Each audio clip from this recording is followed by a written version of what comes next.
Hola, chicos, ¿cómo estáis todos? Espero que os vaya bien a todos. Hoy vamos a ver una increíble historia de que pasaría si, pero antes de empezar, es solo una humilde petición de que si son nuevos aquí, por favor, suscribíos porque en realidad me motiva mucho a publicar más. Además, las historias de mi canal son completamente escritas por mí, así que si tenéis alguna sugerencia para historias de que pasaría si, por favor, decidme saber debajo de la sesión de comentarios. Ahora, sin más demora, empecemos. Y si Harry Potter encuentra la espada de Merlín, el fuego de la sala común de Gryffindor se había reducido a carbones rojos. La mayoría de las sillas estaban vacías.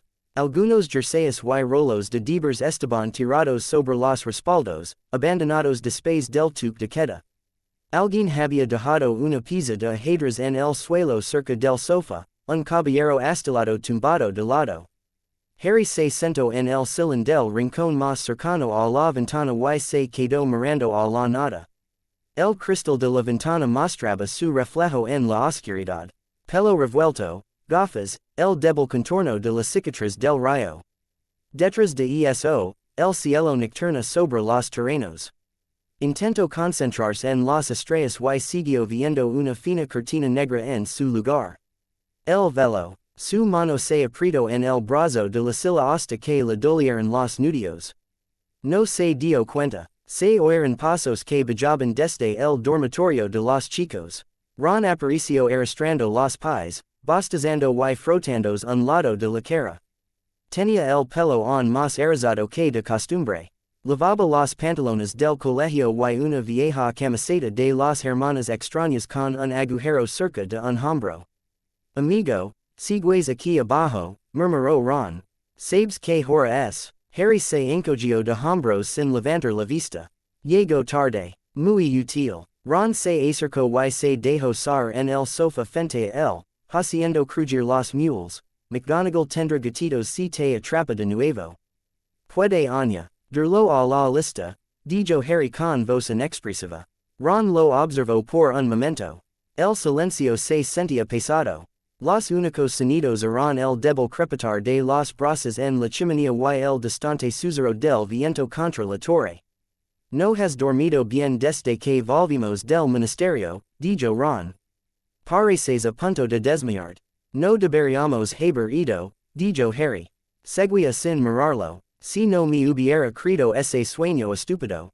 Sirius seguiría vivo. Ron se estremeció. Abrió la boca, la cerró y volvió a intentarlo. No fue estúpido, dijo. Fue quien tú sabes jugando con tu cabeza. Eso es culpa suya. Harry dejó escapar un sonido breve que no era exactamente una risa. Eso lo has measure, verdad? No, admitió Ron. Pero no fuiste tú quien lo empujó a través de esa cosa. La imagen golpeó ajá.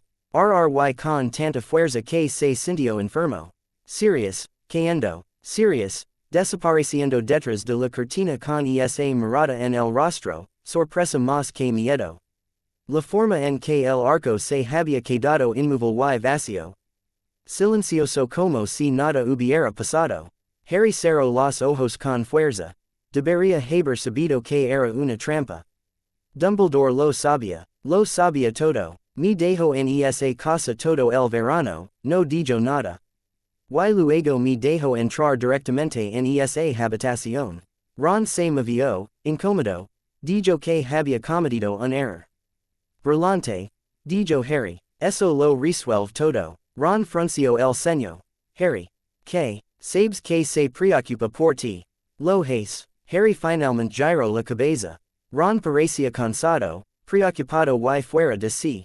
Harry sintió una pequeña punzada de culpa, luego la reprimió. Me ocultó la profecía. Me ocultó todo. Decidió cuando se me permitiría saber que mi vida se supone que termina en algún gran duelo final. Decidió que necesitaba vivir con los Dursley y la maravillosa tía Petunia. Donde nadie pudiera decirme nada. Ron lo miró fijamente. Dijo que estaba tratando de proteger. Sí. Todos sabemos cómo terminó eso. Ron se pasó las manos por la cara. Mira, soy un desastre en esto, Dijo. Hermione es mejor con las palabras y los sentimientos y todo eso. Entonces tal vez deberías estar en la cama, dijo Harry en voz baja. Tienes herbolaria por la mañana. No voy a dejarte aquí abajo solo, espeto Ron. Sorprendiéndos a sí mismo. Andas por ahí como si estuvieras hueco. No hablas con nadie. Apenas comes. Saltas cada vez que alguien dice serious. Que se supone que debemos hacer. Fingir que eso es normal. Harry respondió por instinto. ¿Qué quieres que diga, Ron? Que estoy bien. Que ya lo he superado. No, dijo Ron. Sus orejas estaban parcialmente rojas, pero sus ojos estaban firmes. Quiero que nos digas algo. Cualquier cosa. Podemos soportar que seas un desastre.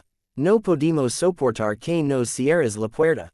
Harry tragó saliva. Sentía la garganta apretada. Cada vez que cierro los ojos. Lo veo sar, dijo. Las palabras salieron crudas. Oigo a Bellatrix reírse. Oigo ese maldito velo susurrar. Y no puedo agarrarlo y tirarlo hacia atrás. Sigo pensando que tiene que haber una hechiza o algo así. Tiene que haber una manera de recuperarlo. Y no tengo ni idea de por dónde empezar. Porque todos los que saben algo simplemente deciden que soy demasiado joven para verlo. Ron abrió la boca. Luego Hermione habló desde lo alto de la escalera de las chicas. Eso no es cierto. Ambos miraron hacia arriba. Hermione estaba de pie en los escalones con una bata y zapatillas. El cabello aún más grande de lo habitual. Sostenía un ejemplar de Historia de Hogwarts bajo un brazo como si se hubiera quedado dormida sobre él y lo hubiera arrastrado por accidente. No, estoy espiando, añadió rápidamente mientras bajaba. Os he oído desde el dormitorio. Ron, no estás exactamente calada. Bien, murmuró Ron. A lo mejor necesita un poco de ruido. Hermione se colocó entre el sillón y el sofá, mirando de uno a otro. Harry, nadie intenta mantenerte en la ignorancia solo por diversión. Harry le lanzó una mirada. Ella se sonrojó. Está bien. Algunos adultos son condescendientes con los idiotas. Pero no todos. El profesor Lupin te dijo lo que pudo. La profesora McGonagall siempre te trató como si pudieras manejar las cosas. Incluso Dumbledore se disculpó. Dumbledore se disculpó cuando le resultó conveniente, dijo Harry. Después de meses ignorándome. Después de no decirme por qué podía oír voces en las paredes. Después de encerrarme en esa casa donde nadie hablaba con claridad. Hermione abrió la boca, luego la cerró. Se acercó un poco más y se agachó para estar más cerca del nivel de sus ojos. Harry, dijo ella con voz más suave. Tienes razón en estar enojado. Yo también estoy enojada. Por serious. Por la forma en que te ocultaron cosas. Pero lanzarte a la magia desconocida porque estás furioso, ese no es un plan. Él se puso regido. ¿Quién ha dicho nada sobre magia?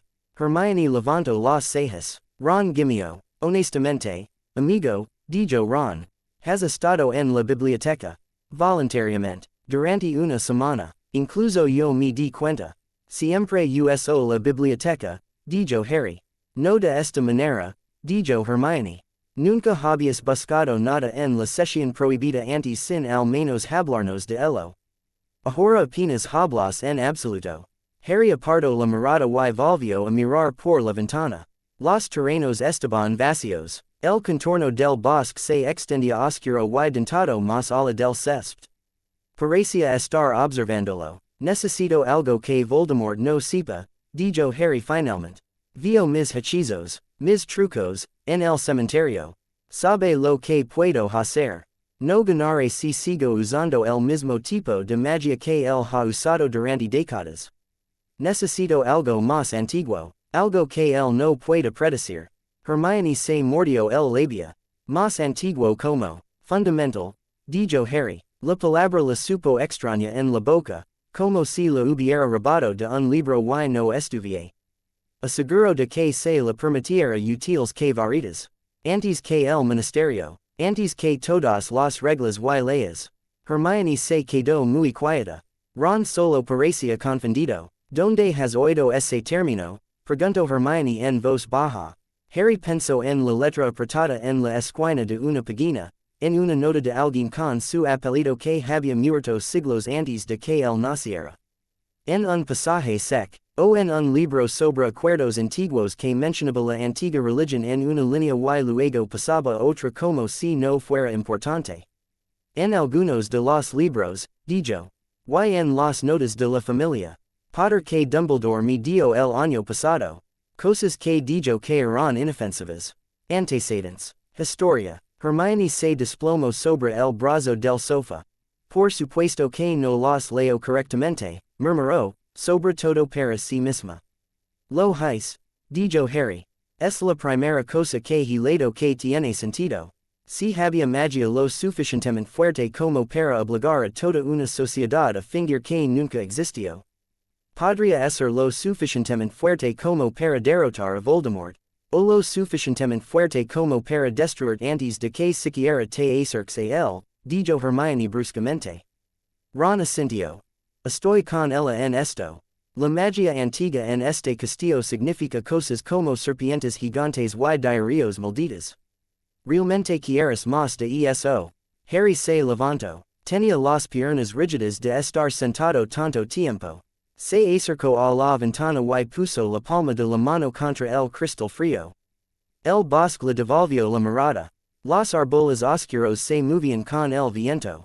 No lo viste salir, dijo Harry en voz baja. No lo oíste golpear la piedra al entrar. No viste el velo chorarse detrás de él como si nunca hubiera estado allí, y no oíste a Dumbledore decirte que algunos misterios están más allá incluso de su comprensión y que deberías aceptarlo. Silence. Hermione tragó saliva. Harry, sabemos que lo echas de menos. No voy a perder a nadie más porque haya esperado permiso, dijo Harry. Se apartó de la ventana. La decisión lavaba días allí, formándose bajo su piel, pero decirlo en voz alta la puso en su lugar. Voy a descubrir lo que están ocultando, dijo. Aunque tenga que cavar bajo el castillo yo mismo. Harry, dijo Hermione, ¿qué significa eso exactamente? Por ahora, significa investigación, dijo. Nada imprudent. Ron parecía escéptico. Y cuando la investigación no es suficiente. Harry no respondió. Hermione se puso de pie. Sus rodillas crujieron un poco cuando se enderezó. Parecía cansada, enfadada y asustada, todo a la vez. Prometem que no te irás solo y harás algo estúpido, dijo ella. El vaciló. Quería prometer. También quería entrar en el bosque esa noche y no volver hasta haber arrancado el secreto del suelo. No podía hacer ambas cosas. Tendré cuidado, dijo por fin. Ella vio la Eva Shiva de inmediato. Sus hombros se hundieron. Eso no es lo que pregunté. Lo sé. Hermione apretó los labios, luego asintió una vez. Bien, dijo ella, entonces tendremos que mantener vigilado. Ron gimió en voz baja. Siempre lo hacemos. Se quedaron con el un rato después de eso, hablando intermitentemente de cosas normales. Snape se había vuelto en más tanto desde el ministerio. Fred y George les enviaban bujos sobre los planes de la tienda de artículos de broma. Como podrían ser sus clases de NEWT, se sentía como si alguien hubiera puesto una manta sobre un fuego. El calor aún estaba allí, pero amortiguado. Finalmente Hermione volvió a subir al dormitorio de las chicas. Ron también se arrastró hacia arriba, deteniéndose al pie de los escalones. Sabes que estamos contigo, ¿verdad? Dijo. Harry asintió con la cabeza, pero no respondió. Cuando se fueron, la sala común se sintió aún más vacía que antes. Se quedó hasta que la última brasa de la chimenea se volvió negra. Luego se deslizó por el agujero del retrato, con la capa sobre el brazo, el corazón latiendo con fuerza aunque aún no había hecho nada malo. La biblioteca olía a polvo, tinta y barnas de madera viejo. Las altas ventanas estaban oscuras. Solo ardían unos pocos candelabros, bajos y amarillos. Madame Pants se había ido a pasar la noche, Harry lo había comprobado. Estaba sent, Adua una pequeña mesa encajada entre dos estantes en la esquina más alejada. Había libros abierto frente a él, algunos tan viejos que las páginas parecían que podrían desmoronarse si respiraba demasiado fuerte. Un diccionario de patrones de protección antiguos. Las antiguas manijas. Práctica ritual antes del estatuto de secretismo. Un volumen delgado, casi olvidado, de color azul desvado que se había titulado simplemente magia fundamental. Pasó la yema del dedo una y otra vez bajo las mismas líneas. Prohibición de Merlín. No está completamente registrado. La antigua sociedad mágica acordó o cultar ciertas formas de magia consideradas demasiado destructivas o desestabilizadoras para ser utilizadas en la práctica común. El equilibrio requiere contención. Las notas en el margen estaban escritas por una mano diferente. Más apretada, impaciente. Potter, escrito una vez cerca de la parte superior de la página, como si el autor lo hubiera reclamado. El equilibrio es una excusa, decía la nota. El poder es la verdad. Harry se había quedado mirando esas palabras durante mucho tiempo la primera vez que las vio. Volvió a mirarlas ahora, con la mandíbula apretada. El poder es la verdad, repitió en voz baja. Bueno, el poder también lo mató, no. Pasó las páginas. Más referencias. La antigua religión. Lugares salvajes de magia. Lugares donde la frontera entre la magia bruta y el mundo fis.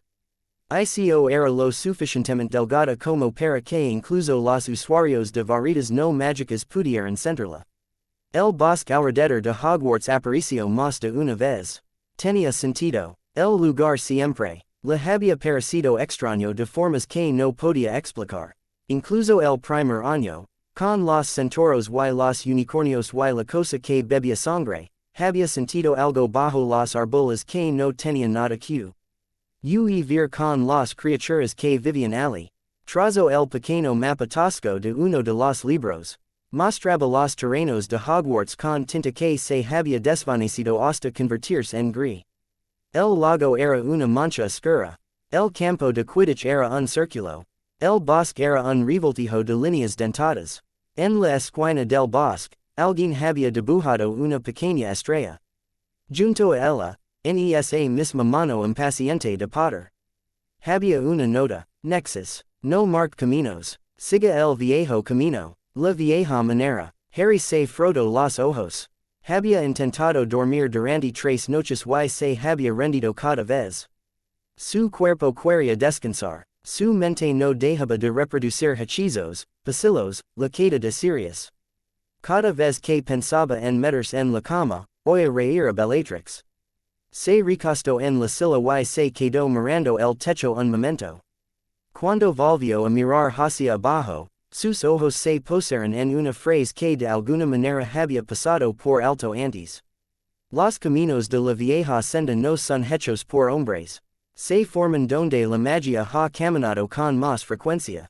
Para encontrarlos, uno debe moverse sin forzar la intención, dejando que el dolor o la necesidad guíen el núcleo. Dolor, necesidad. Harry cerró el libro lentamente.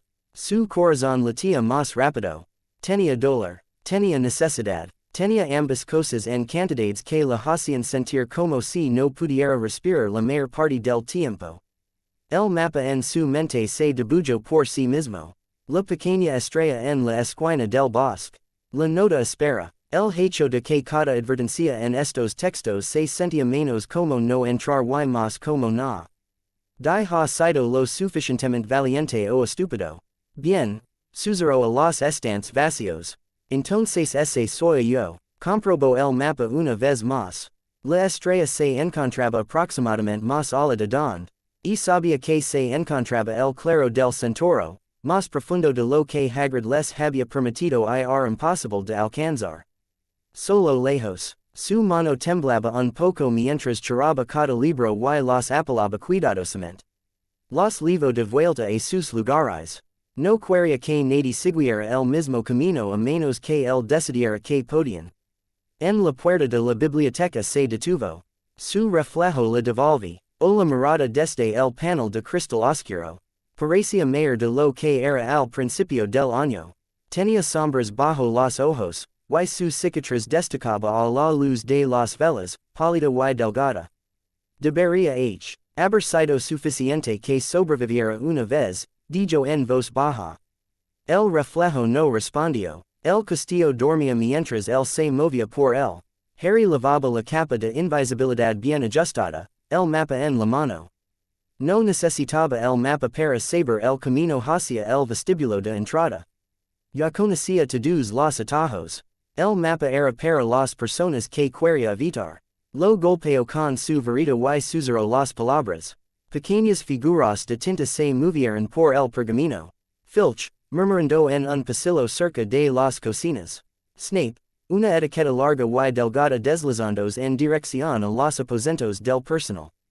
Dumbledore, en su despacho, el pequeño punto estaba inmóvil. Dormido o sumido en sus pensamientos, a Harry no le importaba. Dobló el mapa y se lo metió profundamente en el bolsillo. Aire frío lo golpeó cuando salió a los escalones delanteros. La noche se extendía sobre los terrenos. La hierba brillaba débilmente con rocío. El lago era una sabana oscura. El bosque se alzaba más ala. Un muro negro de troncos y hojas que parecía tragar la luz de las estrellas. Harry vaciló en el borde del césped. Los recuerdos se agolparon. Sangre de unicornio brillando sobre hojas muertas. Una figura encapuchada bebiéndola, Fang gimiendo a su lado. Centauros saliendo de los árboles, mitad hombre y mitad caballo y completamente extraños. Sirius estaba muerto. Ese pensamiento atravesó todo lo demás. Harry apretó la mandíbula y camino. La hierba empapó sus zapatillas deportivas y los bajos de sus vaqueros. El air olía a tierra húmeda y pino. Podía ver el lejano susurro de las ramas, el olor ocasional de un bujo. En el momento en que entró bajo la primera línea de árboles, los sonidos cambiaron. El viento pasó de una ráfaga amplia a una serie de susurros más agudos. Las hojas crujían sobre su cabeza. No en olidas sino en pequeñas ráfagas, como si el bosque estuviera hablando en voz baja consigo mismo. Levantó su varita y susurró, lumos. Una luz brilló en la punta. Parecía tenue junto a la oscuridad entre los troncos. Pero era suficiente para ver el suelo.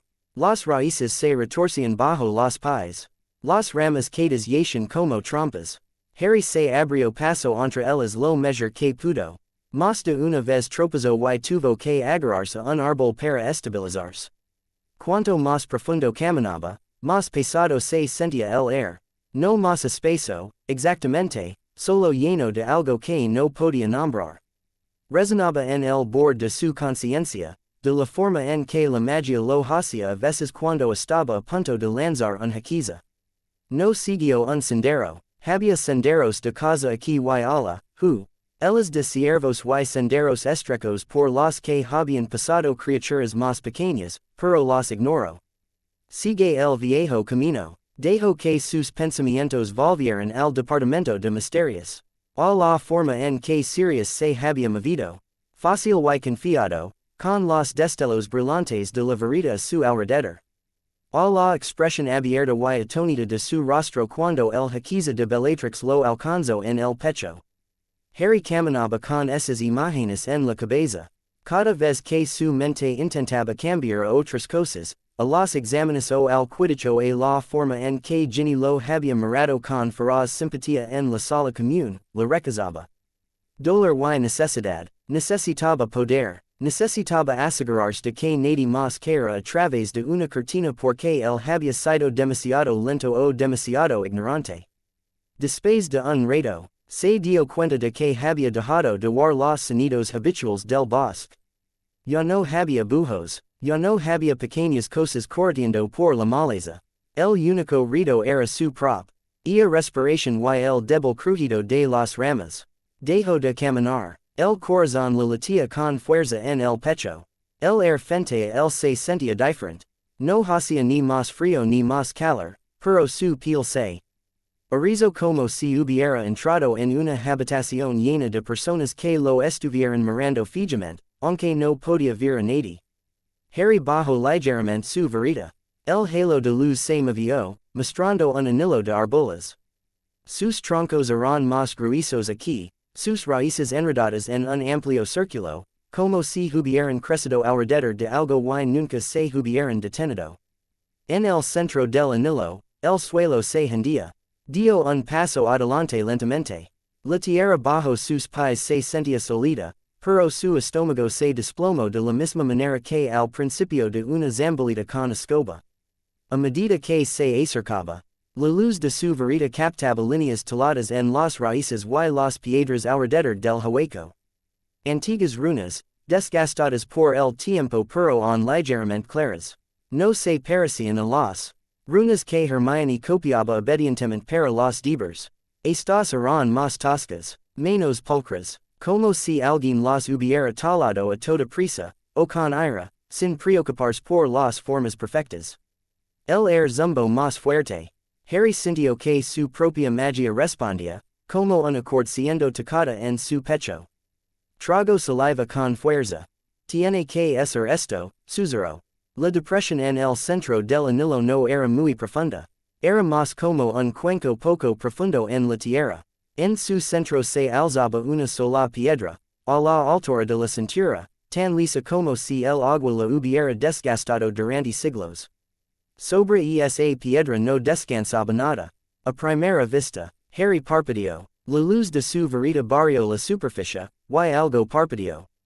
Por un momento pensó que era solo el brillo de la humedad, pero entonces el contorno de algo delgado y largo se hizo visible, colgando en el aire sobre la piedra.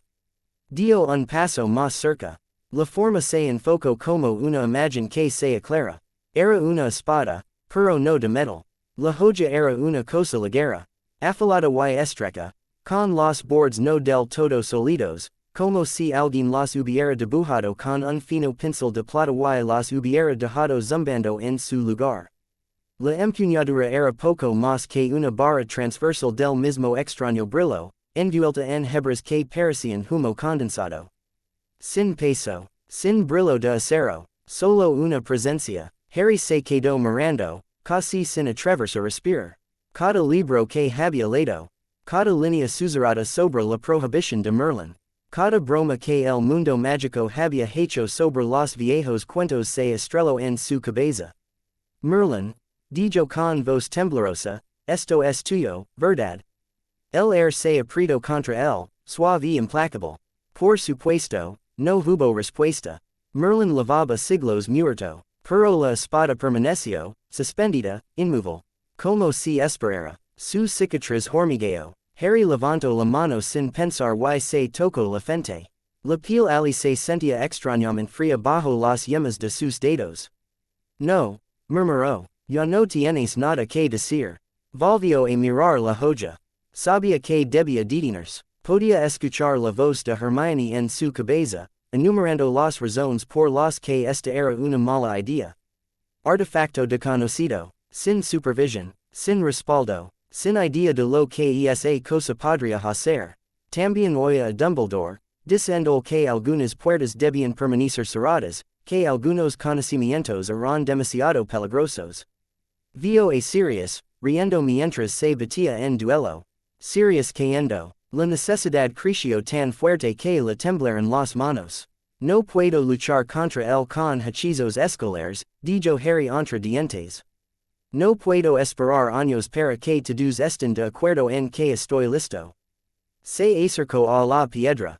El zumbido en el aire subió a un tono más alto, como si algo estuviera complacido, por la espalda bajo la camisa. Tenía la boca seca. Aquí no pasa nada, susurró. Extendió la mano y cerró los dedos alrededor de la empuñadura. La espada no se sentía como un objeto sólido. Se sentía como si el viento, el hielo y el metal ardiente hubieran sido todos empujados en una sola línea y luego forzados a través de su piel. El poder se estrelló contra él. Sus pulmones se contrajeron. Por un instante ciego pensó que había sido hechizado.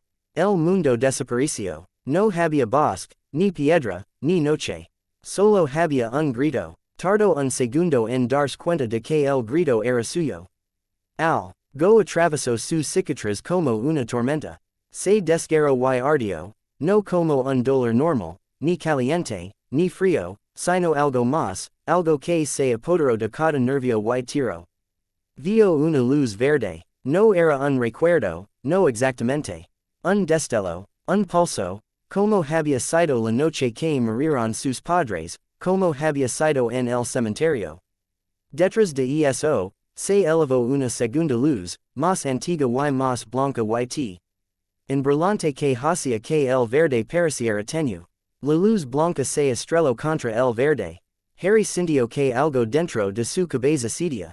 El horcrux, aunque no conocía la palabra, lucho, podía sentirlo, un gancho en su mente, aferrándose a sus pensamientos, a su magia, tratando de cuidarse.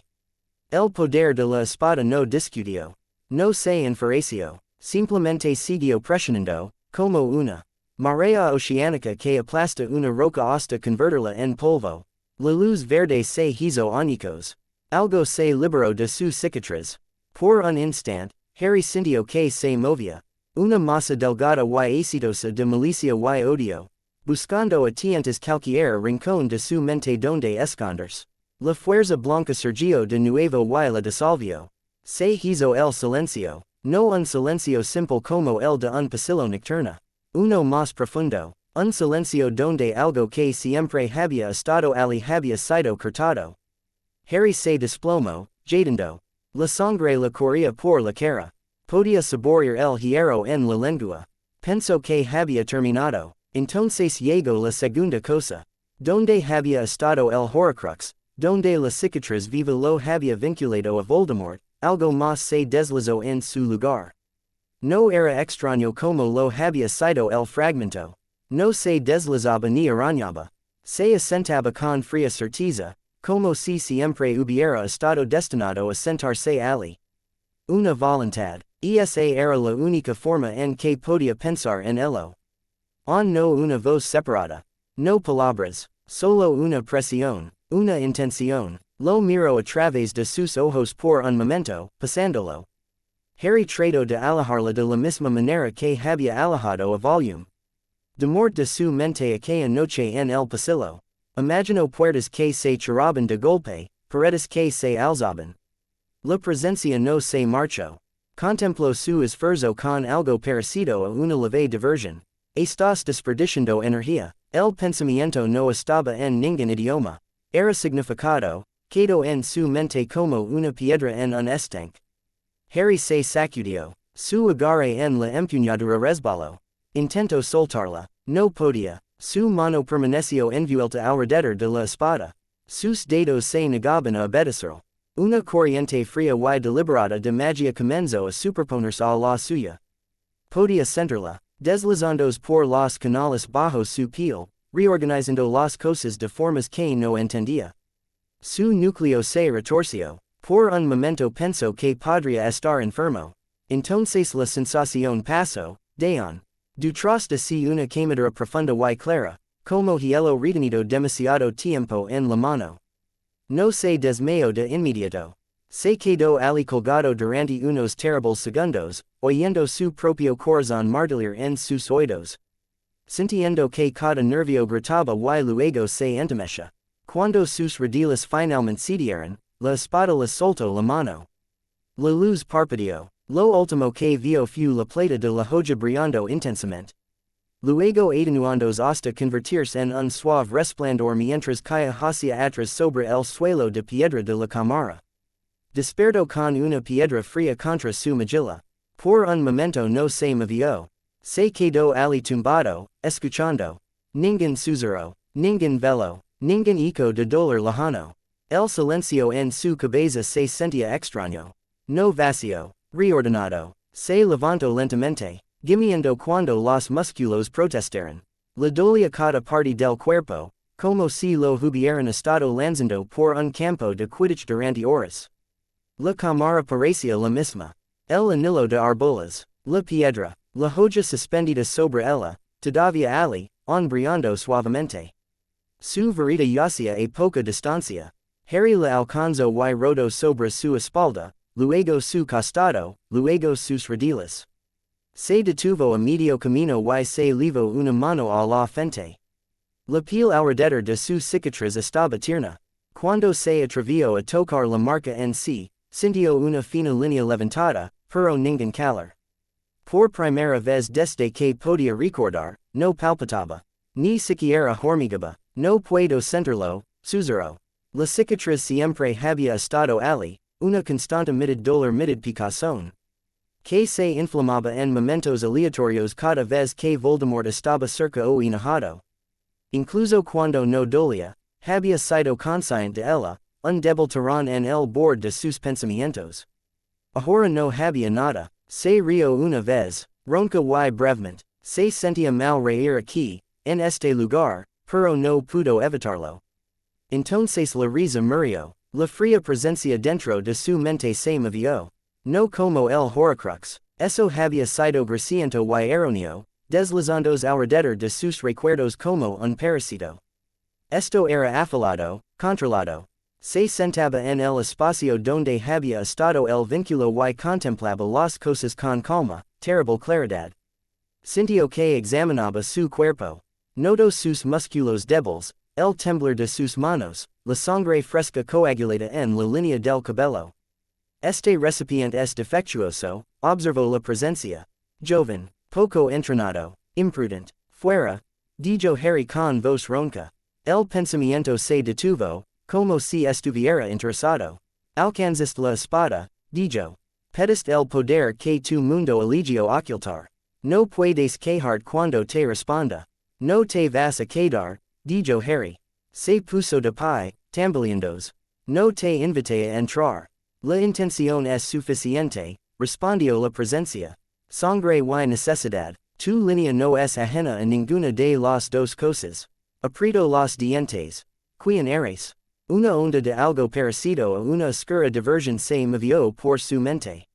Ya sabes, lo hizo. No un recuerdo completo. No imágenes de hombres con coronas o torres o cortes. Solo el peso de un viejo nombre, pesado como una piedra. Merlín. Harry apretó los puños. No soy tu marioneta, dijo. Su voz temblaba, pero forzó las palabras. No soy un recipiente elegido para tu gran plan. Solo quería el poder para detenerlo. El poder no está separado de la voluntad, dijo la presencia. Es una extensión de ella. Ganas uno, heredas el otro. Tu mundo temía esto. Por eso entraron lo que no podían controlar. Imágenes parpadeaban en los bordes de su visión. No escenas completas, solo impresiones. Un salón en ruinas. Una corona arrojada a un lado. Incendios y campos de batalla. El peso de la responsabilidad se retorció en otra cosa. Los empujó hacia abajo. Obedecieron, por ahora. Entonces puedes sentarte allí y enferruñar, murmuró. Yo sigo mis propias decisiones. Tenido, dijo la presencia. Había un toque de aprobación en ese tono, y eso lo enfureció más. Colate. Espeto Harry. La voluntad no respondió de nuevo. Se quedó en silencio, no se fue, simplemente se plegó hacia atrás, como una persona que sale de la vista pero permanece en la habitación. Harry se movió con piernas temblorosas hacia su vereda. Sus dedos se cerraron alrededor de ella con alivio. Lo estabilizó. Era familiar. Su magia palpitaba bajo su piel, más fuerte que nunca. Normalmente solo la sentía claramente cuando estaba a punto de lanzar algo grande. Ahora se sentía cerca en todo momento, zumbando en la superficie. Necesitaba saber du. Apuntó su vereda hacia el otro lado de la cámara. Lumos. Esperaba el habitual cono de luz. En su lugar, un pilar explotó de la punta de su vereda y se estrelló contra el techo. Una luz blanca cegadora llenó el espacio. No era solo brillante, era sólida, una columna tan cruz. A como los troncos de los árboles de arriba, que se extendía desde su mano hasta la piedra del techo. La fuerza lo empujó hacia atrás. El calor le inundó el rostro. Las runas en las raíces se incendiaron como brasas. El polvo de piedra lovio del techo donde la vida golpeó. El aire crepitó con magia cruda. Harry gritó y bajo el brazo de un tirón. En el momento en que su concentración se rompió, la luz desapareció. La oscuridad volvió a estar sobre él. La punta de su verita seguía brillando, pero ahora tenía un nivel normal de lumos, un pequeño círculo de luz temblorosa. Se quedó mirando la marca de quemadura en el techo. Con la respiración acelerada, eso era una haquiza básica, susurró. Podía sentir la presencia en su mente prestando atención de nuevo. Tu mundo ha pasado siglos aprendiendo a beber del río a través de una pajita. Dijo, has abierto la compuerta, entonces necesito aprender a cerrarla, dijo Harry. Su corazón latía con fuerza. La ropa se le pegaba a la espalda por el sudor. Si lo hago por accidente en un pasillo, volaré el techo. El control se adquiere, dijo la voluntad. Deseas poder sin coste. Eso es infantil. El coste es la disciplina. Harry lo ignoró. Se obligó a que, y la mano dejara de temblar y probó otro haquiza, esta vez con deliberado cuidado. Reparo, murmuró, señalando una grieta que se había abierto en la piedra cerca de sus pies. La magia se movía bajo su piel como algo vivo. Agarró su varita con más fuerza y imaginó un chorro delgado y preciso, no una explosión. La grieta se celó. Las piedras se alizaron. Por un breve momento, un débil brillo plateado onduló sobre el área reparada. Luego se desvaneció. Eso on había tenido más fuerza de la que debería haber tenido, pero no había destrozado nada. Era posible, entonces, podía adaptarse. Solo tenía que ser muy cuidadoso. Nunca había sido muy cuidadoso. Brillante, murmuró, otra cosa de la que preocuparse. Sus piernas se tambalearon. La adrenalina comenzó a desvanecerse, dejando tras de sí un agotamiento profundo hasta los huesos. No podía quedarse aquí. El amanecer llegaría en unas horas. Alguien podría darse cuenta de que se había ido. Echo un último vistazo a la espada. Flotaba sobre la piedra, inalterada. Su luz parecía un poco más suave ahora, como si hubiera hundido parte de sí misma en él. No hemos terminado, le dijo. Pero no volveré hasta que sepa lo que me has hecho. El silencio se impuso. El aire vibraba contra su piel. Se dio la vuelta y regresó a través del anillo de arbolas. Cada paso se sentía pesado. Sus músculos protestaban. Su cabeza latía de una nueva manera, no aguda como lo había sido su cicatriz. Sino profunda y insistente, como si alguien hubiera golpeado el interior de su cráneo y hubiera dejado una marca. Mientras caminaba, se dio cuenta de que aún no podía sentir a Voldemort. Esa ausencia era casi aterradora. Durante 5 años, el mago oscuro había sido una presencia constante en el borde de su conciencia, incluso cuando no estaba pensando en él. Ahora no había nada, no sabía si eso lo hacía más seguro o más expuesto. El bosque comenzó lentamente a sonar como si fuera el mismo de nuevo. Los bujos ululan. Algo se escabuló entre la maleza. Una rama lejana crujió, haciéndolo saltar. Pero cuando llegó al borde de las arbolas, su lumo se había apagado 3 veces. Cada vez que lo volvía a encender, el haquiza ardía un poco demasiado brillante, luego se asentaba. Notó cuidadosamente lo poco esfuerzo que requería, lo rápido que respondía su magia. El castillo surgió de la oscuridad frente a él, sólido y familiar. Se detuvo un momento en el borde del césped, respirando con dificultad. La luz del amanecer tocaba el horizonte, débil y gris. No tenía mucho tiempo. Se echó la capa sobre los hombros y subió los escalones con dificultad, cada músculo protestando. Las puertas crujieron cuando los abrió, y se estremeció, pero no vino nadie. Los pasillos estaban vacíos. Los retratos roncaban en sus marcos. Sus pies se arrastraban sobre la piedra. Comprobó el mapa en cada esquina. Con la mano temblando un poco mientras sostenía el pergamino. No había nadie cerca. El punto de Dumbledore no se había movido. Por supuesto que el director notaría que algo se había movido. Siempre lo hacía. Harry casi podía imaginar lo que diría cuando lo descubriera. Has hecho algo muy peligroso, Harry. Sí, bueno, unit al club. Cuando llegó al agujero del retrato, le temblaban las piernas. La dama gorda miro el espacio vacío con desconfianza hasta que susurró la contraseña desde debajo de la capa. Ella se estremeció.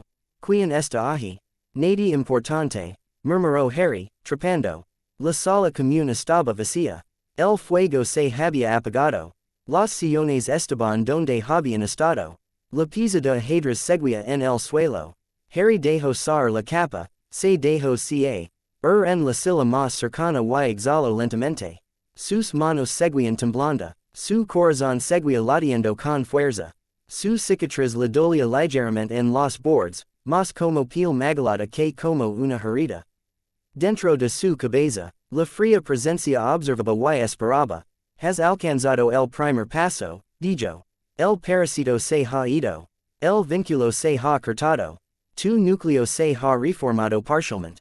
Harry, se presionó las palmas de las manos contra los ojos. No estoy agradecido, dijo. La gratitud no es necesaria. La competencia sí. Dejó caer las manos. La habitación tenía el mismo aspecto que horas antes. Alfombra gastada, sofá roto, cortinas junto a la ventana. No sentía nada parecido. Se imaginó tratando de explicar esto a Ron y Hermione. Se imaginó sus caras cuando les dijera que había caminado solo al bosque prohibido. Encontrado una cámara que nadie había usado durante cientos de años, y dejado que un mago legendario atara su voluntad a su mente. Hermione gritaría. Ron maldeciría. Ambos tendrían razón. No podía decírselo. Todavía no. Tal vez nunca. El pensamiento se retorció en su pecho. Odiaba los secretos. Odiaba ser el que se mantenía en la oscuridad. Ahora estaba eligiendo ser el que ocultaba cosas. Si se lo digo, me miraron como si fuera un monstruo, pensó. La presencia en su mente se agitó. Los sentimientos debilitaron tu determinación, decía. Aquellos que no pueden igualar. Tu visión se convirtieron en responsabilidades. Colate. Susurró Harry. Dejó caer la cabeza hacia atrás contra la silla y miró fijamente al techo. Sus miembros se sentían pesados, pero su mente se agitaba. Las imágenes destelaban, la espada, la luz, la forma en que el pilar había estalado de su varita. No podía seguir fingiendo que era solo otro estudiante. Lo que fuera que había hecho en ESAC. Amara lo había arrastrado fuera de esa vida y hacia algo mucho más grande. Aún no sabía si había cometido un terrible error o la única elección posible. Cerró los ojos. Por un momento se preparó para la imagen familiar de Sirius cayendo. No llegó. El velo seguía esperando en su memoria, pero ya no era lo único que estaba allí. Detrás de él había una espada de luz y una sensación de propósito frío y vigilante. Harry yacía allí entre el despertar y el sueño y se dio cuenta de algo simple y aterrador. Nunca volvería a ser normal. El cielo fuera de la ventana se volvió un poco más claro. Se oyeron pasos débilmente en el dormitorio de arriba cuando alguien se dio la vuelta en la cama. Harry se sentó lentamente. Sus músculos gritaban. Se puso de pie de todos modos y se dirigió hacia las escaleras. Habría clases en unas horas. Debers, profesores, un director que leía demasiado en la superficie de las cosas. Se tocó la cicatriz una vez más mientras subía. La piel estaba fría bajo sus dedos. Fuera lo que convertido en esa cámara. No podía dejar que nadie lo viera. Todavía no. Detrás de sus ojos, el fantasma de la voluntad de Merlín esperaba en silencio. Por ahora, Harry fingiría que nada había cambiado. Por ahora, Harry despertó a la luz del día y con un sabor a piedra en la boca. Por un segundo no supo dónde estaba. Le dolían los músculos de una manera que la hacía sentir como si se hubiera caído de la escoba y golpeado cada soporte en el camino hacia abajo. Tenía los ojos legañosos, la cabeza le palpitaba con un latido profundo y lento. Entonces vio las colgaduras de sus cuatro posters y oyó a Ron roncando al otro lado de la habitación, y la noche en el bosque volvió a su lugar. La espada de luz, el grito que le había desgarrado la garganta, la forma en que la cosa en su cicatriz se había desgarrado y había quedado reducida a nada.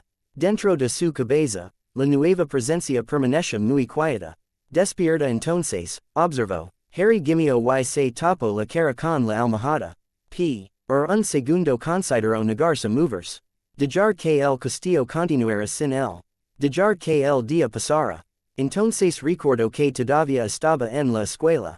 Todavía tenía que aparecer para el desayuno como cualquier otro estudiante. Todavía tenía que actuar como si no acabara de invitar a un mago legendario a sentarse en su cabeza.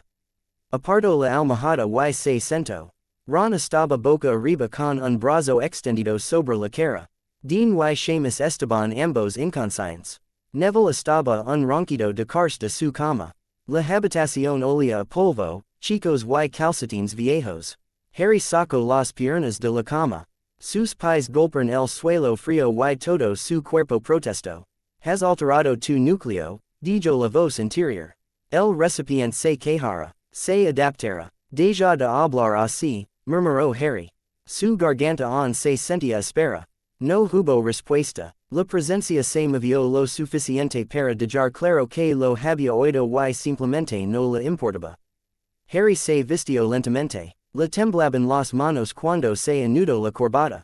Dos veces tuvo que detenerse y agarrarse al borde de la cómoda hasta que la habitación dejó de dar vueltas. Se vio en el espejo. Su rostro parecía pálido bajo la mata de cabello. Las sombras bajo sus ojos eran oscuras. La cicatriz en su frente estaba ali, pero más delgada, los bordes más afilados, como si alguien la hubiera dibujado con un cuchillo fresco y luego la hubiera selado. La tocó con la yema de un dedo. Ningún destello de dolor, ninguna vaga sensación de que otra mente reaccionara. Solo piel. El alivio lo invadió tan rápido que le flaquearon las rodillas. Por un momento tuvo que cerrar los ojos y respirar. Un enemigo eliminado, dijo la voz interior en voz baja. Muchos quedan. Harry bajó la mano. Ese nunca debería haber estado ali, dijo en voz baja. No se te atribuye el mérito.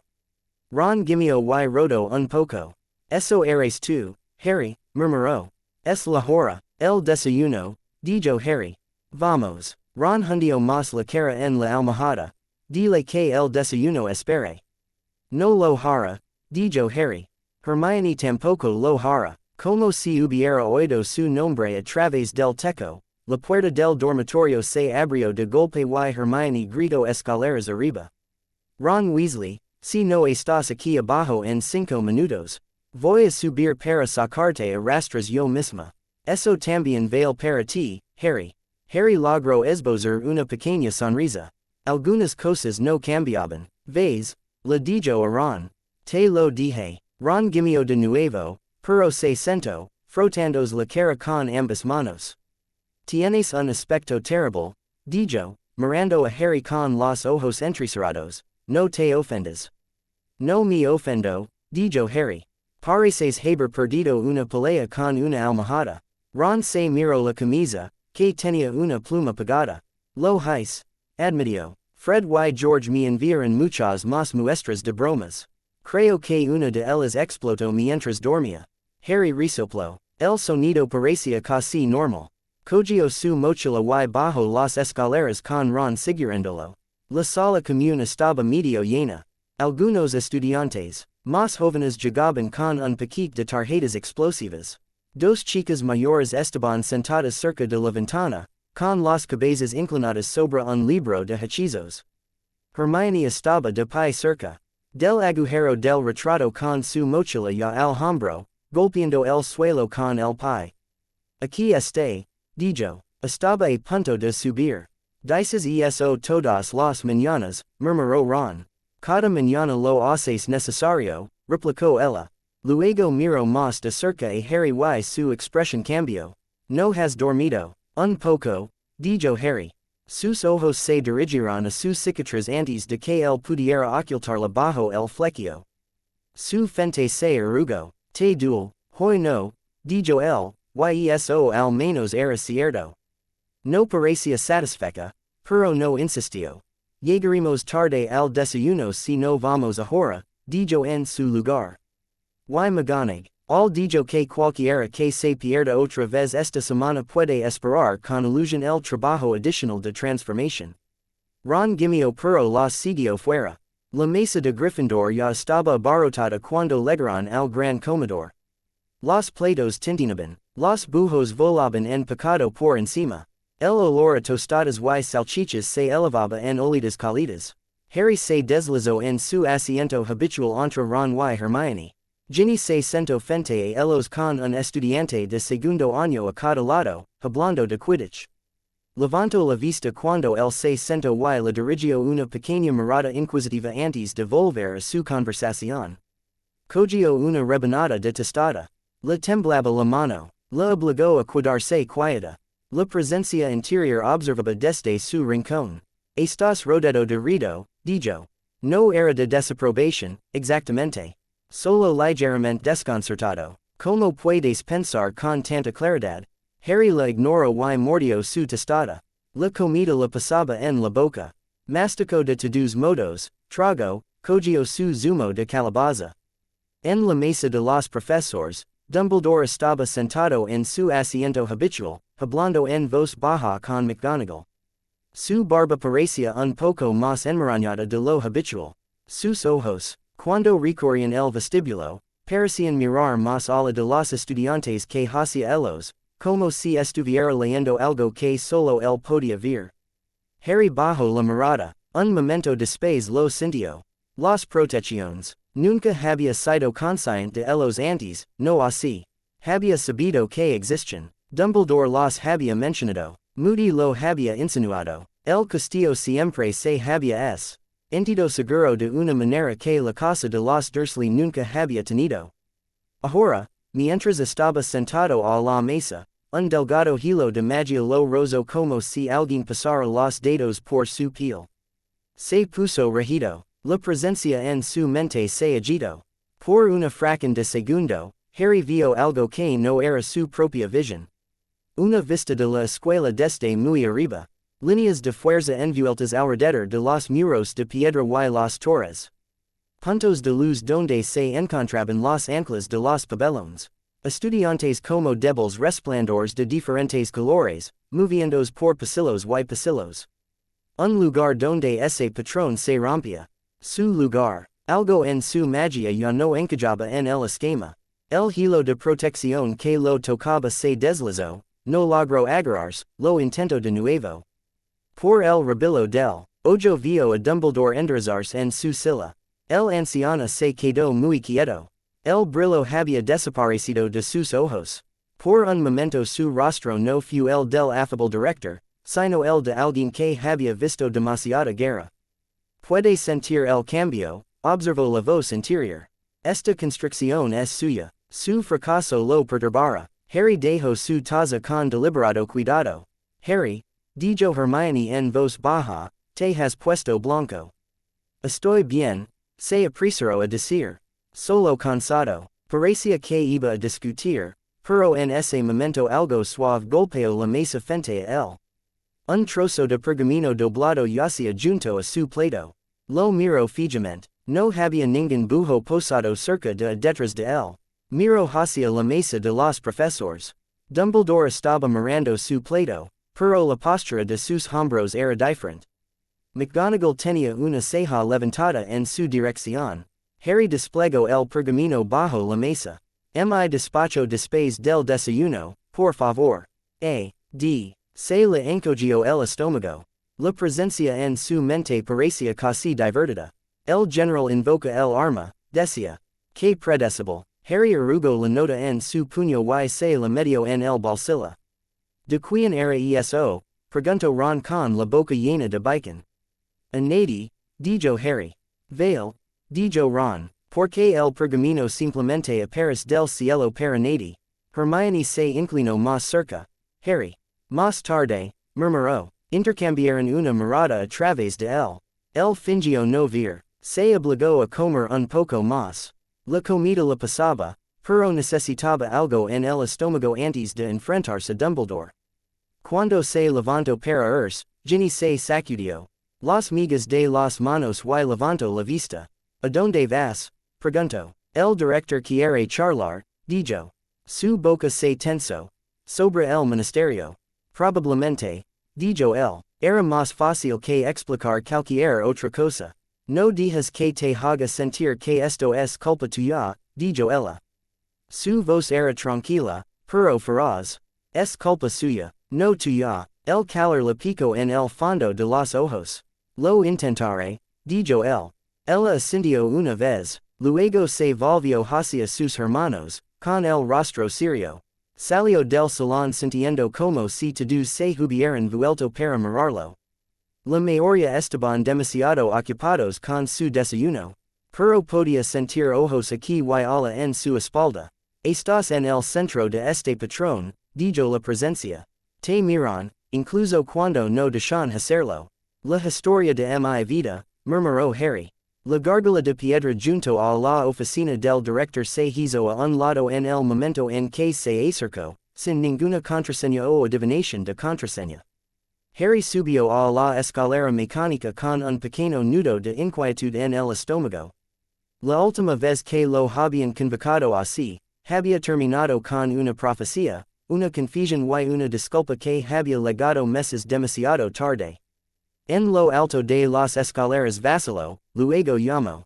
Adelante, dijo la voz de Dumbledore. Harry empujó la puerta para abrirla. La oficina tenía el mismo aspecto de siempre. Estanterías llenas de libros, extraños instrumentos de plata que hacían tic-tac y garaban. Fox en su percha cerca de la ventana, con las brillantes plumas alborotadas. Dumbledore estaba sentado detrás de su escritorio. Tenía las manos cruzadas. Sus ojos estaban fijos. Buenos días, Harry, dijo. Harry cerró la puerta detrás de él. ¿Querías verme? Sí, dijo Dumbledore. Por favor, sentate. Harry tomó la silla de respaldo recto frente al escritorio. Se sentía más dura que la última vez. Por un momento solo hubo silencio. Entonces Dumbledore habló. Has estado paseando por los terrenos muy temprano, dijo. O tal vez sería más exacto ir que volviste al castillo desde fuera de las protecciones antes del amanecer. Harry mantuvo su rostro tan inexpresivo como pudo. Fui a tomar un poco de aire, dijo. Dumbledore lo estudió por encima de sus gafas de media luna. Las protecciones no registraron que cruzabas su límite, dijo. Tu firma mágica no se comportó como suele hacerlo. Por un breve momento, fue como si no estuvieras aquí en absoluto. No es culpa mía que sus hechizos estén mal, dijo Harry. Su tono salió más cortante de lo que pretendía. Dumbledore se estremeció, muy ligeramente. He mantenido los encantamientos en este castillo durante muchos años, dijo. Rara vez me han sorprendido. Cuando lo hacen, presto atención. Así que es eso, dijo Harry. Sentiste algo extraño y decidiste que tenía que ser yo. No es paranoia. Mirar primero la fuente más probable, dijo Dumbledore con suavidad. No eres un chico normal. Harry se rió una vez, sin mucho humor. No, dijo. Ya me he dado cuenta. Harry, dijo Dumbledore, podrías mirarme. Harry lo miró a los ojos. Había una ligera y familiar presión contra la superficie de su mente. No tan fuerte como la per de ladrillo de las clases de oclumencia de Snape, pero presente. Una suave exploración, como si alguien se apoyara contra una puerta para ver si se abriría. Antes de que Harry pudiera reaccionar, algo dentro de él se movió. La presencia interior se agudizó. Un muro se alzó de golpe entre los pensamientos de Dumbledore y Harry, no la barrera desordenada y aterrorizada que había intentado levantar en el despacho de Snape, sino un corte limpio de fuerza. La presión encontró esa barrera y rebotó. Dumbledore se sobresaltó como si alguien le hubiera dado un golpecito en la nariz. Sus ojos se abrieron de par en par. Su mano se apretó sobre la superficie del escritorio. Mis disculpas, dijo al cabo de un momento. Su voz se había vuelto aún más suave. Una vieja costumbre, una que no tengo derecho a seguir. Harry no apartó la mirada. Querías ver si había vuelto a estar poseído, dijo. Quería asegurarme de que eras tú mismo, dijo Dumbledore. La última vez que te atrajo una magia inusual, Fu obra de tom y su fragmento en tu cicatriz. Harry exhalo lentamente. Bueno. Dijo. No queda nada de él. Dumbledore se quedó muy quieto. ¿Qué quieres decir? Harry se encogió de hombros, como si no fuera nada. La cicatriz ya no me duele, dijo. No puedo sentirlo. En absoluto. La mirada de Dumbledore se dirigió a la marca en la frente de Harry. Por un segundo, algo parecido al asombro cruzó su rostro. ¿Desde cuándo? Preguntó. Desde anoche, dijo Harry. Esta mañana temprano. ¿Qué hiciste? Su tono había cambiado. Ya no era el de la figura amable del abuelo. Tenía hierro bajo la lana. Harry lo miró fijamente. ¿Importa? Preguntó. Me dijiste que esa cosa me unía a él. Me dijiste que mientras estuviera allí, estaría conectado. Ha desaparecido. Eso significa que estoy más seguro. Dumbledore se recostó en su silla.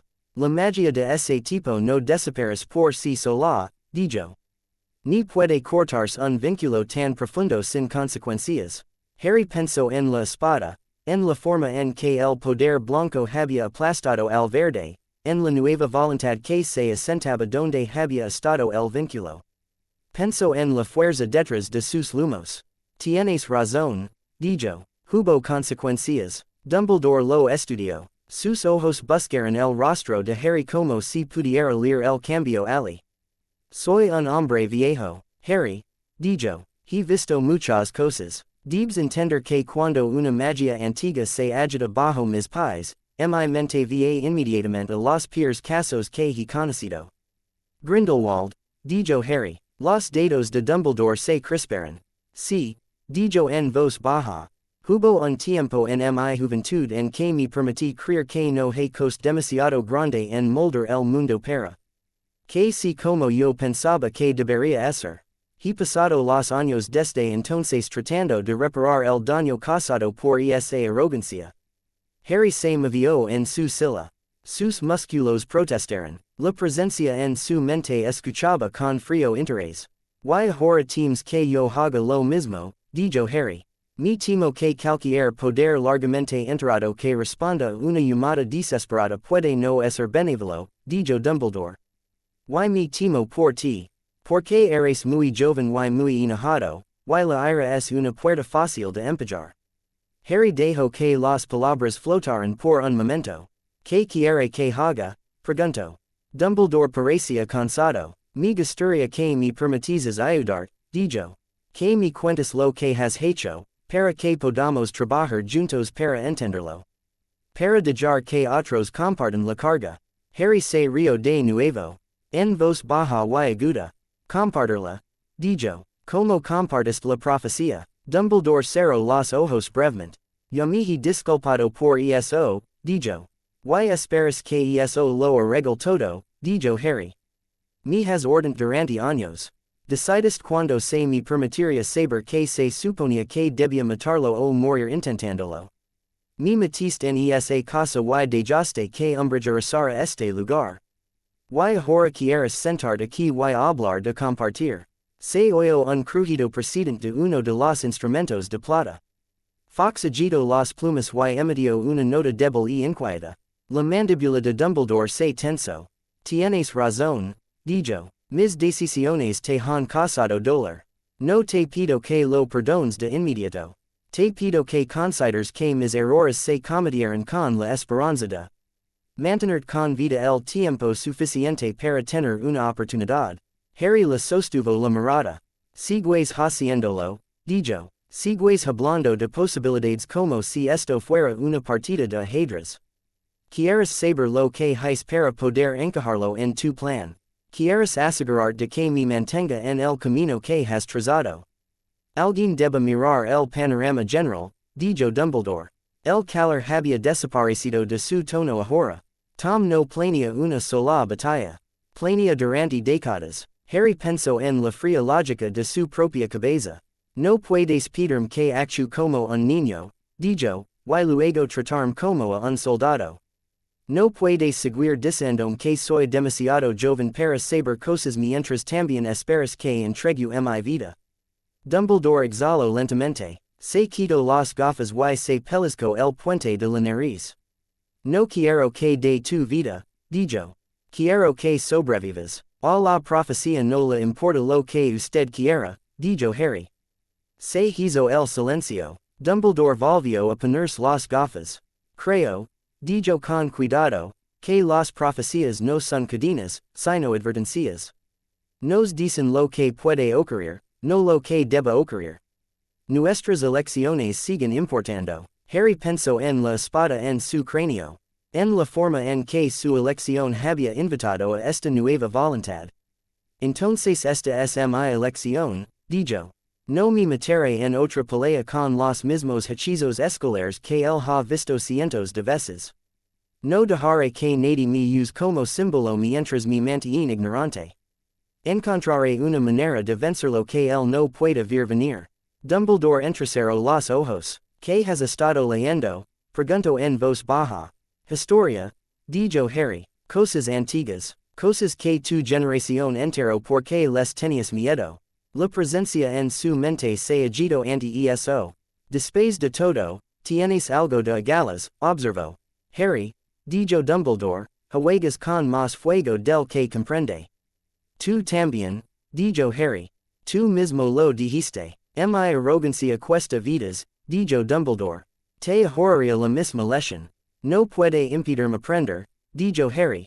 Lo intento. No funcionó. Por un momento el air en la oficina se sintió pesado. El viejo director lo miró con una expresión que Harry no pudo leer del todo. Contenía tristeza y una especie de orgullo y un miedo agudo y frío. Si sigues por este camino, dijo Dumbledore, no podrás volver atrás. Yo no elegí el camino, dijo Harry. Voldemort lo hizo cuando intentó matarme. Tú lo hiciste cuando decidiste que tenía que permanecer en la oscuridad. Solo estoy tratando de asegurarme de sobrevivir a lo que todos los demás comenzarán. Dumbledore se estremeció de nuevo al ver el nombre. Esto no es un juego de culpa, dijo. Esto es una guerra. Entonces deja de tratarme como a un niño que debería sentarse tranquilamente y dejarte arreglar todo, espetó Harry. O soy lo suficientemente mayor para llevar esto o no lo soy. No puedes cambiar cuando te convenga. Los instrumentos de plata soltaron una repentina lluvia de chispas. Fox soltó un grito claro de advertencia. Harry sintió que su propia magia crecía en su pecho, caliente y aguda. Estaba ansiosa. La presencia interior se inclinó hacia adelante, como si esperara ver que haría. Apretó las manos en los brazos de la silla y forzó la olida hacia abajo. Dumbledore lo observaba con los ojos muy abiertos. Él también lo había sentido. Ahí está, dijo en voz baja. Eso es lo que me preocupa. Harry se rió, breve y sin humor. Te preocupa que yo tenga suficiente poder para resolver el problema, dijo, y no suficiente confianza en ti para dejarte derribarlo. Dumbledore hizo una mueca ante la franqueza. Me preocupa, dijo, que el poder sin contención se convierta en lo mismo contra lo que luchamos. Así que esperas que me contenga mientras él no lo hace, dijo Harry. Esperas que juegue limpio en una guerra. Espero que sigas siendo tú mismo, dijo Dumbledore. Eso es todo. Cuando hayas matado a Tom, cuando el polvo se haya posado, tendrás que vivir con las decisiones que tomes ahora. Harry lo miró fijamente. Los tomaré yo, dijo. No tú, no alguna profecía, yo. Dumbledore sostuvo su mirada durante otro largo momento. Parecía más viejo de lo que Harry lo había visto nunca. No puedo obligar a confiar en mí, dijo por fin. Solo puedo pedirlo. Así que te lo pido, Harry. Lo que sí que hayas hecho, lo que sí que tengas intención de hacer a continuación, tomad tu tiempo. Considera todas las costas. Recuerda que eres amado. Harry apartó la mirada. Hemos terminado, preguntó. Dumbledore cerró los ojos brevemente, luego los abrió. Sí, dijo. Por ahora, puedes ir. Why Harry? Harry se detuvo en la puerta. Ten cuidado, dijo Dumbledore. No todos los lazos son bondadosos. Harry no respondió. Cerró la puerta detrás de él y bajó la escalera mecánica, con el corazón Latiendo rápido y las palmas de las manos resbaladices por el sudor. La presencia en su mente habló una vez que estaba a mitad de camino. Es peligroso, dijo, no porque sea cruel, sino porque cree que su juicio no puede estar equivocado cuando se hace en nombre del amor. Harry tragó saliva. No lo conoces, dijo. Conozco su tipo, respondió la presencia. El mundo está lleno de hombres que creen que pueden equilibrar la balanza con sus propias manos. Tu Tom es uno de ellos. Tu director es otro. No me interesa ser ninguno de los dos, dijo Harry. Ya veremos. Ron y Hermione estaban esperando en la sala común cuando el tripo por el agujero del retrato.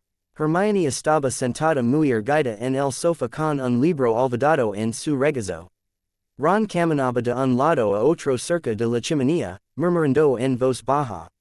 Ambos levantaron la vista al mismo tiempo. Bueno, dijo Ron, eso nos ha llevado un rato. ¿Qué ha dicho? Preguntó Hermione. Harry dejó caer su bolsa junto a la silla y se sentó, de re. Paint consciente de lo mucho que quería acostarse. Me preguntó dónde había estado anoche, dijo él. Intento leerme la mente. No funcionó. Hablamos de la cicatriz. Los ojos de Hermione se iluminaron con alarma. Intento la diligencia otra vez, dijo. Después de todo lo que pasó con Snape, no puedo creer que lo hiciera. Lo llamo un hábito, dijo Harry. Ron maldijo por lo bajo. Tendrías que haber salido de inmediato, dijo. ¿Y a dónde ha ido? Preguntó Harry. Sigue siendo el director. Sigue dirigiendo este lugar. Hermione se inclinó hacia adelante. ¿Qué le dijiste? Preguntó ella. Sobre la cicatriz. Que ya no me duele, dijo Harry. Que no puedo sentir a Voldemort. Ron parpadeó. No puedes. Harry negó con la cabeza.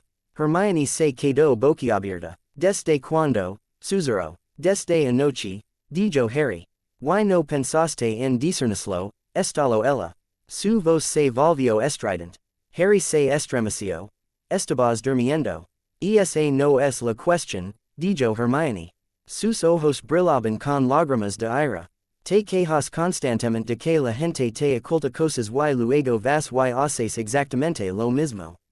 Sus palabras lo golpearon más fuerte de lo que esperaba. Acaba de pasar, dijo él. Todavía estoy tratando de averiguar qué significa. Entonces dejemos que lo resolvamos contigo, dijo ella. Se supone que somos tus amigos. Se supone que estamos en esto juntos. Ron asintió. Yo, fuiste al departamento de misterios con nosotros. Nos enfrentamos a esos idiotas con máscaras contigo. Tenemos derecho a saber si algo importante ha cambiado en tu cabeza. El temperamento de Harry, ya deslachado, estalo. Tenéis el derecho, repitió. Y yo, tengo derecho a guardarme algo para mí. O todo lo que tengo tiene que estar en discusión ahora. No estamos pidiendo todo, dijo Hermione. Estamos pidiendo las cosas que afectan si vives o mueres. Todo afecta eso, replicó Harry. Respirar afecta eso. Tomar el desayuno afecta eso. Vas a hacer un gráfico. Ron levantó ambas manos. Está bien, no podemos. Hermione se volvió hacia él. Nos está excluyendo, dijo. Otra vez. Igual que Dumbledore. Igual que todos los demás. Y estoy harta. Harry sintió que algo se retorcía en su pecho. Eso no es justo, dijo él. No es así, exigió ella. Has estado escabulando a la biblioteca a todas horas. Has estado leyendo cosas que no nos vas a mostrar. Desapareces en el air y regresas luciendo como si te hubieran golpeado con 10 aterradores, y luego no nos dices nada excepto que deberíamos confiar en ti. Nunca te pedí que confiaras en mí, dijo él. Las palabras salieron frías. Lo decidiste por tu cuenta. Hermione retrocedió como si él lo hubiera bofeteado. Ron miró entre ellos, impotente. Harry, dijo, vamos. ¿Qué quieres que diga? Preguntó Harry. Que fui al bosque y encontré una magia que ni siquiera Dumbledore entiende. Que dije que me arrancara algo de la cabeza y pusiera otra cosa en su lugar. Que no sé en que me estoy convirtiendo, pero lo estoy haciendo porque me niego a ver oír a ninguno de vosotros si hay la más mínima posibilidad de que pueda detenerlo. Las palabras quedaron suspendidas en el aire. No había pretendido decir tanto. Hermione lo miró fijamente. Tenía los ojos muy abiertos. Al borde de las lágrimas. ¿Qué hiciste? Susurró ella. Se maldijo en silencio. Eso no era para ti, dijo la presencia interior en voz baja. Descuidado. Harry lo ignoró. Fui a la biblioteca, dijo, más despacio. Le sobre magia de antes del ministerio. Antes de las varitas. Me llevo a un lugar del bosque. Había algo allí. Corto la conexión entre Voldemort y yo. Eso es todo lo que estoy diciendo. Hermione sacudió la cabeza con incredulidad. Fuiste solo, dijo ella. De noche. Al bosque. Para manipular magia desconocida. Sí, dijo él. Ella emitió un sonido que era algo entre una risa y un solozo. Tienes un deseo de muerte, exigió ella. Estás tratando de que te maten. Estoy tratando de asegurarme de no fracasar de nuevo, espero él. No fracasaste, dijo ella. Los adultos sí. La orden sí. El ministerio sí. Bellatrix sí. Voldemort sí. Hiciste todo lo que pudiste. No fue suficiente, dijo Harry. Hermione se secó los ojos con el dorso de la mano. No eres la única persona que lo amaba, dijo ella. No eres la única persona que quiere traerla de vuelta. Si hubiera una manera de hacerlo, no crees que estaría en la biblioteca contigo buscándola. No crees que Remus lo haría, o Tonks, o cualquiera. Harry se estremeció. No estoy tratando de traerla de vuelta, dijo él. Sé que se ha ido. Quiero asegurarme de que nadie más lo siga. Entonces, ¿por qué no nos lo dices? Susurró ella. ¿Por qué nos haces adivinar? ¿Por qué nos haces sentir como extraños? Porque si se lo dices, dijo la voz interior en voz baja, trataron de arrastrar de vuelta a los límites que te hicieron débil. Porque estoy cansado, dijo Harry. Porque cada vez que me doy la vuelta, alguien exige otra parte de mí. Dumbledore quiere mi confianza. El ministerio quiere mi nombre. Voldemort quiere mi vida. Hermione lo miró fijamente. Las lágrimas corrían libremente ahora. No queremos tus secretos, dijo ella. Te queremos a ti. Ron tragó saliva con dificultad. Tenía las orejas rojas. Ella tiene razón, dijo. Estamos asustadas, compañero. Eres diferente. Siempre has estado un poco enojado, pero esto es diferente.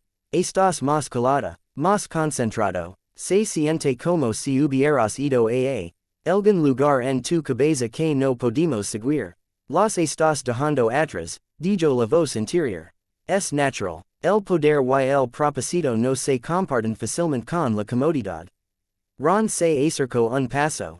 A esta vieja magia te está haciendo algo, dijo, necesitamos saberlo.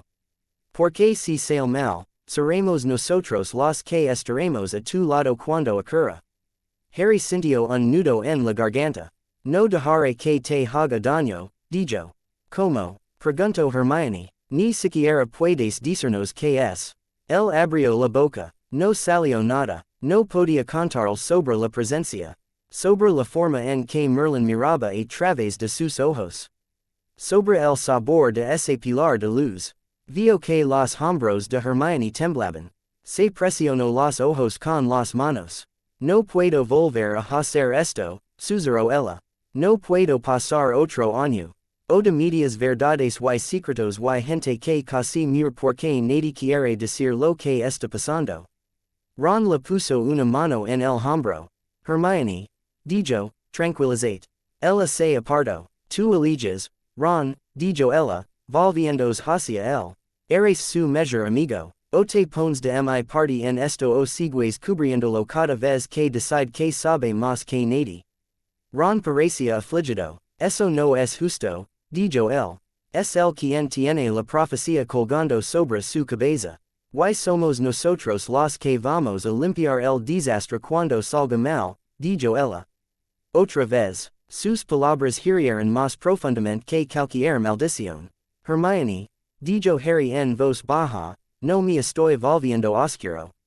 Sos lo que Tom se dijo a sí mismo, murmuró la voz interior. Hermione lo miró. Tenía los ojos rojos. Quiero creerte, dijo ella. Quiero hacerlo. Pero ya no puedo ver lo que está pasando ahí dentro. Ella se golpeó la sien con un dedo. Lo harás, si pierdo el control, dijo él. Creme, será obvio. Eso es lo que me asusta, dijo. Ella se dio la vuelta y se alejó, subiendo la escalera de las chicas, con los hombros regidos. Ron se quedó de pie en medio de la habitación, con los brazos colgando a los lados. Durante un largo momento, ninguno de los chicos habló. Finalmente Ron dijo, en voz baja, ella no se equivoca, ¿sabes? Harry se quedó mirando el fuego. No, dijo, ella no lo es. Pero ella tampoco tiene razón, continuó Ron. Tú no eres él. Yo no sé quién soy, dijo Harry. Ron hizo una mueca. Ese es el problema, amigo, dijo. Tienes algo nuevo en la cabeza y no pensaste en discernirlo hasta que explotó por toda la sala común. No explotó, dijo Harry. Ya sabes a qué me refiero, dijo Ron. Se pasó una mano por el pelo. Entiendo que estés enfadado. Entiendo que sientes que tienes que arreglarlo todo tú solo. También entiendo que marchar solo casi te ha hecho morir. Más de una vez. Harry lo miró. ¿Vas a elegir? Preguntó. Las palabras sabían amargas. Como ella dijo. Ron hizo una mueca. A veces eres un idiota, dijo él. Por supuesto que no. No me voy. Pero tampoco voy a sentarme aquí y fingir que esto está bien. Se acercó más. Si estás haciendo algo que podría convertir en el próximo quien tú sabes, dínoslo, dijo. Tal vez no podamos detener. No soy estúpido, sé que harás lo que crees que tienes que hacer. Pero al menos podemos gritar en la dirección correcta. Harry soltó una carcajada áspera. Pensé que eso era lo que estaban haciendo, dijo. Tal vez, admitió Ron. Los Weasley gritan, es lo nuestro. Se quedaron allí un momento más. Deberías ir tras ella, dijo Harry. ¿Y decir que? Preguntó Ron. Es más lista que los dos juntos. Lo resolverá antes de que pueda disculparme.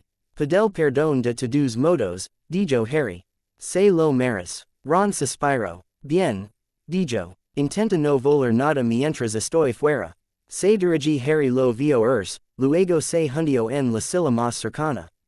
La sala común estaba vacía ahora, excepto por algunos estudiantes más jóvenes susurrando en la esquina. Le lanzaron miradas nerviosas, luego rápidamente desviaron la mirada. Ya ves, dijo la voz interior. Su miedo crecerá, su confianza no seguirá el ritmo. Sienten la distancia aunque no sepan que hay al otro lado.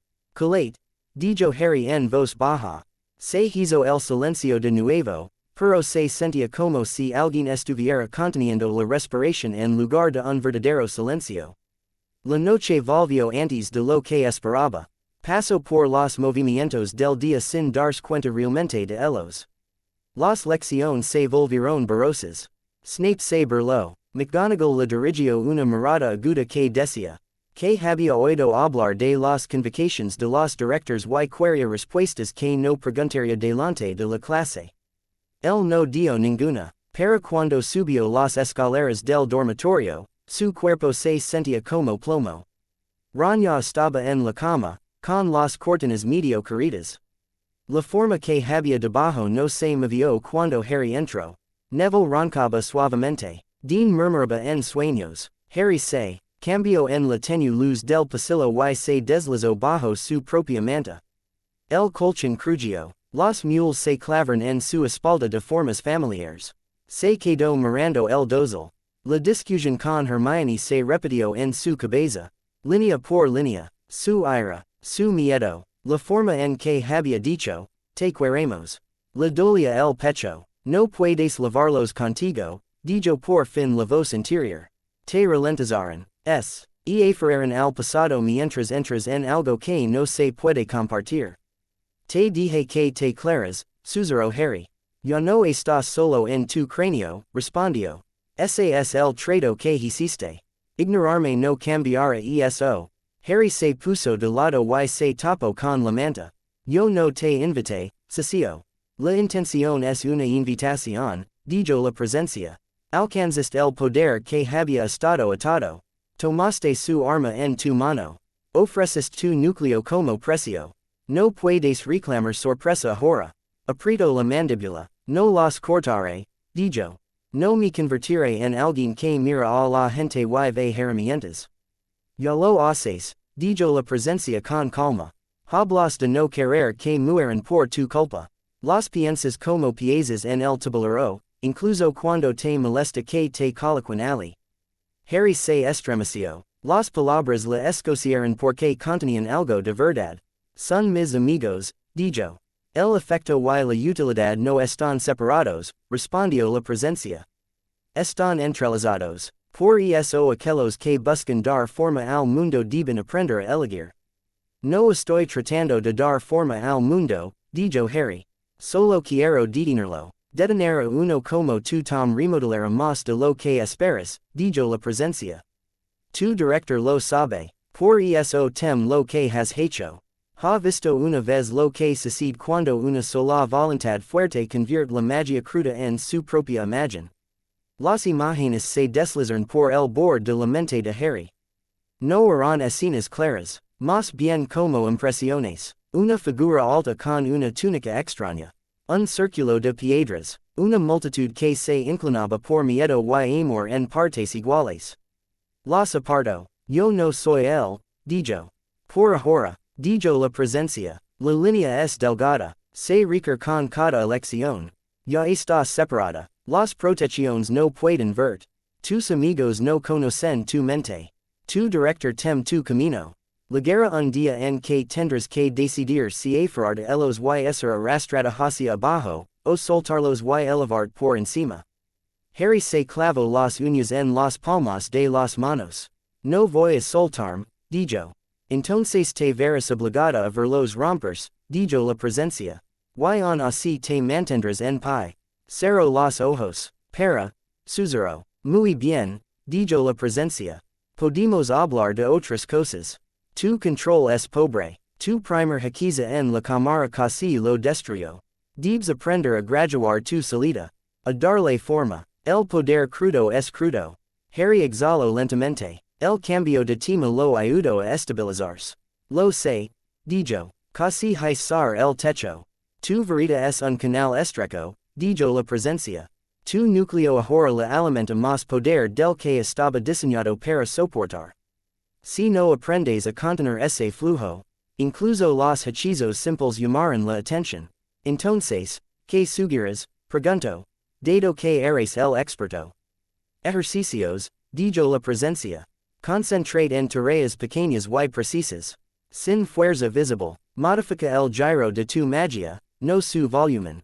Empezaremos con hechizos cotidianos. Harry hizo una mueca. Estás planeando enseñarme, dijo él. ¿Quién más lo hará? Preguntó la presencia. Tus maestros se aferran a la estrecha banda de magia segura que su ministerio permite. Te dirán que pares, no como tener éxito. Abrió los ojos y volvió a mirar el débil contorno de las cortinas de la cama. Bien, dijo. Pero yo decido hasta donde vamos. No tú. Un acuerdo requiere influencia, dijo la presencia. Tienes poca. Entonces ya veremos, respondió. Había una sensación de diversión seca en el fondo de su mente.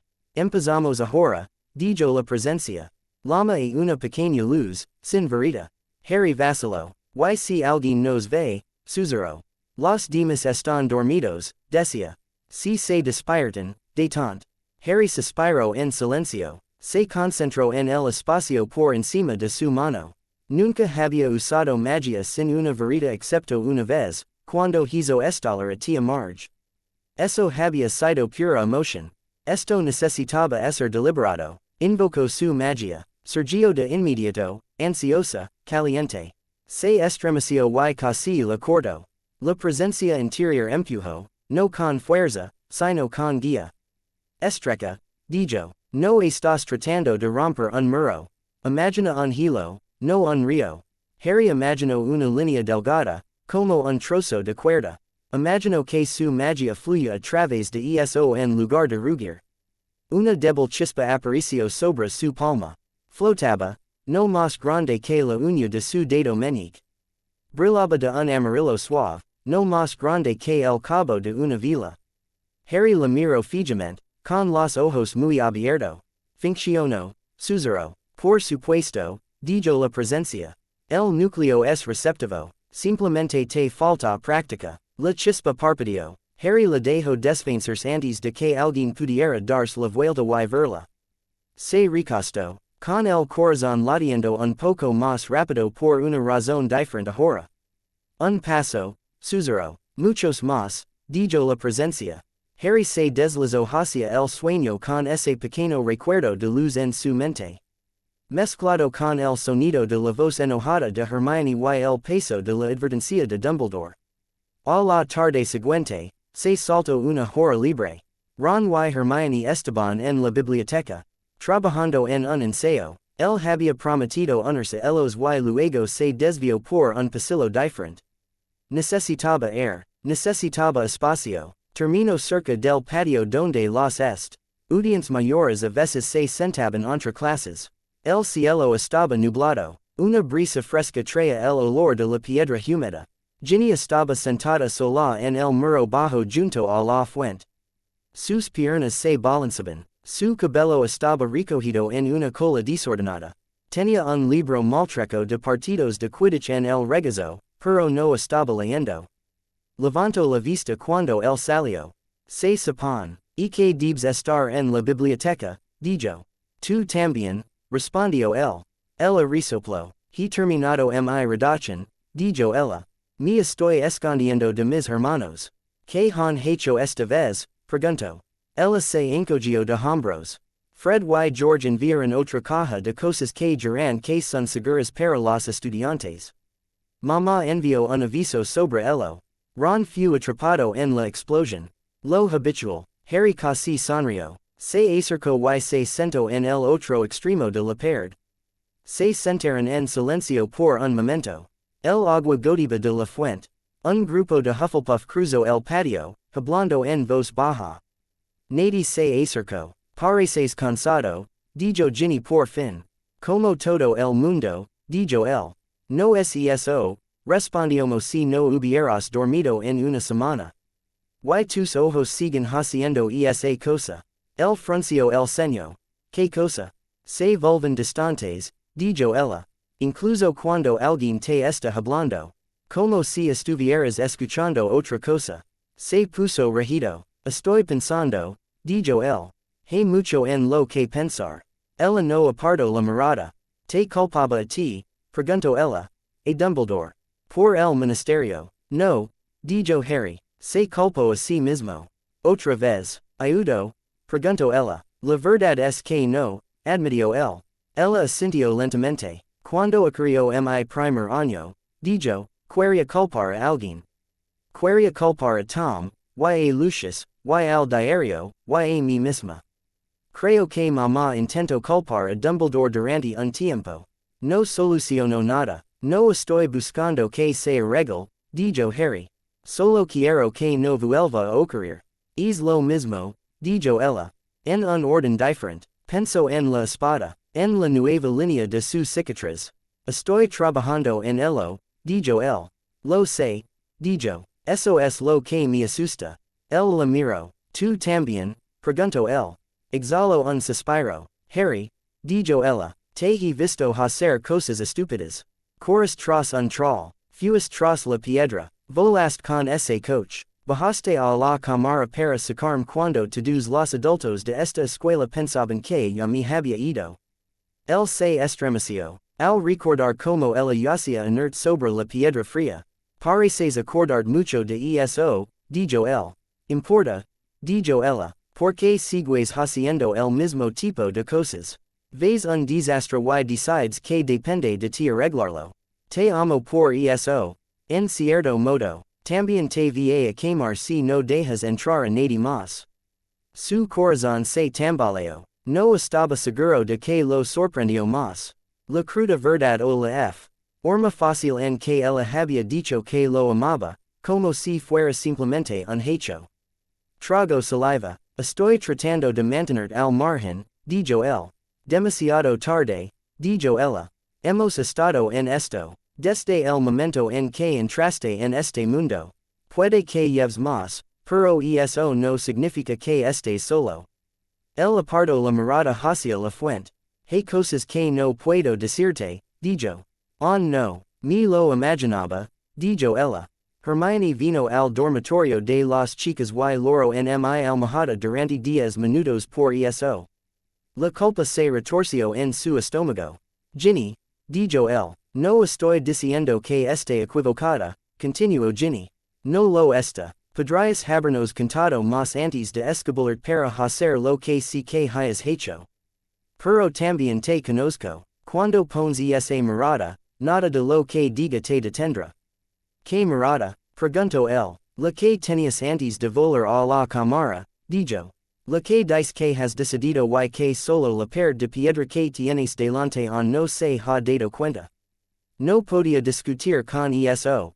Necesitaba cortar el vínculo, dijo él. No podía seguir sintiéndolo en mi cabeza. Lo sé, dijo ella en voz baja. Todos vimos lo que te hizo el año pasado. Como te agitó. Él la miró. Ella le devolvió la mirada. No te estremeces cuando digo su nombre, dijo él. He pasado un año con su yo más joven en mi cabeza, dijo ella. He hecho mi muca de dolor. Se sentaron en silencio de nuevo por un momento. No te pediré que me lo cuentes todo, dijo Ginny. No si no estás preparado. Pero te preguntaré una cosa directamente. Continúa, dijo él. Hagas lo que hagas, dijo ella. Te has más o menos parecido a él. Pensó en el vínculo desaparecido. En la forma en que ya no podía sentir a Voldemort. En la fría nueva voluntad en su lugar. Ambas cosas, dijo con sinceridad. Me quito su parte. También me dio un poder que él no tiene. Ella lo miró fijamente. Y on así lo hiciste, dijo ella. Sí, dijo él. Ella dejó escapar un largo suspiro. Entonces me voy a enojar contigo, dijo. Por no discernirlo, por ir solo, por asustar a Hermione hasta dejarla sin sentido. Él hizo una mueca, pero, añadió ella, también voy a estar a tu lado cuando vuelva a morderte. Porque eso es lo que hacemos. Trago saliva, deberías correr en la otra dirección, dijo él. Demasiado tarde, dijo ella. Ya entré en un diario maldito por ti. Eso no era para mí, dijo él. Ni siquiera me conocías entonces. Ella sonrió ligeramente. Te conocía de alguna manera, dijo ella. Lo suficiente como para ser tonta. El viento se levantó. Un mechón de su cabello voló sobre su rostro. Sin pensarlo realmente, Harry extendió la mano y se lo colocó detrás de la oreja. Su respiración se entrecortó. Por un momento el aire entre ellos se sintió diferente. No puedes hacer eso y luego decirme que corra, dijo ella. Él sintió que se le calentaba la cara. Lo siento, dijo. No te he dicho que pares, murmuró ella. Antes de que pudiera pensarlo bien, antes de que pudiera disuadirse, se inclinó y presionó sus labios contra los de ella. No fue la cosa salvaje y desesperada que habría imaginado si alguna vez se hubiera permitido soñar despierto con esto. Fue breve y suave y un poco torpe. Su mano se levantó y agarró la parte delantera de su camisa. Estabilizándose. Cuando él se apartó, sus mejillas estaban rosadas y sus ojos brillantes. Ha sido un mal momento, dijo en voz baja. Estás hecho un desastre. Estoy furiosa contigo. Todo va mal. Lo sé, dijo. Ella sonrió, pequeña y feroz. Hazlo otra vez de todos modos, dijo ella. Lo hizo. La presencia interior observaba en silencio. Si desaprobaba, no decía nada. Si calculaba como podría usarse o retorcerse este vínculo, Harry se negaba a dejar que el pensamiento se formara. Cuando finalmente se separaron, Ginny apoyó su frente contra la de él por un momento. No puedes lanzarte lo que si esto sin mí, dijo ella. Lo entiendes. Yo no soy una niña pequeña escribiendo tu nombre en mi diario. Estoy en esto. Es peligroso, dijo él. Respirar en este castillo también lo es, respondió ella. Ya lo sabías. Dejó escapar un suspiro que se sentía como si hubiera estado atrapado en su pecho todo el día. Está bien, dijo él. Pero no te voy a arrastrar a todas las cosas estúpidas que hago. Al menos podrías darme la oportunidad de decir que no, dijo ella. Él casi se echó a reír. Se sentaron juntos un rato más, con los hombros tocándos, sin decir nada. La fuente gotiba. Los nubes se movían por encima. El mundo no cambiaba. Harry sintió el peso de la advertencia de Dumbledore y la ira de Hermione y la preocupación de Ron. Sintió la fría y constante presencia en el fondo de su mente. Paciente y vigilante. También sintió que la mano de Ginny encontraba la suya y se quedaba allí. Por primera vez desde que había entrado en el bosque, sintió un fino hilo de equilibrio. Tendrás que elegir, murmuró la presencia. Algún día, hoy no, susurró Harry. Hoy no, estuvo de acuerdo. Apretó suavemente los dedos de Ginny. Cualesquiera que fueran los caminos. De la magia antigua por los que había caminado, cualesquiera que fueran las decisiones a los que se había atado, los recorrería con los ojos abiertos. Y aunque tuviera que mantener algunas cosas encerradas detrás de sus dientes por ahora. No dejaría que el nuevo silencio dentro de él devorara todas las voces que importaban. No mientras aún tuviera manos que pudieran volver atrás. El desayuno parecía más ruidoso que de costumbre. Las voces rebotaban en las paredes de piedra. Los platos tintinaban. Los bujos volaban en picado por encima y dejaban ser paquitos que golpeaban las mesas.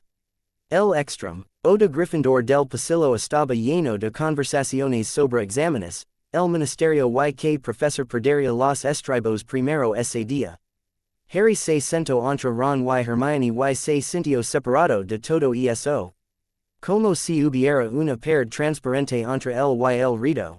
Hermione tenía un libro abierto junto a su plato, pero en realidad no estaba leyendo. Cada vez que pasaba una página, un poco demasiado bruscamente.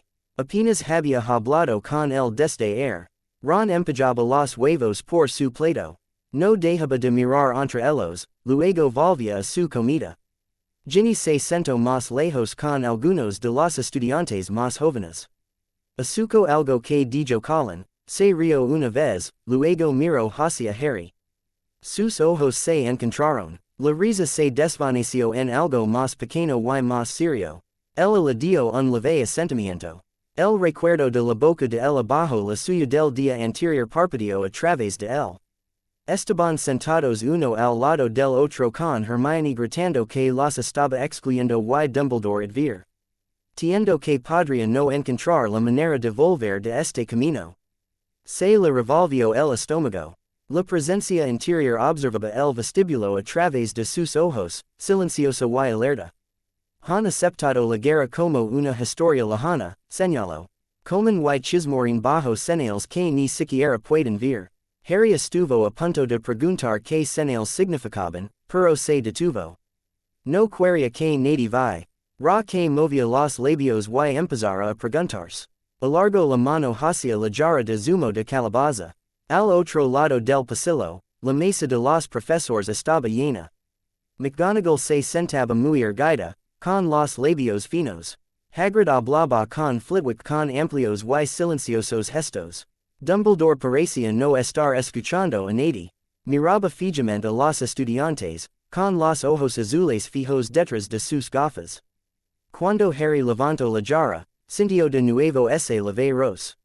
Las protecciones. Un delgado hilo de magia rozó su piel, tratando de engancharse. Se deslizó de inmediato, como una mano que se cierra sobre el agua. El contacto dejó un breve hormigueo en su pecho, luego nada. Dumbledore miró hacia la mesa de Gryffindor. Sus ojos se encontraron por una fracción de segundo. Harry se obl. Igo a servirse la bebida como si nada hubiera pasado. A su lado, Hermione cerró su libro de golpe. No has tocado tu gachas, dijo ella. Te caras en defensa si no comes. No tengo hambre, dijo él. Ese no es el punto, dijo ella. Tu cuerpo aún necesita combustible.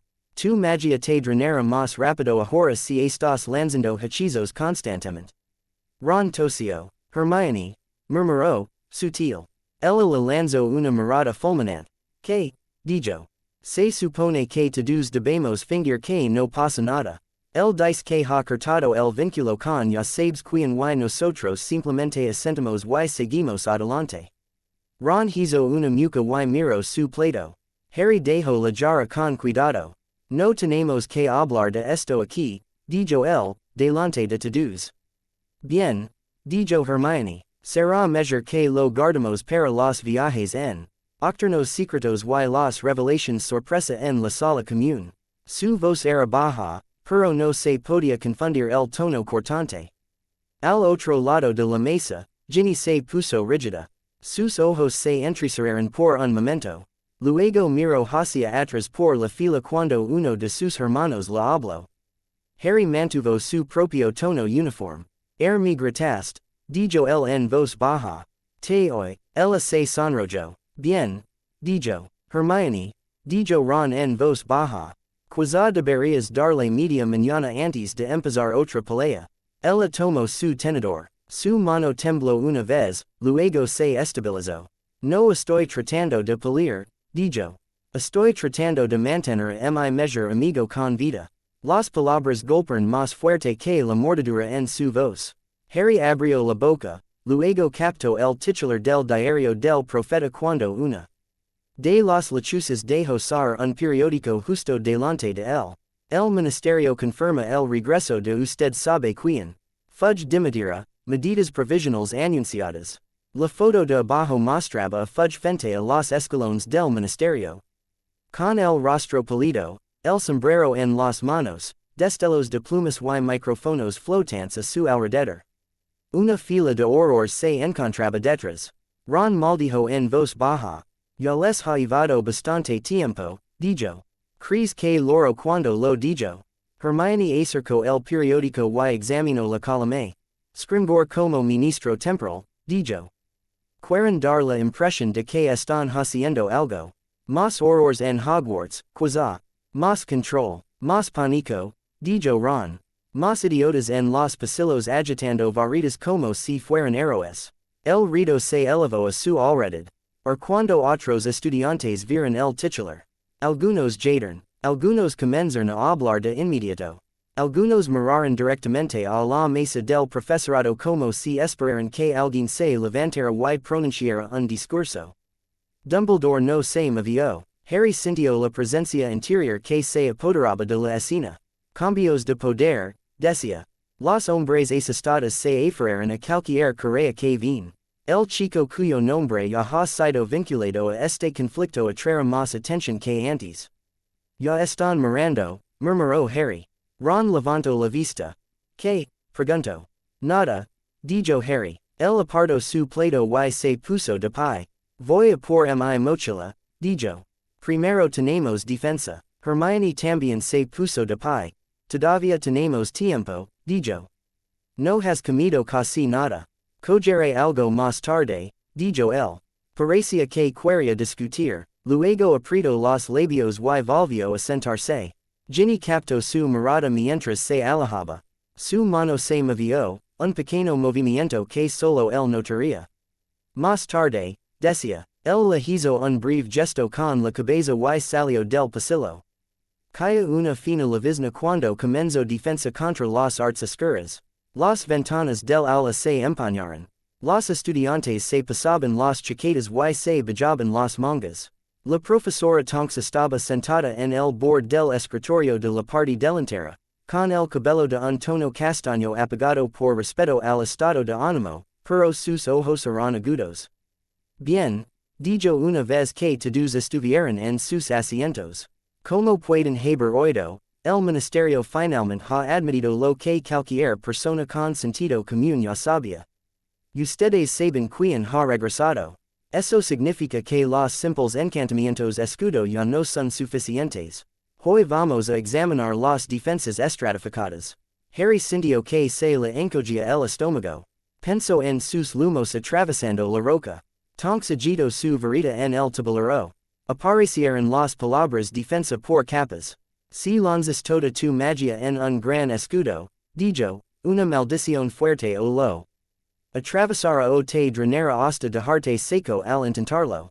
Necesitas varios escudos pequeños en ángulos ligeramente diferentes. Si uno falla, los otros toman parte del impacto. Hermione garabatió notas de inmediato. Tonks le sonrió. Para aquellos de ustedes que no están tan entusiasmados con la teoría como Granger, dijo, vamos a practicar en parejas. Ron dio un codazo a Harry. Vamos, murmuró. Ya has oído a la mujer. Muévete. Se pusieron de pie y encontraron espacio cerca de la parte de atrás. Hermione se empareó con Neville.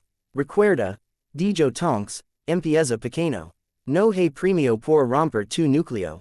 Harry levantó su varita. Protega, dijo. Su magia surgió de inmediato, ansiosa, espesa. Trató de mantenerla delgada, como lo había hecho con la pequeña luz sin varita, pero el hábito de años era difícil de romper. El escudo surgió. Era más ancho que de costumbre y más grueso. El air brilló. Ron silbó suavemente. Alardir, murmuró. Tonks miró hacia él, arqueando una ceja.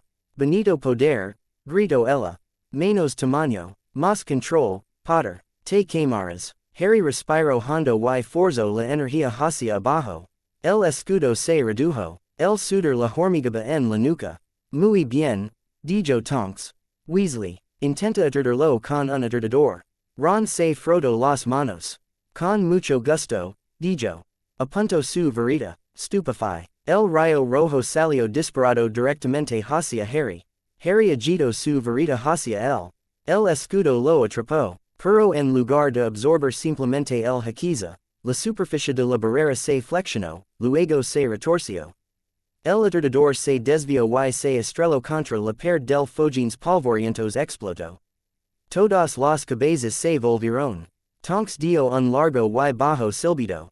Eso, dijo ella, no es normal. El pulso de Harry latía con fuerza. Lo siento, dijo, no era mi intención. La presencia interior se agitó. Measure, murmuró. Has moldado el impacto. Crudo, pero el instinto es sólido. Tonks se acercó, sus botas chirriaron ligeramente sobre la piedra. No ha pasado nada, dijo ella. La próxima vez, avísame antes de que empieces a lanzar maldiciones en ángulos extraños. ¿Dónde aprendiste ese truco? No lo aprendí, dijo él. Simplemente sucedió. Sus ojos se entrecerraron. ¿Ha cambiado algo en tu magia? Preguntó ella en voz baja. Luchó contra el impulso de mirar a Hermione. Tal vez, dijo él. Todavía estoy trabajando en ello. Tonks estudió su rostro por un momento, luego asintió. Muy bien, dijo ella. No eres el único por aquí cuya magia tiene una mente propia. Solo ten cuidado, de acuerdo. Los hechizos redirigidos pueden ser peores que los directos. Lo sé, dijo. Cuando se dio la vuelta, Hermione se acercó, varita en mano. Ahora gira, dijo en voz baja. O estoy a punto de ser arrojada al siguiente aula. Intentaré no hacerlo, dijo él. Ella apretó la mandíbula. Otra vez, dijo ella. Trabajaron durante el resto de la lección con Harry respirando lentamente entre cada escudo. Al final, sus brazos temblaban. Su cabeza palpitaba. Cada vez que buscaba su magia, esta se apresuraba a responder. Tenía que luchar contra ella hasta reducirla a un goteo manejable. Tonks hizo una pausa y dejó que todos se sentaran. Bebe agua, dijo ella. Si no lo haces, más tarde. Me maldecirás cuando tu cabeza se sienta como si la hubieran puesto bajo una prensa. Harry vació la mitad de su botella de un trago. Le temblaba la mano. Hermione lo observaba. Te vas a derrumbar si sigues forzándolo, dijo ella. Tengo que acostumbrarme, dijo él. No se va. Entonces hazlo más despacio, dijo ella. No tienes que saltar directamente a los hechizos de redireccionamiento. Empieza con cosas simples. Pensó en la chispa que había invocado en la oscuridad. Estoy trabajando en ello, dijo él. El fruncio el ceño, como si pudiera sentir que había más que él no estaba diciendo. Tonks despidió por fin a la clase. Los estudiantes salieron en fila, charlando sobre Scrimgor, sobre las redadas del ministerio, sobre que decían los padres de Quien. Harry se quedó atrás para ayudar a recoger los cojines destrozados. Cuando se agachó para coger uno, se oyó un suave golpeteo desde la puerta. Se enderezó. Firenze estaba de pie en el umbral. Su torso humano brillaba pálido contra el cuerpo más oscuro del caballo. Su cabello caía suelta sobre sus hombros. Sus ojos, claros y extraños, abarcaron la habitación de un vistazo. Tonks le hizo un gesto con la cabeza. Tienes el siguiente lote, dijo ella. Buena suerte, están cargados, lo sé, dijo Firenze. Su voz era tranquila. Miro más allá de ella hacia Harry. Podría robar al señor Potter un momento antes de la próxima clase. Tonks miró entre ellos, luego se encogió de hombros. Todo tuyo, dijo. Hermione y Ron ya se habían movido hacia el pasillo. Hermione le dirigió a Harry una mirada preocupada al pasar. Ron se demoró un segundo, luego los siguió. La puerta se cerró tras ellos con un suave clic. Firenze se adentró más en la habitación. Sus pezuñas hacían sonidos sordos sobre la piedra. Has cambiado, dijo. Harry sintió que se le tensaban los hombros. Todo el mundo sigue diciendo eso, respondió. No me refiero a las arrugas de tu rostro, dijo Firenze. Aunque el dolor esculpe su propio camino. Me refiero a la luz que te rodea. El patrón. Harry resistió el impulso de mirarse a sí mismo. Yo no resplandezco, dijo. No de una manera que los humanos ven fácilmente, dijo Firenze. Ladeo la cabeza, las estrellas han estado inquietas desde la noche del ministerio. Se movieron de nuevo anoche. El bosque habló. Los centauros que han escuchan oiran viejos ecos. Olimos fuego antiguo. Harry tragó saliva. Te refieres a mí, dijo. Me refiero a lo que despertaste, dijo Firenze. El bosquecillo que no estaba destinado a ser encontrado de nuevo. La joya que no estaba destinada a pasar a manos mortales por segunda vez. Un escalofrío recorrió la espalda de Harry. Usted lo sabe, dijo. Firenze se acercó más hasta que el espacio entre ellos pareció más pequeño de lo que permitía la habitación. Conocemos historias, dijo. Recordamos cuando Merlín caminó por estos terrenos en otra época. Recordamos cuando hizo acuerdos con la antigua religión y con los magos que vendrían después. Recordamos el día que clavó su espada en el corazón del bosque y la ató con su voluntad. La presencia interior estaba muy quieta. Centauros, dijo. Ellos recuerdan más que vuestros ancianos humanos. Harry trató de mantener el rostro firme. El circuló en los árboles, dijo. La piedra, la espada. Firenze studied him. Te respondió, dijo. No estarías de pie como lo estás ahora si no lo hubiera hecho. Harry pensó en el poder que había arrancado el horcrux de su cicatriz. Así fue, dijo. También me quito algo que nunca debería haber estado allí. Lo viste salir a través del velo, dijo Firenze. Sentiste que el aire se choraba. Estabas enojado. Y tu ira fue en busca de dientes. Harry se estremeció. Eso es entre él y yo, dijo. Firenze movió una oreja. El bosque piensa de otra manera, dijo. El nexus no es simplemente una piedra en el suelo. Es una herida en el mundo que se le enseñó a dormir. Tu la ha despertado. Los centauros oyen el latido del corazón. Déjame adivinar, dijo Harry. No están contentos. Algunos tienen miedo, dijo Firenze. Otros están ansiosos. Algunos creen que ven una oportunidad de ajustar viejas cuentas con magos que rompieron la fe. Hay facciones entre mi especie como las hay entre la vuestra. Harry pensó en Megorian y Bane y en la forma en que lo habían mirado el primer año cuando lo encontraron con el unicornio.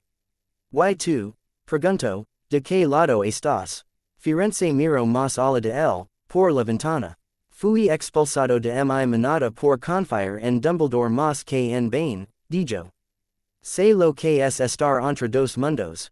Conozco el precio. Harry espero. Firenze lo miro. Hay una reunión esta noche, dijo.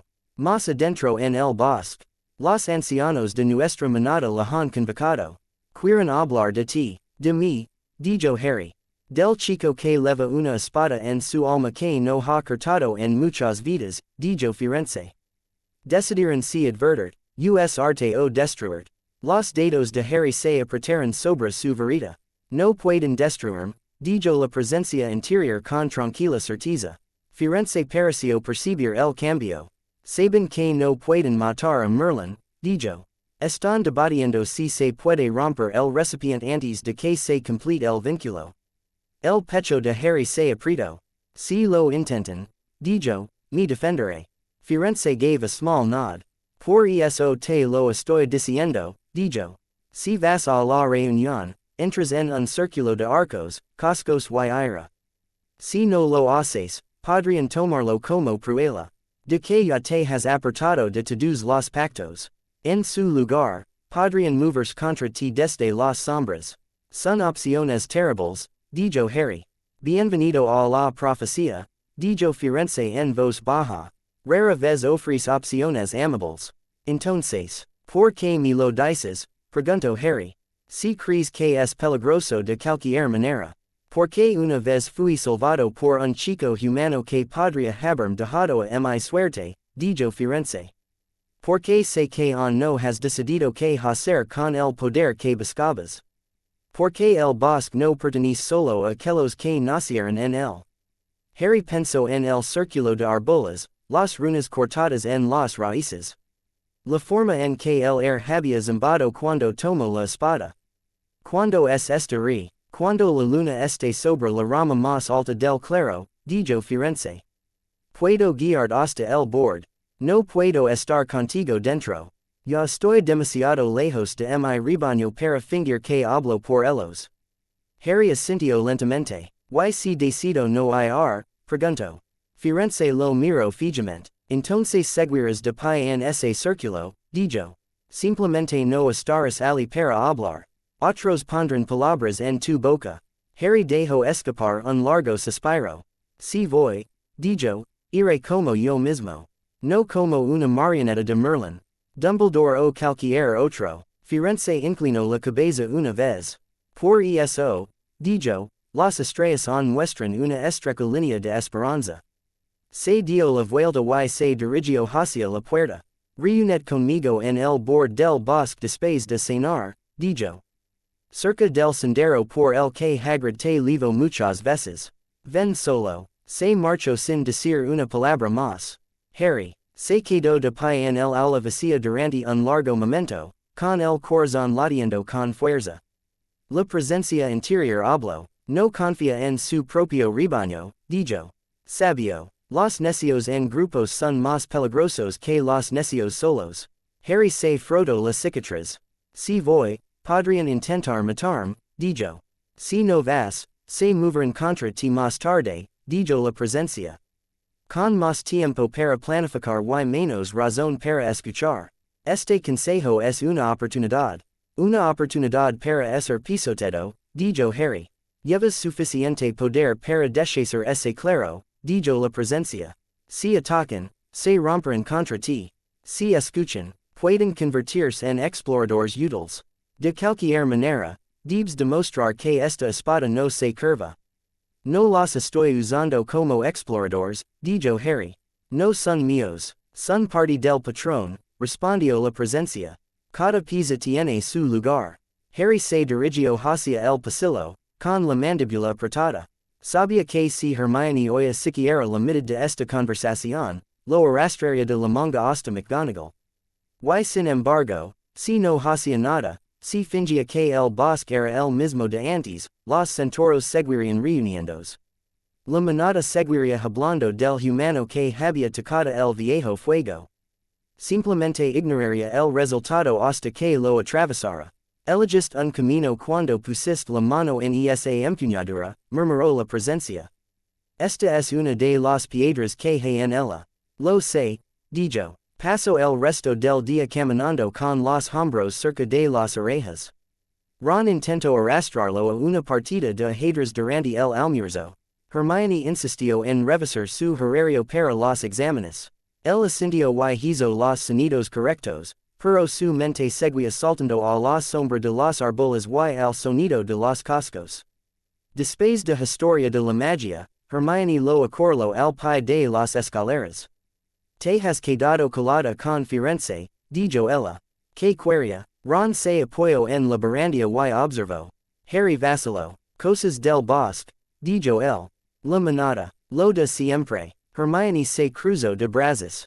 No mientes, dijo ella. Tienes esa mirada cuando mientes.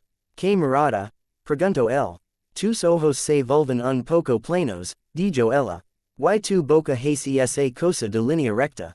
Eres un mentiroso terrible. Ron resopló. No es tan malo, dijo. Lo es cuando nos miente, dijo ella. Harry pensó en decírselo. Podía imaginar la escena con claridad. Hermione agarrándolo del brazo y diciendo que no tenía permitido volver a poner un pie en el bosque. Ron jurando que los centauros lo pisotearían hasta dejarlo en el barro. Ambos insistiendo en que fuera a ver a Dumbledore. Si se lo contaba a Dumbledore, el director tendría una docena de razones por las que debería mantenerse alejado y dejar que personas mayores y más sabias se encargaran de ello. Excepto que las personas mayores y más sabias habían dejado morir a Sirius y el Horcrux había permanecido en su cabeza durante años. Yo me encargaré, dijo. Mi Leo, eso es lo que dijiste delante del ministerio, la espeto Hermione. Ron se enderezó. Está bien, dijo. Es suficiente. Todos tomamos decisiones esa noche. Ella dirigió su frustración hacia él. Sí, dijo. Elegimos seguir a Harry a algo que nunca debería haber afrontado solo. Y casi morimos por ello. Ron hizo una mueca. Harry dio un paso atrás. No voy a arrastrar de esto, dijo. Te lo prometo. Hermione se rió una vez, bruscamente. Lo dices como es. Y tuvieras ese tipo de control, dijo ella. No lo tienes. Cada decisión que tomas nos afecta tanto si quieres como si no. Eso es lo que pasa cuando somos amigos. Si no quieres estar en la zona de explosión, dijo él, entonces alejate. Ron lo miró fijamente. Hermione se quedó muy quieta. ¿Es eso lo que quieres? Preguntó ella. Su voz estaba tranquila ahora. Que me vaya. Se obligó a sostener la mirada. No, dijo él, pero no voy a fingir que puedo dejar de moverme porque te hace sentir más cómoda. Tengo que hacer cosas que no te van a gustar. Sus ojos brillan. ¿Quieres decir que tienes que hacer cosas de las que ni siquiera me hablarás? Dijo ella. El silencio se extendió entre ellos. Ron cambió de postura. Hermione, dijo por fin, ya lo conoces. Si cree que tiene que ir tanto si firmas una autorización como si no. Lo único que podemos hacer es gritar y esperar que lo oiga por encima del ruido que tiene en la cabeza. Ella tragó saliva. Estoy cansada de gritar, dijo ella. Estoy cansada de verlo caminar hacia paredes de ladrillo. Estoy cansada de perder gente. Lo sé, dijo Ron en voz baja. Miró a Harry una vez más y luego se dio la vuelta. Cuando estés listo para confiar en nosotros, dijo ella. Estaremos en la biblioteca. Ella se alejó, con los hombros tensos, apretando el libro contra el pecho. Ron la vio y suspiró. Sabes que tiene razón, dijo él. Sé que está enfadada, dijo Harry. Y dolido, añadió Ron. Y asustada. Y no lo estás haciendo mejor. Harry se frotó la nuca. No estás eligiendo, dijo él. No, dijo Ron. No tengo dos mejores amigos en una vida. No voy a tirar ninguno. Le dirigió a Harry una larga mirada. No tienes que contárnoslo todo, dijo. Se te permite guardar algunas cosas en la cabeza. Pero cuando estés caminando hacia algo grande, sería bueno que nos dieras una advertencia. Así podremos decidir si seguir o no. Esta noche estoy caminando hacia algo grande, dijo Harry antes de que pudiera disuadirse a sí mismo. Ron anarcó las cejas. K. Pregunto L. Firenze mi ha dicho que los centauros se van a reunir, dijo Harry. Quieren hablar de lo que hice. Ron maldijo en voz baja. Y tu vas a ir, dijo. Sí, dijo Harry. Estás loco? Exigió Ron. Intentaron llevarse umbrage a los árboles y nunca más la volvimos a ver. Te dispararon flechas el primer año. No son exactamente amistosos. Lo sé, dijo Harry. Por eso necesito saber qué están planeando. Si no lo sé, caminaré ciego por los terrenos mientras ellos discuten sobre mí en la oscuridad. Ron se pasó una mano por la cara. No me dejas ir, dijo. No, dijo Harry. Me pidieron a mí, no a una multitud. Entonces vas a decírselo a McGonagall, dijo Ron. O a Dumbledore, o al menos a Hagrid. Harry negó con la cabeza. Dumbledore cerrará el bosque, dijo. McGonagall irá directamente a él. Hagrid insistirá en venir y comenzará una pelea sin siquiera darse cuenta. Ron lo miró fijamente. Así que tu plan es caminar solo hacia un círculo de centauros furiosos que creen que has robado su antigua magia, dijo. Brillante. Es el único plan que tengo, dijo Harry. Ron lo miró fijamente durante un largo momento, luego apartó la mirada. ¿Cuándo? Preguntó. Después de cenar, dijo Harry. Ron asintió una vez. Bien, dijo. Conocerás a Ginny antes de irte, o te prenderá fuego si se entera más tarde. Hermione probablemente lo resolverá por sí misma y te escribirá un ensayo de 10 páginas una mala idea. Yo me quedaré despierto y esperaré a ver si regresas. No es un gran plan, dijo Harry. Es más que un plan, dijo Ron. Y si no vuelves, al menos sabré por donde huir con ella. El pecho de Harry se apretó. Volveré, dijo. Será mejor que lo hagas, dijo Ron. No voy a dejar que me dejes atrapado como el hijo mediano que vivió. A pesar de todo, Harry casi sonrió. El cielo se despejó al atardecer. Para cuando terminó la cena, una luna pálida colgaba sobre las torres. Las estrellas perforaban la oscuridad. El bosque al borde de los terrenos era una masa de formas negras. Ginny lo agarró de la manga cuando se levantó de la mesa. Tenemos que hablar, dijo ella. Él asintió y la siguió al vestíbulo de entrada. Los estudiantes fluían a su alrededor, dirigiéndose a las salas comunes. Lo llevó a un rincón en sombras cerca del pie de la escalera principal. Estás haciendo algo imprudente, dijo de inmediato. Eso no lo sabes, dijo él. Ella levantó las cejas. Harry, dijo ella, has estado nervioso todo el día. Firenze ha preguntado por ti. Hermione anda por allí como si alguien hubiera insultado su libro favorito. Ron parece a punto de vomitar. Él hizo una mueca. Os centauros se están reuniendo, dijo él. Sobre mí. Firenze dice que algunos de ellos quieren us arm, otros quieren matarme, otros no están seguros. Y tu vas a entrar en esa reunión, dijo ella. Sí, dijo él. Respiro hondo. Por supuesto que sí, dijo ella. Sabes que hay formas más fáciles de que te pisoteen. El bosque ya está decidiendo que hacer conmigo, dijo él. Preferiría verlo en mi cara. Ella lo miró. ¿Tienes idea de cómo suenas cuando dices cosas así? Preguntó ella. Como si fueras un general entrando en un consejo de guerra. No soy un general, dijo él. Solo estoy cansado de ser el último en saberlo. Ella estudió su rostro. Si te digo que no te vayas, preguntó ella, te quedarás. Negó con la cabeza. No, dijo él. Ella tragó saliva. Entonces no voy a decirlo, dijo ella. RQE no quiero que las últimas palabras antes de que entres en el bosque sean otro orden que no sigas. Su voz tembló en la última parte. Él miró su mano sobre su manga. La cubrió con la suya. Tendré cuidado, dijo él.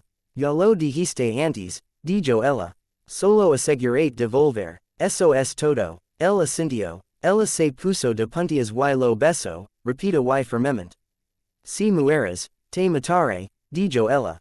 Dejo escapar un breve suspiro que fue casi una risa.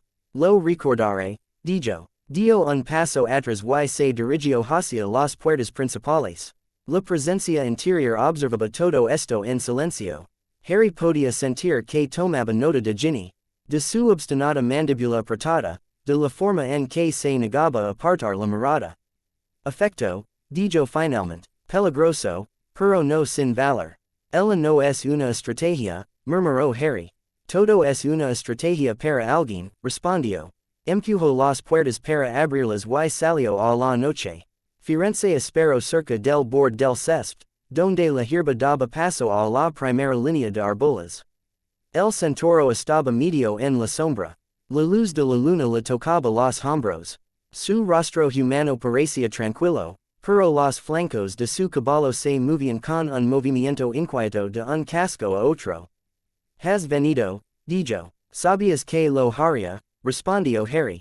Firenze asintió. Síganme, dijo. No saquen la vereda a menos que tengan intención de usarla. Eso es reconfortante, dijo Harry en voz baja. Entraron en el bosque. El aire se volvió más frío de inmediato. Las ramas se movieron sobre ellos. El olor a tierra y hojas viejas se cerró sobre ellos. Harry mantuvo el paso junto a Firenze, recordando el farol de Hagrid y el gemido de Fang de años atrás. Esta vez no había perro, ni semigigant, ni profesor con balesta.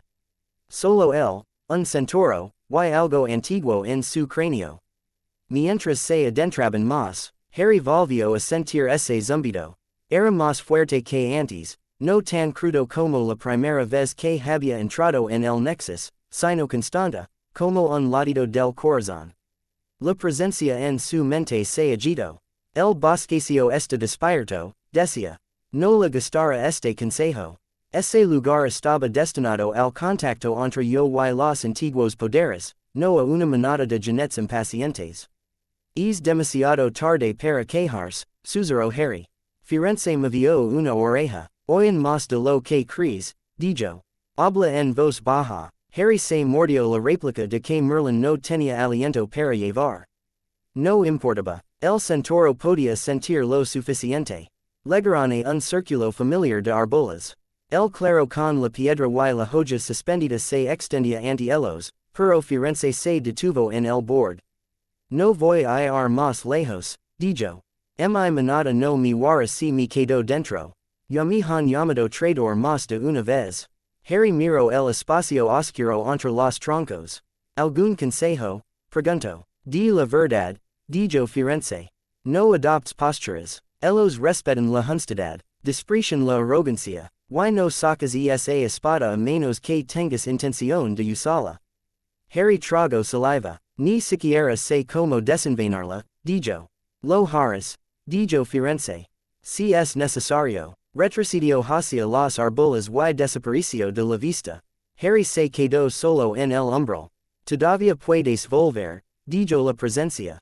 Deja que hablan en círculos. Puedes enfrentar a las consecuencias más tarde. Si corro ahora, dijo Harry, lo olerán. Me verán como una prisa, no como alguien con quien tienen que hablar. Entró en el claro. El anillo de árboles contenía más cuerpos que la última vez. Los centauros estaban de pie en un amplio círculo alrededor de la piedra en el centro. Sus formas eran sombras sólidas, sus ojos brillaban débilmente a la luz de la luna delgada. Los arcos colgaban sobre muchos pechos. Algunos ya tenían flechas preparadas. La espada flotaba sobre la piedra, delgada y pálida, casi invisible a menos que la mirara directamente. Harry caminó hacia el centro hasta que estuvo cerca de la piedra, lo suficientemente cerca como para sentir el zumbido bajo su piel. Nadie habló de inmediato. Podía sentir sus ojos. Después de un largo momento, uno de ellos dio un paso adelante. Megorian. Harry lo recordaba de aquella noche del primer año cuando habían encontrado el unicornio. El centauro era ancho y fuerte, su pelaje oscuro. Su cabello trenzado hacia atrás. Sus ojos eran agudos. Potter, dijo Megorian, has encontrado un camino que estaba destinado a perderse. Harry tragó saliva. He leyó, dijo. Tus propios libros dejaron huellas. Los libros de los hombres son descuidados, dijo otro centauro del círculo.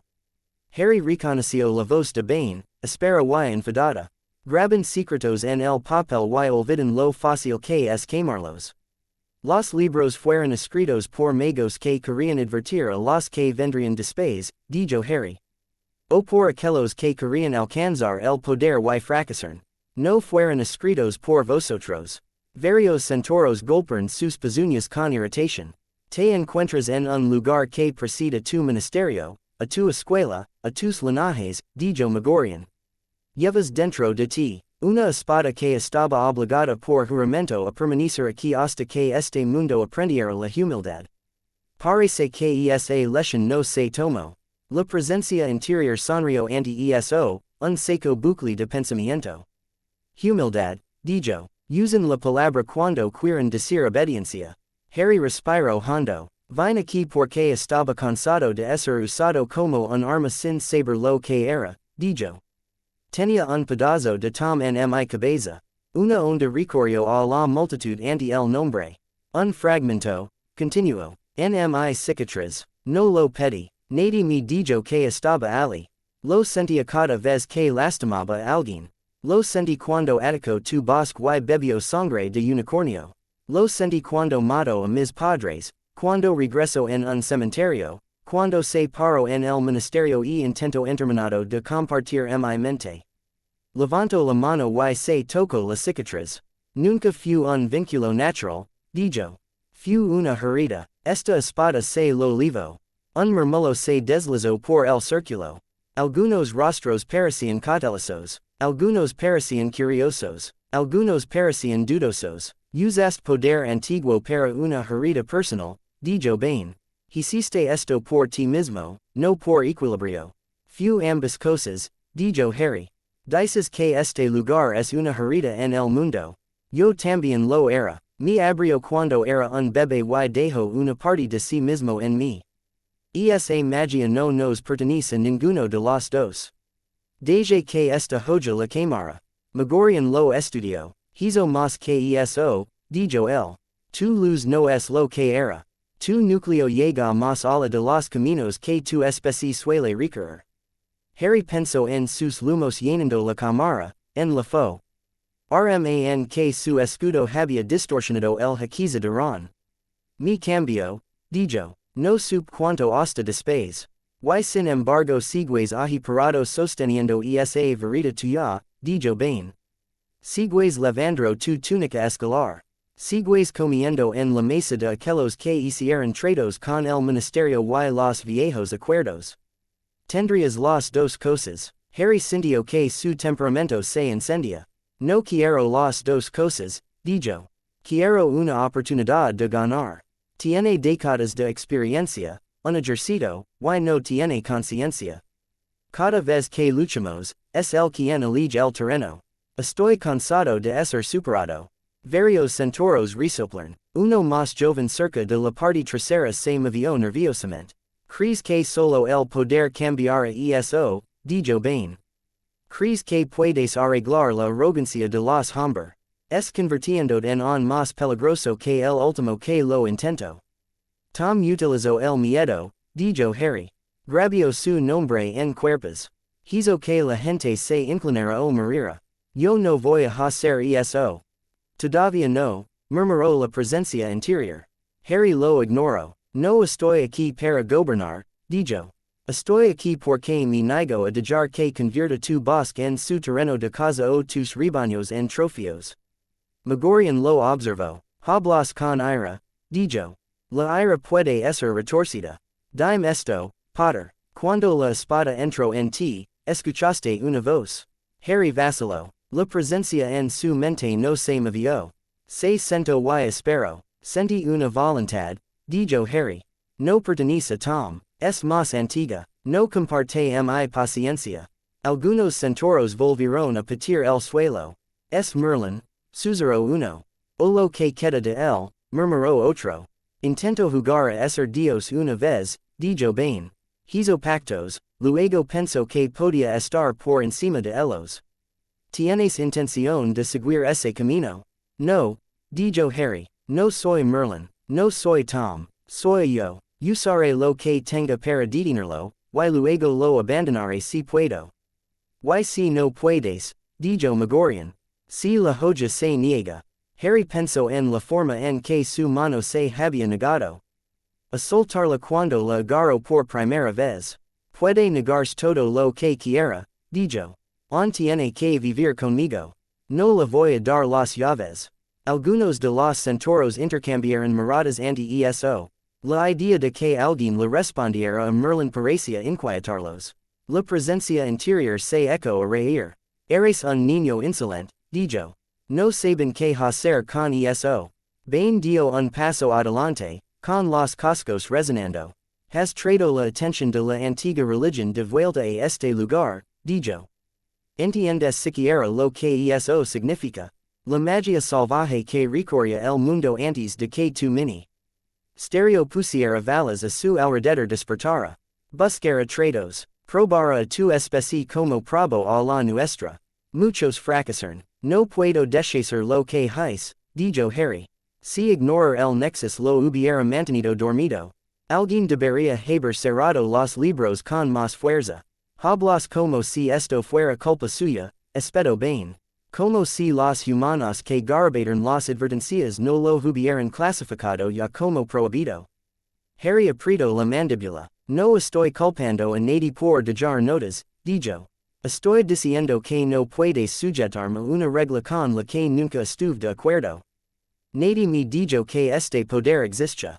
Nadie me dijo que había otra manera de sacarlo de mi cabeza. Por lo que sabía, mis opciones eran dejarlo quedarse o dejar que me abriera por dentro. Tomé otro. Gorian levantó la vista hacia la delgada franja de luna sobre los árboles. No puedes seguir siendo como eres, dijo por fin. Eso está claro. Ya no puedes ser una simple niña de escuela. La línea enter. Y tu mundo y las viejas costumbres ha sido trazada a través de tu núcleo. La cuestión no es si has cambiado, sino que harás con ese cambio.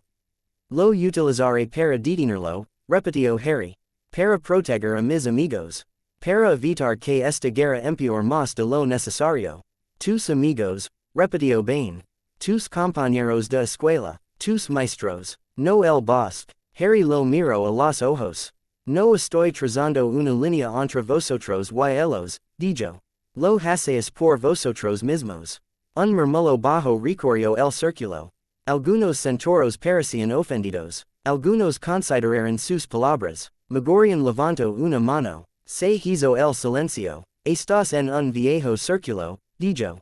En el lugar donde Merlín hizo su primer gran trato. Ofreció poder a la antigua religión a cambio del derecho a moldear la magia de esta tierra.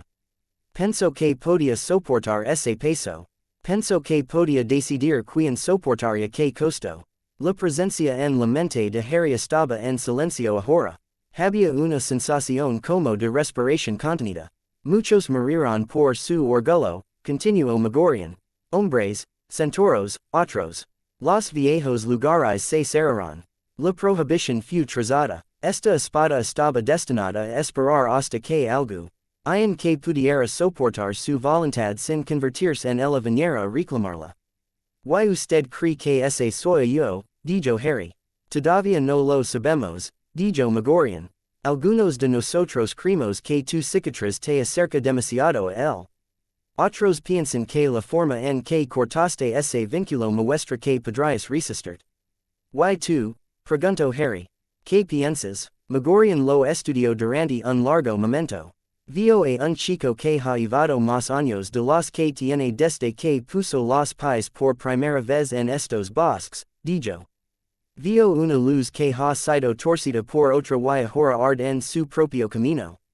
Vio a alguien que podría romperse bajo el peso o podría crecer lo suficientemente afilado como para atravesarlo. Confortant, dijo Harry. No viniste por consuelo, dijo Magorian. Viniste porque sabes que si no hablas, otros contarán tu historia por ti. Harry asintió una vez. No estoy pidiendo tu bendición, dijo. No estoy pidiendo permiso. Te estoy diciendo que no permitiré que Tom use este bosque como cobertura o tu rebaño como objetivos. Si este poder me ayuda a detenerlo, lo usaré. Si comienza a convertirme en algo como él, quiere que alguien me detenga. Tú puedes y me vigilarás. Vera, es más rápido que la mayoría si cambio para peor. Bain resoplo, nos pides que seamos tus jueces, dijo. Te pido que mantengas los ojos abiertos, dijo Harry. Eres bueno en eso. Varios centauros pisotean al war eso. Esta vez no del todo con ira. Magorian asintió lentamente. Hay un pacto que podríamos hacer, dijo. No el que hizo Merlín. Más pequeño, más estricto. No invadirás los lugares profundos sin motivo. No arrastrarás batallas de patios escolares en nuestros claros. A cambio, no soltaremos flechas en tu espalda y te avisaremos si vimos fuerzas oscuras moviéndose bajo la protección de los árboles. Harry pensó en Hermione, que se desmayaría si lo oyera hacer tratos con centauros mientras Merlín escuchaba. De acuerdo, dijo, con una condición. Una onda de sorpresa se extendió por el anillo. Tu establecerás condiciones, dijo Bain. Sí, dijo Harry, si me ves perderme en esto, si me ves empezar a actuaves una flecha en el corazón y lo dejas así. Dámelo primero, dame la oportunidad de parar. Si no puedo, entonces haz lo que tengas que hacer. Magorian reflexionó. Bain parecía furioso. Algunos de los centauros más jóvenes parecían inquietos. Pides clemencia donde no se te ha mostrado ninguna en el pasado, dijo Bain. Estoy tratando de hacerlo mejor que en el pasado, dijo Harry. Si eso es arrogante, entonces está bien. Prefiero ser el que trato de manejar esto sin conver. En un monstruo que el que apartó la mirada porque era más fácil. La presencia interior se agitó. Les pides que se detengan cuando vacilas, dijo. Ya estás planeando tu propio fracaso. Planeo par, a la posibilidad, respondió Harry en su interior, para que si llega, no siga todos. Magorian levantó la cabeza. Las estrellas no nos muestran todas las opciones, dijo. Muestran tendencias, corrientes, presiones. Muestran que esta joya remodelará más de una vida. Si corta o cura queda por vir. Muy bien, Potter. Aceptaré tu condición. Volvió la cabeza. Que nadie hable en contra, gritó. Bain dio un paso adelante de inmediato. Hablo en contra, dijo. Nos vinculamos a un chico cuya historia ya ha traído la muerte detrás de ella. Confiamos en que no tropezará. Esto es una locura, un murmullo. Lo de acuerdo sono de un grupo cercano a él. Otro centauro dio un paso adelante. Este era mayor, tenía el pelo gris en las sienes y el pecho marcado por tenues cicatrices. No hablo ni a favor ni en contra, dijo. Le recuerdo a la manada que cuando intentamos mantenernos separados antes, el mundo ensangraba. Vimos salir a los hombres y arder los bosques y no hicimos nada porque no era nuestro lugar. Tal vez esa fue nuestra propia arrogancia. More murmurs. Magorian miró alrededor del círculo. No habrá un acuerdo completo sobre esto, dijo. Nunca lo hay. El cielo no espera a que lleguemos a una votación. La tormenta ya está aquí. El chico leva una espada que la moldará tanto si nos ponemos de su parte como si no. Elijo al menos conocer su rostro cuando pase. Si vamos a hacer el equilibrio que pretendemos. No podemos hacerlo con los ojos cerrados. Bain lo fulminó con la mirada, pero no siguió discutiendo. Magorian se volvió hacia Harry. Vete, dijo. Mantén tu parte de este estrecho pacto. No uses este bosque como escenario para tus batallas escolares. Lámonos solo si la magia profunda se despierta. A cambio, vigilaremos los bordes y enviaremos aviso cuando las sombras se muevan donde no deberían. Harry asintió. Puedo hacer eso, dijo. Una cosa más, añadió Magorian. No vuelvas a tomar esa espada sin reflexionar. Cada contacto enredará tu voluntad con la suya más firmemente. Esos nudos son difíciles de deshacer. La presencia interior sonrió. No se equivoca, dijo. Pero olvida que algunos lazos nunca estuvieron destinados a ser deshechos. Harry inclinó la cabeza. Pensaré antes de actuar, dijo. Es más de lo que algunos magos logran. Algunos centauros soltaron algo que casi podría haber sido una risa. Megorian dio un paso atrás. Este consejo ha terminado, dijo. La manada comenzó a moverse. Los cuerpos fundiendos con los árboles circundantes. Los cascos golpearon suavemente. Los arcos crujeron. El círculo se estrechó. Bain se demoró cerca del borde. Si rompes este pacto, dijo en voz baja al pasar junto a Harry, si traes su sombra a nuestros claros, no esperaré una segunda señal. Te atravesaré el pecho con una flecha y rezaré para que lo que quede de ti me perdone cuando muera. Harry lo miró a los ojos. Si llego a ese punto, dijo, no estaré en ninguna posición para juzgarte. Bain resopló y desapareció en la oscuridad. Pronto Harry se quedó solo en el claro. La piedra y la joya suspendida eran las únicas otras presencias. Se volvió hacia la espada. Ya me has oído, dijo. Por supuesto, respondió la presencia. Este círculo era mío mucho antes de que fuera suyo. Te taste aquí una vez, dijo Harry. Hiciste pactos. Rompiste algunos. Un destello de algo se movió por su mente. No era exactamente culpa. No era exactamente orgullo. Es lo que cree necesario, decía. Tu director lo entendería. No estoy interesado en unirme a ese club, dijo Harry.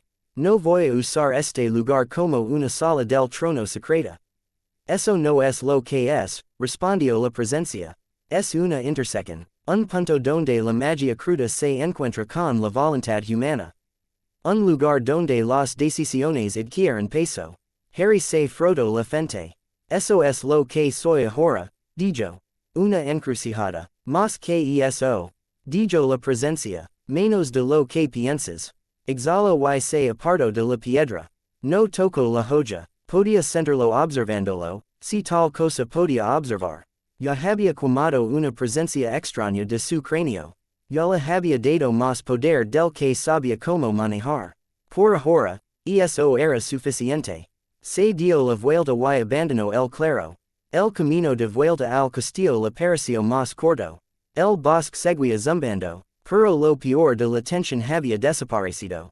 Los pájaros susurraban en las ramas. Algo pequeño se movió en la maleza. Al borde de los árboles, Firenze esperó de nuevo. Todavía estás vivo, dijo. Por el momento, respondió Harry. Firenze studied him. Aceptaron vigilar las fronteras, dijo. Eso es lo que hoy. Estabas escuchando, dijo Harry. Puedo ver a la manada, dijo Firenze. Aunque fingen que me han cortado. Nunca dejaron de pensar en mí como uno de los suyos. Tampoco me perdonaron adecuadamente. No perdonan fácilmente, dijo Harry. Los magos tampoco, respondió Firenze. Recuérdalo cuando los juzgues. Harry asintió. No se lo conté todo, dijo. Sobre la voz. Sobre cómo se siente este vínculo. Firenze agitó la cola. Habrías sido un tonto si lo hubieras hecho, dijo. Ya temen lo que no entienden. Si alimentaras ese miedo con detalles, algunos habrían disparado flechas por reflejo. Eso es reconfortante, dijo Harry. Es honesto, respondió Firenze. Has hecho un pacto con una manada que no está de acuerdo contigo. Toma lo que puedas de ella, pero no te apoyes en ella como si fuera un muro sólido. Lo recordaré, dijo Harry. Firenze inclinó la cabeza. Buenas noches, Harry Potter, dijo. Que las estrellas son más amables contigo de lo que han sido con muchos. Harry salió al césped. El castillo se alzaba ante él, con las ventanas iluminadas. El cielo sobre él estaba despejado. Por un momento, se quedó mirándolo, sintiendo el peso constante de su varita en la mano y el peso menos constante de la espada en su mente. Las protecciones volvieron a rozar su piel cuando entró en su alcance. La misma sensación de deslizamiento de antes. Todavía no sabían cómo catalogarlo. Dumbledore se dará cuenta, dijo la presencia. Ya lo ha hecho, dijo Harry. Subió los escalones y empujó las puertas para abrirlas.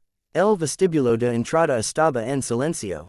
El bullicio de la cena se había desvanecido.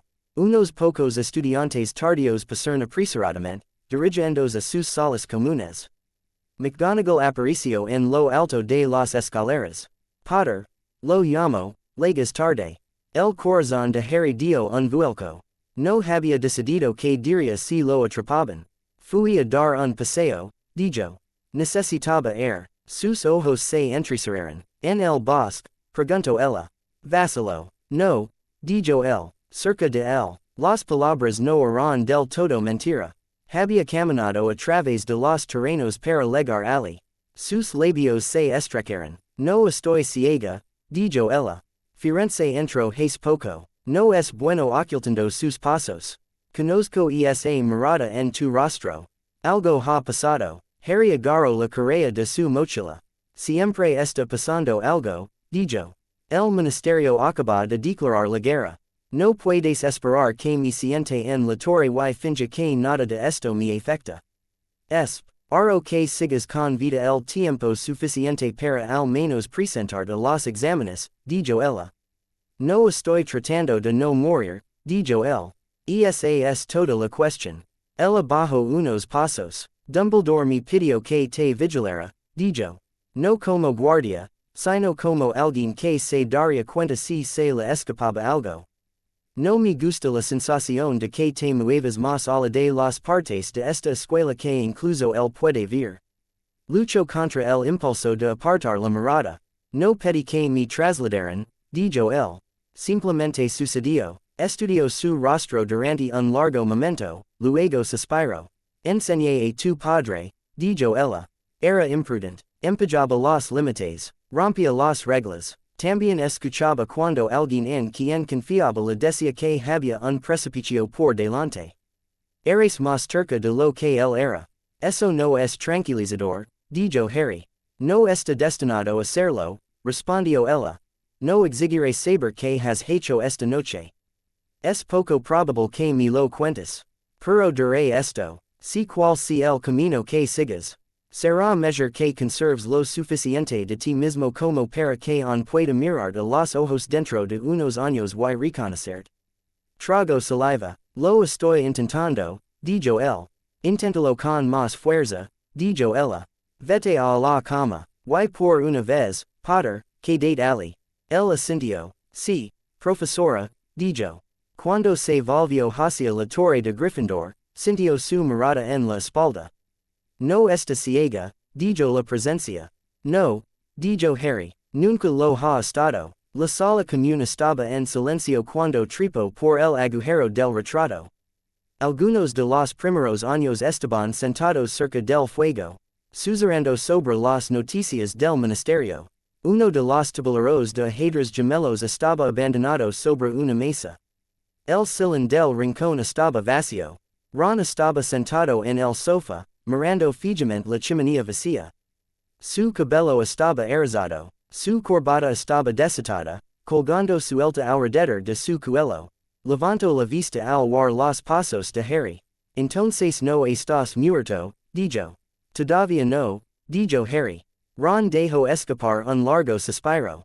Hermione está en el dormitorio de las chicas, dijo. Ha estado caminando de un lado a otro. He oído suficientes golpes para adivinarlo. Harry se dejó caer en el sillón de enfrente. Los centauros no me dispararán, dijo. Así que eso ya es algo. ¿Te atarán a un árbol para más tarde? Preguntó Ron. O decidieron que eres el chico de los caballos elegido. Harry esbozó una media sonrisa cansada. Decidieron vigilarme, dijo. Hicimos un pacto estrecho. Ron la miró fijamente. Hiciste un pacto, repitió. Con centauros. Por tu cuenta. En el bosque. Sí, dijo Harry. No me atacaron a la vista mientras no arrastré peleas escolares a sus claros. Me avisaron si ven fuerzas oscuras moviéndose. A cambio, les dije que me vigilaran. Si empiezo a salir mal. Tienen que decírmelo antes de disparar. Ron se pasó una mano por el pelo. Sabes lo loco que suena eso, dijo. Lo sé, dijo Harry. Me sentía menos furioso cuando me apuntaban flechas. Ron soltó un suspiro. No sé si debería estar impresionado o furioso, dijo. Puedes elegir ambas cosas, respondió Harry. Ron se echó hacia atrás. Voy a decirle a Hermione que estás vivo, dijo. Eso ayudará un poco. Entonces ella preguntara que hiciste y yo tendré que decidir cuántas palabras puedo usar sin que me hechicen. Harry se frotó los ojos. Puedes decirle que me fui, dijo. Puedes decirle que no estoy cubierto de huellas de pezuñas. Puedes decirle que los centauros acordaron vigilar el bosque. Y que hiciste un trato con ellos mientras Merlín se sentaba en tu cabeza y escuchaba, dijo Ron secamente. Harry hizo una mueca. Tal vez te saltes esa última parte, dijo. Ron resopló. Ella lo resolverá, dijo. Siempre lo hace. Se puso de pie y se dirigió hacia las escaleras. A mitad de camino, se detuvo. Harry, dijo sin volverse. Sé que piensas que tienes que hacer esto solo. Sé que piensas que si nos lo cuentas todo, nos pondrás en más peligro. También sé que entrar a ciegas en las cosas nunca ha ido bien para ninguno de nosotros. Así que la próxima vez que planees encontrar criaturas furiosas en el bosque, podrías al menos decírmelo con más de una hora de antelación. Harry asintió. Lo intentaré, dijo él. Ron asintió y desapareció escaleras arriba. Harry se sentó solo en la oscura sala común durante un rato, escuchando el débil crepitar del fuego moribundo.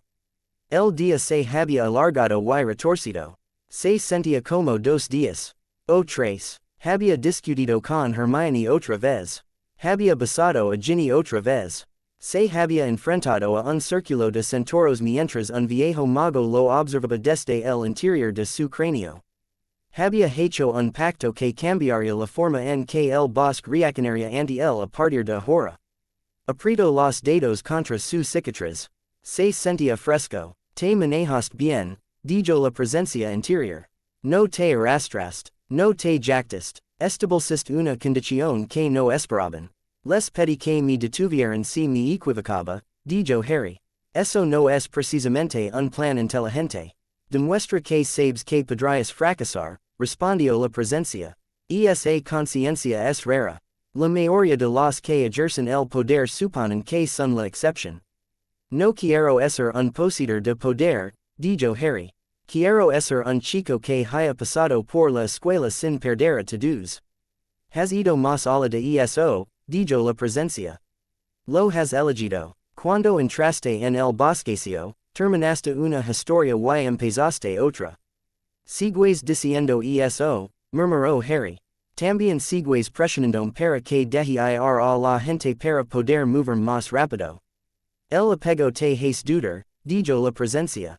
La vacilación puede matarte, también puede impedirme convertirme en lo que él es, dijo Harry. Prefiero dudar y seguir siendo capaz de mirarme al espejo que moverme más rápido y despertarme como alguien que odio. Por un momento solo hubo silencio en su cabeza. Entonces la presencia habló, más tranquila. Ese es un equilibrio que muchos fracasan en mantener, dijo. Si lo logras, serás más peligroso de formas que no pueden ser simplemente medidas en fuerza. Harry dejó escapar un suspiro. No estoy tratando de ser peligroso, dijo. Estoy tratando de ser suficiente.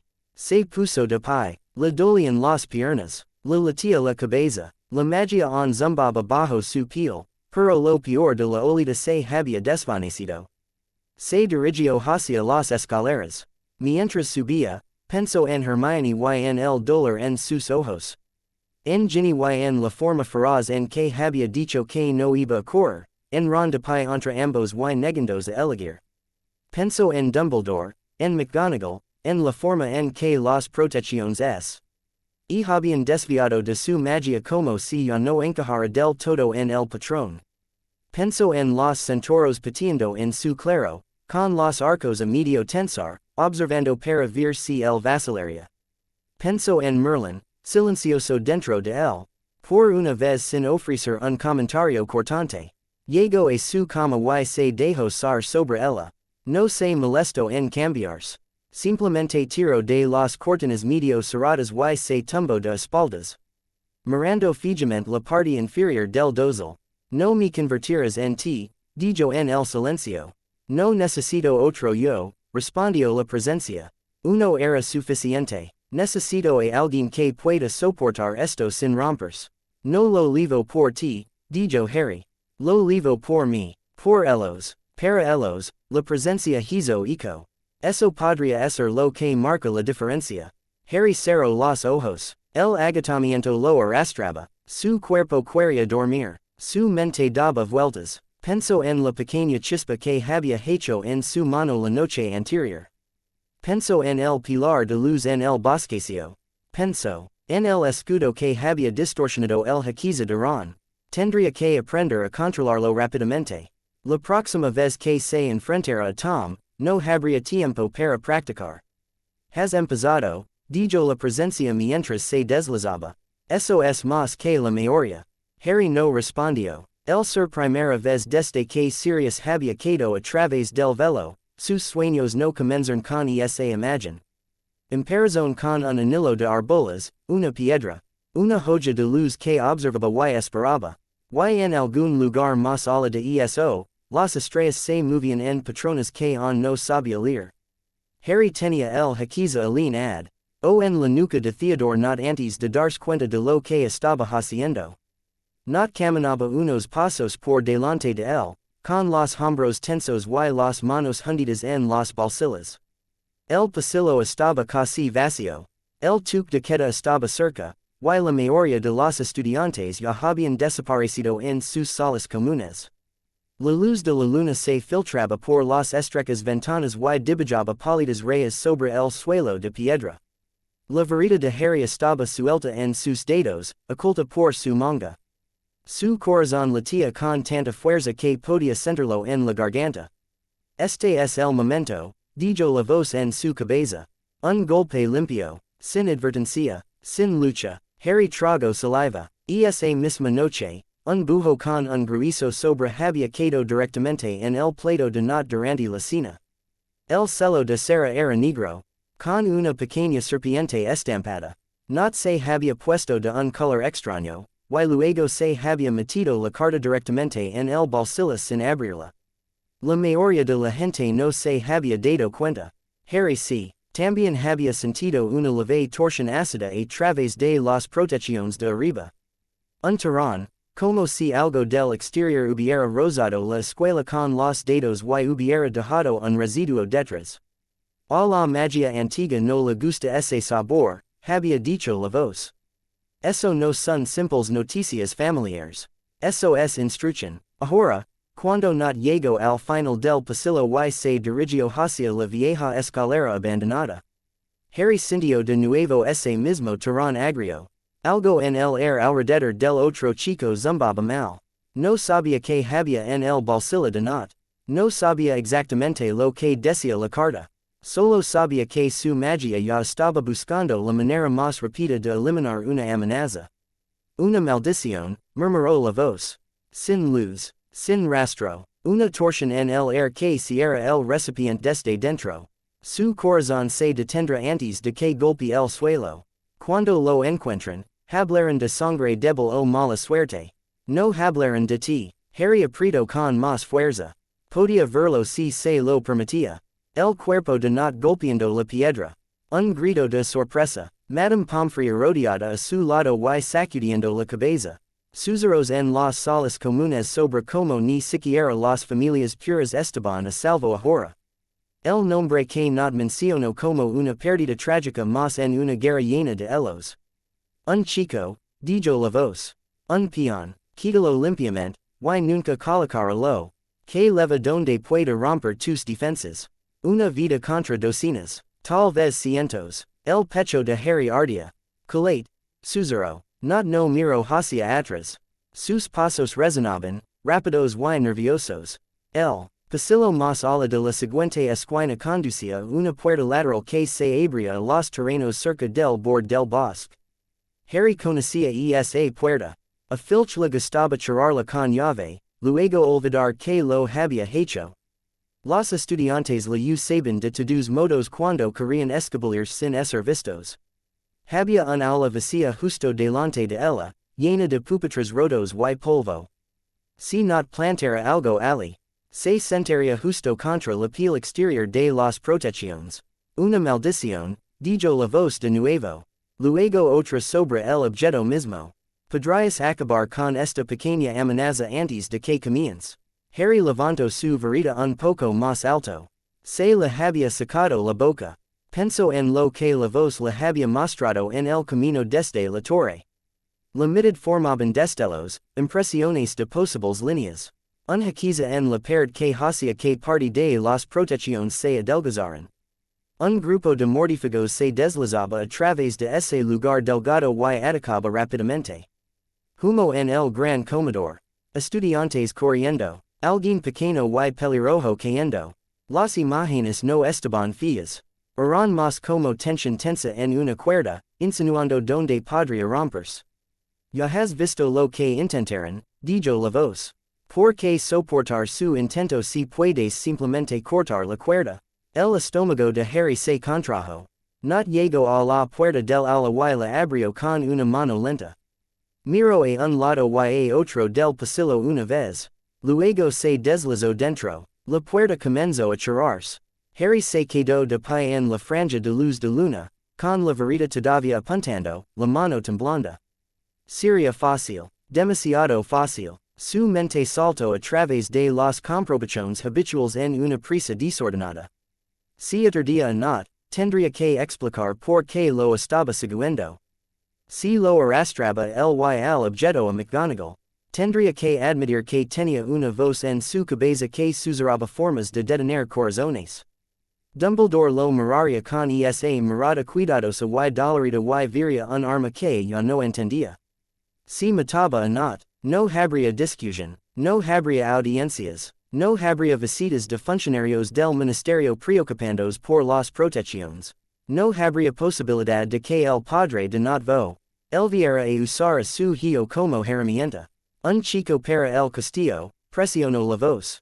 Para tus amigos, para la chica que te espero en el vestíbulo de entrada y te dijo que no moriras. Para la que te fulminó con la mirada en las escaleras y odia que la mantengan al margen pero aún así se pone a tu lado en cada pasillo que importa. La respiración de Harry se volvió corta y rápida. Vio la espalda de Not. Vio el rostro de Ginny. Vio los ojos de Hermione cuando lo llamó mentiroso. Bajo su varita. No, susurró. No voy a hacer eso. Se movió, rápido ahora, antes de que pudiera cambiar de opinión.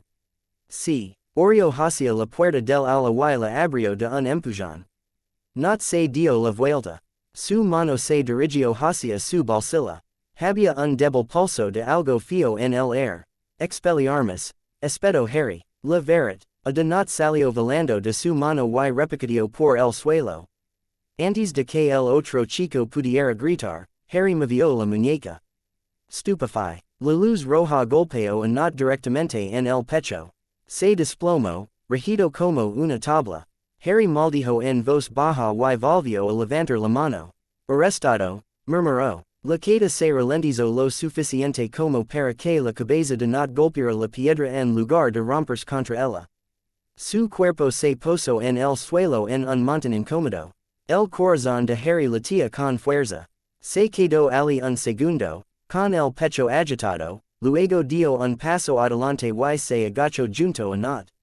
La carta que había legado a la hora de la cena yacía arrugada cerca de los dedos del muchacho aturdido. Algo pequeño y oscuro había salido rodando de ella. Un disco plano de piedra del tamaño de una guadaña.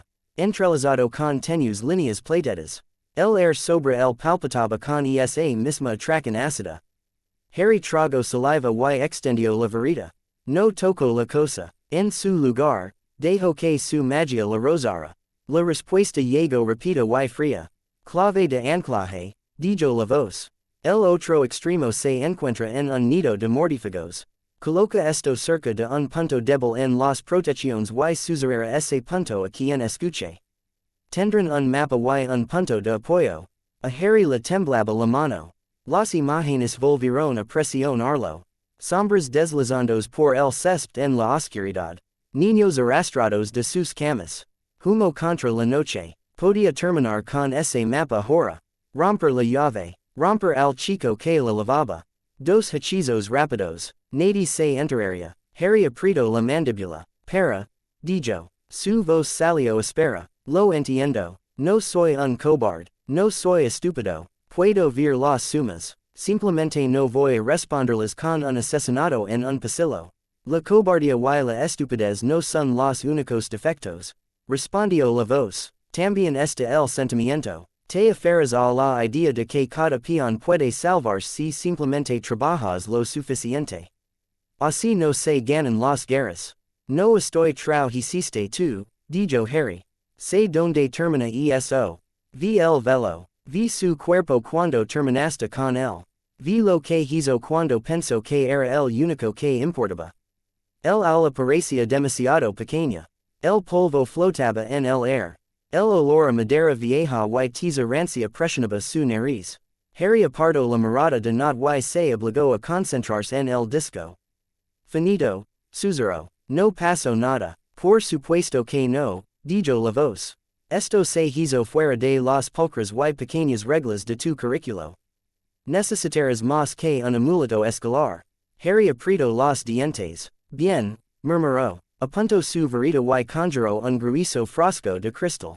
La magia vino fácilmente, casi demasiado fácilmente. El frasco se formó en su mano, sólido y frío. Volvió a agitar la varita. El disco se levantó de la piedra con un tirón y cayó en el frasco.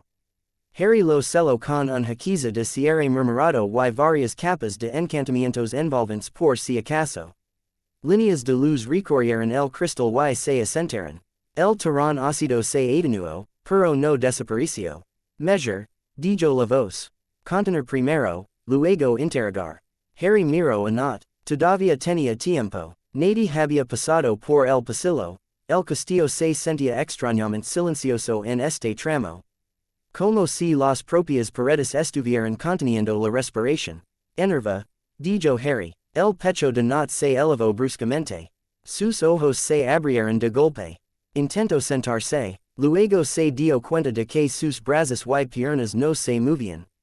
Harry los había atado con cuerdas encantadas mientras estaba inconsciente, brillaban débilmente donde se clavaban en sus túnicas. ¿Qué? Graznó Not. Potter. ¿Qué has hecho, idiota? Sueltame. Harry levantó el frasco. Esto vino con tu correo, dijo. No es otra tarjeta de rana de chocolate de tu padre. El rostro de Not palideció. No sé de qué estás hablando, dijo de inmediato. La ira de Harry se agudizó. Intentas deslizarlo en la pared junto a la puerta lateral, dijo. Esperaste hasta que el pasillo estuviera vacío. Plain. Hasta colar en los terrenos y esconderlo en los sitios. Quien te dijo cómo hacerlo. Tu padre. Alguien más. Not trago saliva. No es asunto tuyo, dijo. No tienes derecho a seguirme. No tienes derecho a tocar mi correo. La voz habló. Fría y uniforme. No se derrumbar abajo tu mirada. Su lealtad no se basa en el amor, sino en el miedo y la ambición. El dolor podría funcionar. O un corte limpio. Harry lo ignoró. Estás haciendo que esto sea asunto mío, dijo. Esa cosa habla con la gente que quiere que mis amigos mueran. Ellos también te quieren muerto, por cierto. Una vez que no serves para nada. Eres solo un cuerpo más sobre el que pueden pasar por encima. Not cerró los ojos con fuerza. Crees que lo sabes todo, dijo. Sé lo suficiente, respondió Harry. Sé que si yo hubiera sido la persona que alguien más quería que fuera. Tú ya estarías en el suelo con el corazón parado. Los ojos de Not se abrieron de golpe de nuevo. ¿Qué? Susurró. Harry oyó sus propias palabras y sintió que el suelo se inclinaba por un segundo. La voz no dijo nada esta vez. No era necesario. Se agachó más. Vas a decirme quien te dio esto, dijo en voz baja. O te entregaré a ti y al frasco a Snape y veré lo que te hace. Not vaciló. Snape ya lo sabe, dijo. Harry parpadeó. ¿Qué? Preguntó él. Not se lamió los labios. Me dijo que viniera, dijo. Dijo que si yo no aprovechaba la oportunidad, alguien más lo haría. Dijo que el señor oscuro recompensa la iniciativa. Dijo que el director nunca sospecharía que el peligro venía de este lado del castillo. Un escalofrío recorrió el pecho de Harry. Ni siquiera trato de ocultar su sorpresa. Me estás diciendo que Snape te dijo que planteras esta cosa en la pared, dijo. Los ojos de Nott se desviaron hacia un lado, hacia el rincón más alejado de la habitación. Harry se volvió. Una figura se movió allí, saliendo de detrás de un brillo que debía ser un encantamiento de desilusión. Las túnicas de Snape eran negras y pesadas. Su varita descansaba en su mano. Su rostro era ilegible. Ya basta, señor Nott, dijo con su suave acento. Ha respondido a su parte del guion. Puede clarse ahora. Nott cerró la boca con un chasquido. Harry se quedó mirando. Usted preparó esto, dijo. Su voz salió áspera. Usted le dijo que lo hiciera. Los ojos de Snape se dirigieron una vez al frasco en la mano de Harry. Le dije que caminara por donde lo hizo, dijo. Le dije que llevará un objeto y esperara a ver si el castillo se lo tragaba entero o si algo más se movía primero. Los dedos de Harry se apretaron alrededor del frasco. Así que esto es una prueba, dijo. Snape lo miró bien ahora. Todo es una prueba, dijo. Tú, más que la mayoría, deberías saberlo a estas alturas. Soy un estudiante de verdad como Sibo, dijo Harry. Uno dispuesto, respondió Snape. Cree que está sirviendo a una cosa que restaurará la posición de su padre. Habría tomado la tarea de un verdadero mortífago con mucha menos advertencia. Al menos de esta manera había controles. Todavía había una posibilidad de que fracasara, dijo Harry. Una posibilidad de que usted le entregara un arma y lo dejara entrar en el castillo con ella. La boca de Snape se torció, no del todo en una sonrisa. Supones, Potter, que no sé poner límites a mis propios juegos, dijo. Esa baratia estaba atada a mí. En el momento en que tocó la piedra, habría sabido exactamente dónde estaba. Podría haber Sara, du este pasillo en menos de un latido del corazón. La voz en la cabeza de Harry se agitó. Dice la verdad, decía. He un hilo desde esa llave hasta su varita. Harry tragó saliva. Eso no hizo que se sintiera menos enfermo. Entonces, ¿qué estabas probando? Preguntó. Si lo aturdiría. Si te lo entregaría. O si haría lo que tu pequeño amigo quería que hiciera y lo dejaría ser en el pasillo. La mirada de Snape se agudizó. ¿Qué sugirió el susurro en tu cráneo? Preguntó en voz baja.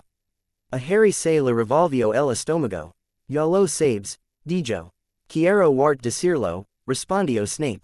Harry miró a Nott. Los ojos del chico estaban muy abiertos. Fijos en él. Sintió sabor a bilis. Me dijo que lo matara, dijo. Rápido, limpio, sin rastro, sin riesgo. Nott dejó escapar un sonido ahogado. Snape no reaccionó, al menos en apariencia. Y tú no lo hiciste, dijo.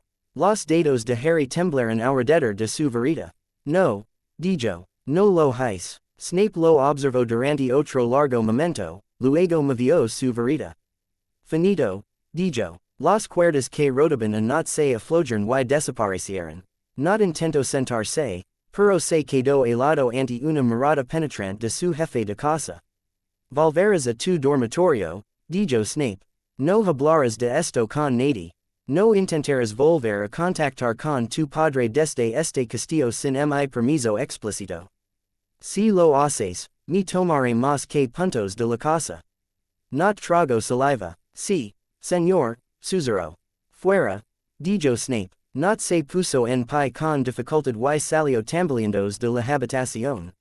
Sus pasos se desvanecieron por el pasillo. Harry se quedó donde estaba, con las rodillas casi bloqueadas en cuclillas. El frasco se sentía pesado. Snape agitó su varita una vez más. La puerta del aula se cerró con un golpe sordo. El silencio se impuso. Harry se obligó a levantar la vista. Lo utilizaste, dijo. Sí, respondió Snape. Eso no te molesta, dijo Harry. La mirada de Snape no se suavizó. Todo este castillo está lleno de niños que ya han sido reclutados por un lado u otro, dijo. La cuestión nunca ha sido si serán utilizados. La cuestión es por quién y con qué fin. Ahí está, murmuró la voz en la cabeza de Harry. La línea fría ha hablado en voz alta. Las manos de Harry temblaron más fuerte. Dumbledore te pidió que hicieras esto, dijo. Snape no respondió de inmediato. Entonces inclinó la cabeza a saber si la cosa que trajiste del bosque te había tragado, dijo. Quería saber si harías lo que puedes hacer, si te presionan. Quería saber si me convertiría en Tom, dijo Harry. Los ojos de Snape brillaron. Di su nombre, dijo. Harry parpadeó. ¿Qué? Preguntó él. Lo, repitió Snape. No lo envuelvas en título. Los nombres no son maldiciones. Sigue siendo un hombre bajo toda esa titularidad. Voldemort, dijo Harry. La mandíbula de Snape se tensó ante el sonido. No apartó la mirada. Sí, dijo. Quería saber si te convertirías en otra versión de él. Harry se quedó mirando el frasco. Casi lo hice, dijo en voz baja. Por un segundo, me pareció la elección sensata. Sin problemas, sin preguntas, solo una amenaza menos moviéndose por el tablero. Su estómago se revolvió con fuerza. Se lo tragó. La voz de Snape perdió parte de su agudeza.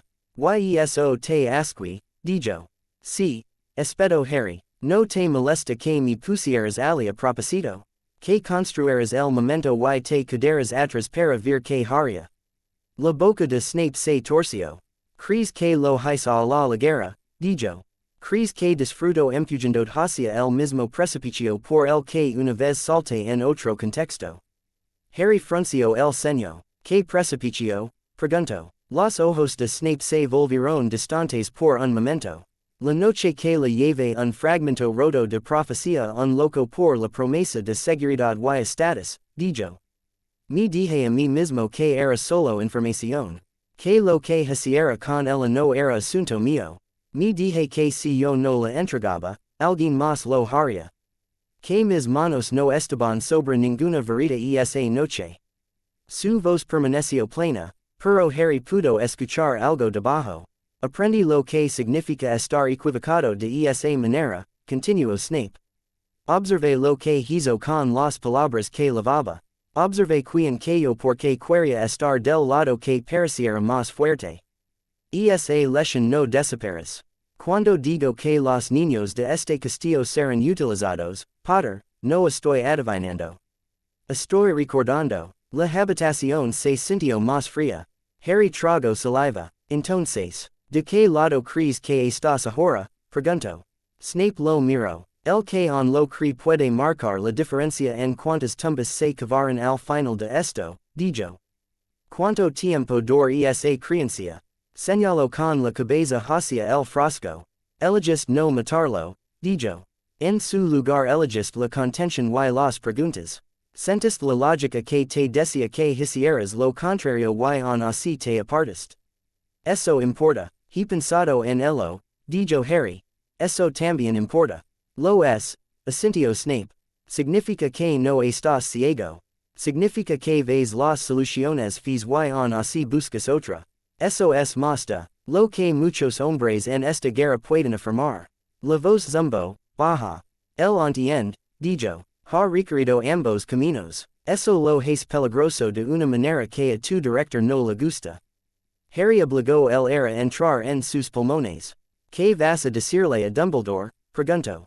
Snape esbozó una pequeña y aguda sonrisa. Que su chico de oro no convirtió un pasillo en una escena del crimen, dijo. Y que si quiere más respuestas, puede hablar contigo él mismo. No soy su confesor. Harry parpadeó. No vas a decirle lo cerca que estuvo, dijo. La mirada de Snape sostuvo la suya. Puedes decirle eso, dijo. Si lo deseas, no pondré esas palabras en su mente por ti. El silencio se extendió entre ellos por un segundo. Harry volvió a mirar hacia abajo y se dio cuenta de que su mano había empezado a agarrotarse alrededor del frasco. Sus dedos dejaban leaves manchas en el cristal. Una nausea repentina le subió por la garganta. Tengo que irme, murmuró. Dejó el frasco en el escritorio más cercano con más cuidado del que su mano temblorosa merecía, luego pasó junto a Snape. La puerta del ala se abrió con un movimiento de la vereda de Snape y se cerró detrás de él mientras salía tambaleandos al pasillo. No logró regresar a la torre al primer intento. A mitad del pasillo se metió en una pequeña habitación lateral con un fregadero agrietado. Cayó de rodillas junto a él y vomitó hasta que su estómago estuvo vacío y su garganta ardió. Las imágenes giraban detrás de sus ojos. Not cayendo. Ginny en el suelo de un pasillo en ruinas.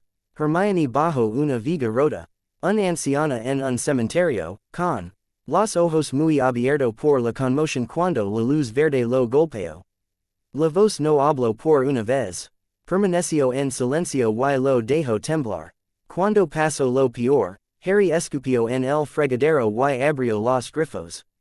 El agua corrió de color marrón oxidado al principio, luego clara. Se salpicó la cara hasta que la piel la escoció. Se agarró al borde del lavabo y miró su reflejo. No vio ojos verde plata. No como la noche en que tomó la espada por primera vez. Eran solo sus ojos, ensangrentados, cansados. Todavía había algo en ellos que no parecía pertenecer a un chico de 16 años que debería estar preocupado por los exámenes y el Quidditch. Cerró los ojos y dejó que su frente descansara contra el frío espejo. No lo hiciste, dijo la voz por fin. Elegiste un camino más lento. Harry dejó escapar un suspiro tembloroso. Tú querías que lo hiciera, susurró. Quería que la amenaza desapareciera, respondió la voz. Rápido, antes de que engendrara más amenazas. No me importa si te manchas las manos. Eres un medio para un fin. Los dedos de Harry se apretaron sobre la porcelana. Esa es la diferencia, dijo en voz baja. A mí me importa, eso es sentimiento, dijo la voz. Tal vez, dijo Harry. Pero es mi línea. No la tuya. La voz no respondió. Harry se enderezó, se limpió la boca con la manga y volvió a salir al pasillo. Para cuando llegó al agujero del retrato, sus manos habían dejado de temblar. Pero su estómago seguía revolviéndose cada pocos pasos. La dama gorda le dirigió una mirada larga y sospechosa, luego se hizo a un lado cuando murmuró la contraseña. La sala común estaba medio llena. Algunos estudiantes estaban sentados en grupos con las páginas del profeta extendidas entre ellos. Otros fingían hacer los deberes y hacían más susurrando que escribiendo. Ginny estaba sentada en la alfombra cerca del fuego con un libro de texto en los rediles.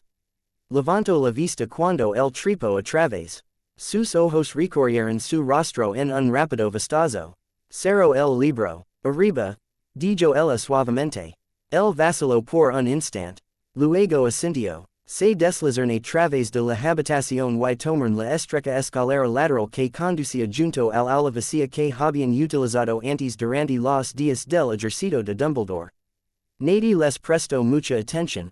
La mayoría de la gente estaba demasiado ocupada discutiendo sobre si el ministerio intentaría poner horrores en cada pasillo. La puerta del aula crujió cuando Ginny la empujó para abrirla. El polvo flotaba en el aire. La vieja pizarra aún tenía débiles sumas de alguna lesión olvidada hacía mucho tiempo.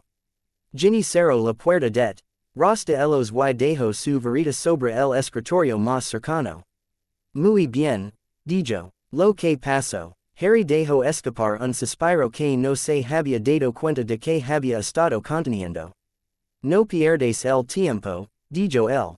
No, respondió ella. Porque saliste a conocer a los centauros y volviste vivo, lo que ya era bastante malo, y esta noche tu cara se ve peor. Así que o has comido algo que no te gustó. O acabas de hacer algo con lo que no estás seguro de poder vivir. Estoy adivinando lo segundo. Él soltó un débil resoplido. Casi, dijo él, casi hice algo con lo que no estoy seguro de poder vivir. Él se lo contó. No todo, no las palabras exactas del hechizo que la voz había susurrado, no la forma en que su varita ya había comenzado a moverse. La habló de not, de la carta, del disco, del tirón amargo en las guardas. Del pasillo vacío y de la forma en que las sumas se alineaban en su cabeza. Le hablo hablo del fregadero. Ginny asuco sin interrumpir. Su rostro experimento varios pequeños cambios. Ira, preocupación. Algo parecido al reconocimiento. Cuando llegó a la parte en que Snape salió de la esquina, ella maldijo en voz baja. Por supuesto, dijo. Por supuesto que ese murciélago grasiento estaba escondido allí. Harry soltó una breve carcajada a su pesar. Dijo que Dumbledore quería saber si lo haría, dijo él. Si me lanzaría directamente a matar cuando algo pareciera una amenaza. Ginny frunció el ceño. Y casi lo hiciste, dijo ella en voz baja. Harry asintió. Por un segundo, dijo él. Me pareció la elección sensata. Eso me asustó. Ella se acercó y se apoyó en el escritorio junto a él. Por supuesto que sí, dijo ella. Así es como ganan. No con las grandes maldiciones y las entradas llamativas. Con los momentos en que matar a alguien se siente como la forma más rápida de mantener a salvo lo que amas. Hacen que ese pensamiento se sienta normal. Has pensado en esto, dijo él. Ella resopló. Mi madre solía decir que la primera guerra estuvo llena de personas que se en a sí mismas que un compromiso más mantendría a sus familias a salvo, dijo. Un susurro más a la persona equivocada. Un silencio más en el momento equivocado. Una persona más ignorada cuando suplicaban ayuda. Para cuando se dieron cuenta de lo que se habían convertido en partida, todo estaba ardiendo a su alrededor. Ella lo miró. Tú no eres ellos, dijo ella. No fingiste que no estabas haciendo nada. No te fuiste y te dijiste que alguien más se encargaría de ello. Lo detuviste. Tomaste la maldita cosa. No lo mataste. Harry se quedó mirando el suelo. Todavía me siento enfermo cuando pienso en lo fácil que habría sido, dijo él. Bien, dijo ella. Levantó la vista, sobresaltado. Bien, repitió ella. Si alguna vez empiezas a decirme que se siente fácil y correcto y no ves ningún otro camino. Entonces seré yo quien te arrastre a McGonagall por la oreja. Casi sonrió. Me gustaría ver intentarlo, dijo él. Levantó la barbilla. No me pongas a prueba, dijo ella. Se hizo el silencio por un momento. No era del todo cómodo. Pero tampoco estaba vacío. Harry cambió de postura. He estado practicando, dijo él. Con la nueva magia. Tratando de hacerla más pequeña. Ginny entrecerró los ojos. Practicando como, preguntó ella. Levantó la mano. Sin verita, dijo él. Pequeñas cosas, chispas, escudos. Si no puedo mantenerlo fino, entonces cada hechizo que lance se parecerá a la luz de ese bosquecillo. Ella miró sus dedos. Enséñamelo, dijo ella. Vaciló. ¿Estás segura? Preguntó él. Si sale mal, no quiero prender el fuego al pelo. Si prendes fuego a mi cabello, te hechizaré, y luego. Iremos juntos a ver a Madame Pomfrey, dijo ella. Vamos. Respiró lentamente y se concentró. La magia siempre estaba allí ahora. Solía estar bajo su piel como un hilo al que tenía que alcanzar. Desde el vínculo, era más como un río. Lleno y constante. Cuando lo llamaba, surgía, ansioso por responder. Extendió la mano, con la palma hacia arriba, y pensó en lo más pequeño que pudo. Ni un rayo, ni un escudo, una chispa. La luz parpadeó convirtiéndose en ser sobre su piel. Al principio era del tamaño de un guisante, brillante y constante. Resonaba, no en sus oídos sino en algún lugar de sus huesos. Podía sentir como tiraba de las corrientes dentro de él, tratando de hincharse. Control, dijo la voz en voz baja. Manténlo ahí. No dejes que se alimente. Harry fijó su atención en ese punto diminuto. El sudor la hormigaba en la línea del cabello. Le temblaba la mano, pero la chispa permaneció pequeña. Ginny lo miró fijamente. Eso es nuevo, dijo ella. Tonks dice que necesito capas, dijo entre dientes. No una gran perd, no un gran hechizo, así que empiezo por aquí. Si puedo sostener esto sin que se convierta en una antorcha, entonces tal vez pueda confiar en mí mismo en un duelo. Ginny extendió la mano lentamente. Como si se estuviera acercando a un animal salvaje. Sus dedos se detuvieron a poca distancia de la luz. El resplandor pintó su piel de plata. Está caliente, murmuró ella. Harry tragó saliva. Sí, dijo él. Ella lo miró. ¿Te duele? Preguntó. Solo cuando lo dejo correr demasiado, dijo él. De lo contrario, simplemente siento como si hubiera bebido demasiado café. Ella puso los ojos en blanco. Nunca has tomado café en tu vida, dijo ella. Me lo puedo imaginar, dijo él. Ella sonrió, repito y pequeña. Ridículo, dijo ella. La mano de ella se movió, y por un segundo sus dedos rozaron los de él. La chispa vaciló. A Harry se le cortó la respiración. Retiró su atención, arrastrando la magia a su forma estrecha de nuevo. La voz observaba. Estás aprendiendo, dijo. El miedo es un mal maestro. Pero es mejor que la arrogancia.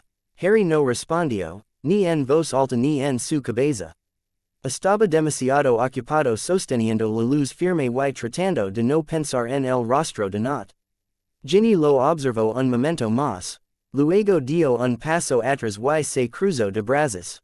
No tienes que hacer esto solo, dijo. Parpadeó. La chispa, preguntó él. Cualquier cosa, dijo ella. La voz. El entrenamiento. Las decisiones que te hacen querer vomitar. Sé que también tienes a Ron y a Hermione, aunque la idea de ayuda de Hermione suele implicar horarios, pero también puedes hablar conmigo. Estuve allí en el departamento de misterios. Sé cómo es cuando se te acaban las buenas opciones. Trago saliva. Casi mueres allí, dijo él. Tú también, respondió ella. Nosotros no. Eso significa que tenemos que hacer algo con el hecho de que no lo hacemos, o fue solo dolor para nada. Dejo escapar un suspiro. Me dije a mí mismo que no te arrastraría esto más de lo que ya estás, dijo él. Ella resopló. Me arrastraste esto cuando me salvaste la vida en primer año, dijo. Puedes fingir que no estamos atados juntos en este lío, pero el castillo, el diario, la sangre en las piedras, todo eso dice lo contrario. No puedes decidir que caminas solo en la oscuridad solo porque te haga sentir noble. Él hizo una mueca. Eso suena como algo que diría Hermione, murmuró él. Ginny sonrió débilmente. Me lo tomaré como un cumplido, dijo ella. Ahora deja de intentar cargar toda la guerra a los hombros y concentrate en esa chispa antes de desmayar. Se dio cuenta de que su visión había comenzado a desdibujarse en los bordes. Su mano temblaba más fuerte. La luz temblaba. Muy bien, dijo. Soltó la magia. La chispa desapareció. La repentina ausencia lo dejó tambaleandos. Ginny lo agarró del brazo para estabilizarlo. Parece que necesitas una cama, dijo ella. Y agua. Y posiblemente toda una bandeja de tostadas. Consiguió esbozar una sonrisa cansada. Tal vez, dijo él. Ella vaciló, luego se inclinó y lo besó, lento y firmemente. No fue frenético. No fue alivio del bosque o del ministerio. Fue una línea simple y clara que decía estoy aquí y no estoy corriendo. Cuando ella dio un paso atrás, el corazón de él seguía latiendo con fuerza, pero por una razón diferente. Si dejas que esa cosa te convierta en alguien que no reconozco, te lo arrancaré con un hachiza, dijo ella.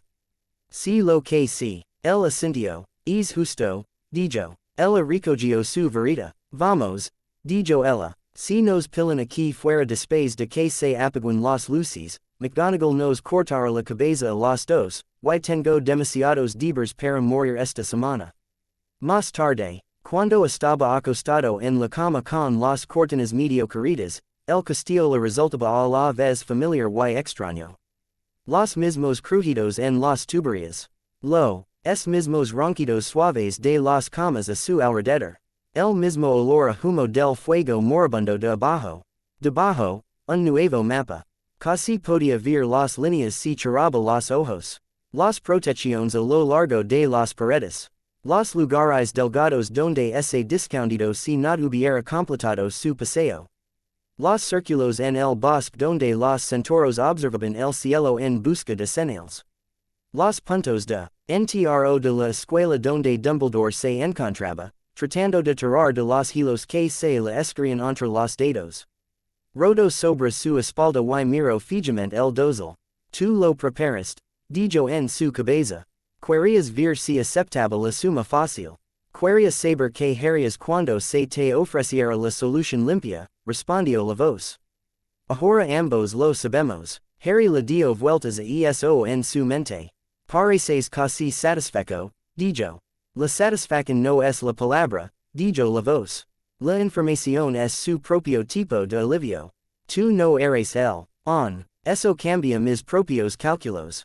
Harry frunció el ceño. ¿Qué cálculos? Preguntó. Los que deciden cuánto peso dar a tus instintos, dijo la voz.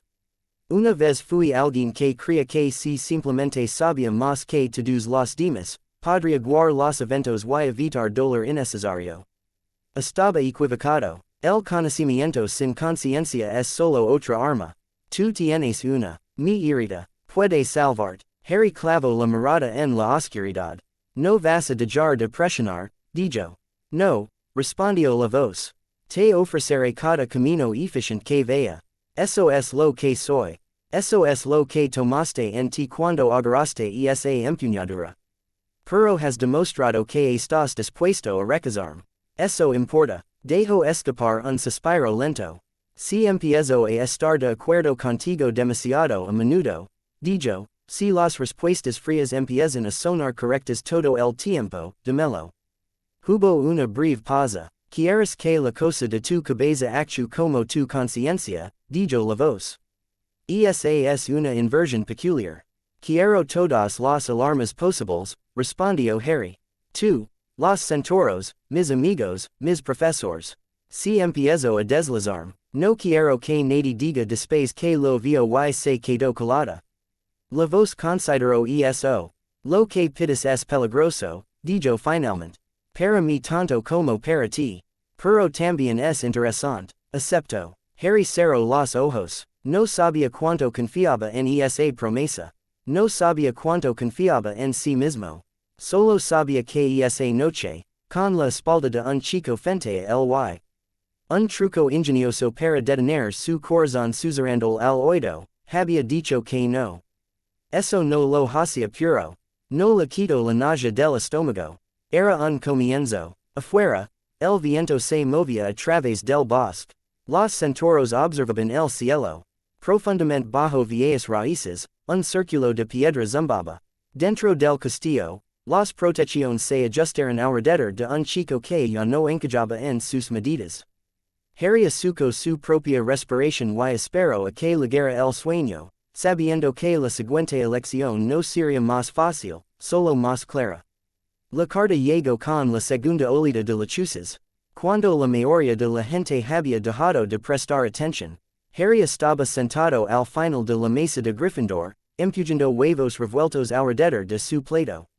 Ron y Hermione discusión, en voz baja sobre un artículo del profeta. Ginny estaba sentada junto a Harry, con el hombro cerca del suyo, sin decir mucho, solo observándolo a través de su cabello. Él sabía que ella estaba esperando que él hablara primero. Podía sentirlo tan claramente como sentía el peso de la espada durmiendo en algún lugar bajo su piel. El pasillo estaba ruidoso, cucharones raspaban, bujos ululaban, de vez en cuando alguien lo miraba y luego apartaba la vista. Desde el incidente del pasillo, los susurros lo seguían como humo. Ron dejó el periódico entre la jarra de zumo y el plato de Harry. Lo publicar, como si fuera una historia de misterio, dijo Ron. Escuchad esto. Una fuente anónima dentro del castillo informa de un único hechizo, indetectable y silencioso, que inmovilizó a un mortífago contra la piedra. No hay forma de verita. Ninguna maldición conocida encaja en el patrón. Hermione le lanzó a Harry una mirada preocupada. Harry, dijo ella en voz baja, ¿creen que fuiste tú? Por supuesto que lo hacen, dijo Harry. Su voz salió plena. Yo estaba allí. Snape estaba allí. ¿A quién más podrían culpar? Ron se estremeció. Snape dice que no lo mataste, dijo Hermione. McGonagall dijo lo mismo. Pero el profeta ya lo está tergiversando. Siguen usando palabras como descontrolado y inestable. Entonces coinciden con el ministerio, dijo Harry. Perfecto. Ginny le dio un codazo en el brazo. Algo que no si solo ira, murmuró ella. Por favor. Él la miró. Pica, espalda recta, barbilla levantada. Ella tenía miedo por él, pero no estaba allí. Tiro de algo que la fría presencia dentro de él no podía sofocar del todo. No voy a dejar que me encadenen, dijo. Si es eso lo que querías war. Hermione cerró los ojos por un segundo. Quería wart decir que tampoco permitirás que este poder te encadene, dijo ella. La voz interior se agitó. Sentimiento otra vez, temblan porque no entienden la estructura. Tienes ventaja, usala. Harry cogió el tenedor solo para tener algo que sostener. Voy a aprender a controlarlo, dijo él. No voy a empezar a lanzar a la gente contra las paredes por diversión. Eso no tiene gracia, la espetó Hermione. No estaba bromeando, dijo. Los bujos llegaron en una última ráfaga dispersa. Uno de ellos era más grande que los demás, blanco como la nieve con rayas grises a lo largo de las alas. No llevaba corbata escolar ni banda del ministerio.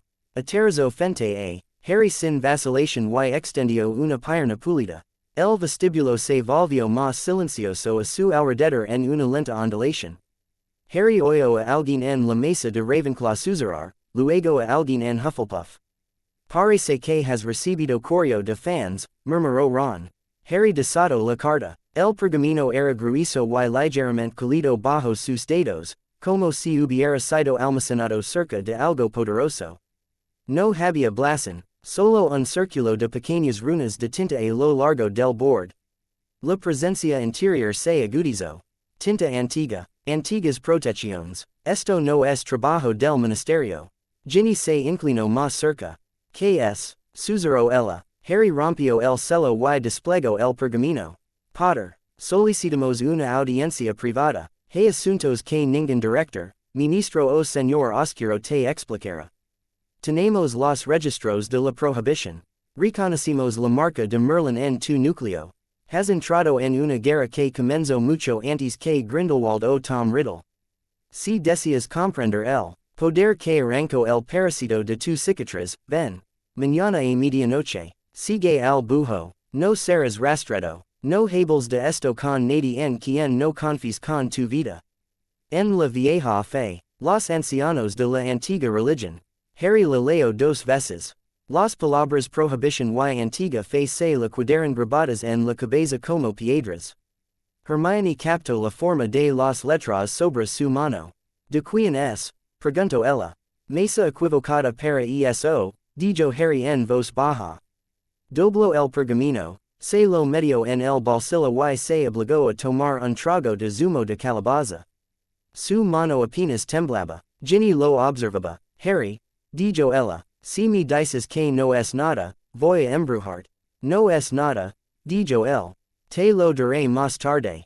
Hermione se irrizó. Más tarde cuando, exigió ella. Cuando haya decidido si estoy caminando hacia una trampa, dijo. O hacia la primera conversación sincera que he tenido desde el cuarto año. Ron miró entre ellos, incómodo. Quiera que Sean, dijo, saben como hacer sonar importantes. Son importantes, murmuró la voz interior a través de sus pensamientos, cortante y fría. Sangre antigua, antiguos tratos, guardaron parte del registro que escribí. Creeron que te poseen. Harry mantuvo el rostro inexpresivo y tomó una tostada. Harry, intentó Hermione de nuevo. Más tarde, repitió él, más suavemente. Te lo prometo. Los dedos de Ginny rozaron los suyos bajo la mesa. Si te vas, susurró ella. No te vayas solo. O al menos no te voy antes y después. Él exhaló lentamente. Puedo vivir con eso. El día se arrastró. La transfiguración pasó en un borrón de números y movimientos de varita. Los ojos de McGonagall lo encontraron más de una vez, sopesando, calculando, Como si pudiera ver las nuevas líneas de poder en su núcleo y no supiera si sentirse orgullosa o aterrorizada. En encantamientos, Flitwick lo imperio con una nerviosa estudiante de segundo año que no dejaba de dejar su vereda. Cada vez que Harry estabilizaba su riqueza, el alrededor de sus dedos temblaba. Controlado, murmuró la voluntad de Merlín. Bien. La estructura es útil siempre y cuando recuerdas lo que hay debajo. Colate, pensó Harry, pero la cena podía sentir una tensa línea de tensión corriendo entre sus omoplatos. La carta en su bolsillo se sentía más pesada cada hora. Nadie había intentado quitárselo, ninguna llamada de Dumbledore, ningún golpe suave de McGonagall. O no lo sabían, o lo estaban dejando entrar para ver qué pasaba. Esa posibilidad no lo sorprendía. Después de la cena, Ginny lo agarró de la manga cuando se levantó. Camina conmigo, dijo. Él dejó que ella lo sacara del pasillo y subiera la escalera más cercana. El castillo se oscureció a su alrededor mientras las antorchas flotaban hacia abajo para la noche. Caminaron hasta que los sonidos de otros estudiantes se desvanecieron. Ginny se detuvo cerca de un ala desocupada y se apoyó contra la pared. Ahora habla, dijo. Él se lo contó. No todos los detalles, no la prohibición, no las palabras exactas. Pero suficiente. Una invitación. Ancianos. Antigua religión. Medianoche. Ella asuco sin interrumpir. Cuando terminó, se cruzó de brazos. Eso no es una broma escolar, dijo. Eso es política. Lo sé. Dijo. ¿Crees que son a ellos a quienes se referían los centauros? Preguntó ella. La gente que se acordó de la magia original. Tal vez, dijo Harry. O los que no se acordaron y se han estado escondiendo desde entonces. Ginny frunció el ceño. Harry, ya estás lidiando con el ministerio, Dumbledore, Voldemort y lo que sí que realmente sí esa cosa que tienes en la cabeza, dijo ella. Ahora es. Tush añadiendo una tercera facción que se autodenomina ancianos de la antigua religión. Te das cuenta de lo loco que suena eso. Hablas como Hermione, dijo él. Alguien tiene que hacerlo, replicó ella. No estoy diciendo que no vayas. Iras de todos modos, pero no te vuelvas ciego. Ella se acercó. Coges esa espada y esa voz fría y los conviertes en herramientas, no en cadenas, dijo ella. Escuchas, no aceptas nada. Y si algo se siente mal, te vas. La miró. Sus ojos estaban firmes, la mandíbula apretada. Tenía miedo por él y estaba enfadada al mismo tiempo. Eres buena obedeciendo órdenes, dijo él en voz baja.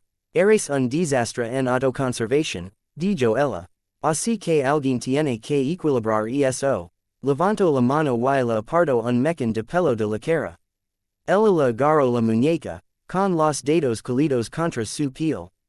Y por un segundo el peso en su pecho se alivió. Te lo contaré todo cuando vuelva, dijo. Será mejor que lo hagas, dijo ella. El vaciló, luego se inclinó y la besó. No fue largo, pero fue real. Cuidadoso y inmediato. La mano de ella se apretó en su manga. Cuando se separaron, apoyó su frente contra la de él. Si te matan, te arrastraré de vuelta y te gritaré, susurró. La voz interior terroreo, divertida.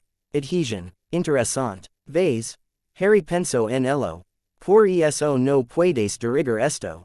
Dio un paso atrás. Debería irme a la cama, dijo él. Se supone que debo parecer dormido cuando no lo estoy. Ginny puso los ojos en blanco. Trata de no despertar a todo el dormitorio esta vez, dijo ella. Harry, hizo una pausa. Vuelve, dijo ella simplemente. Él asintió. Y se alejó antes de poder prometer algo que no estaba seguro de poder cumplir. La medianoche. El dormitorio estaba en silencio.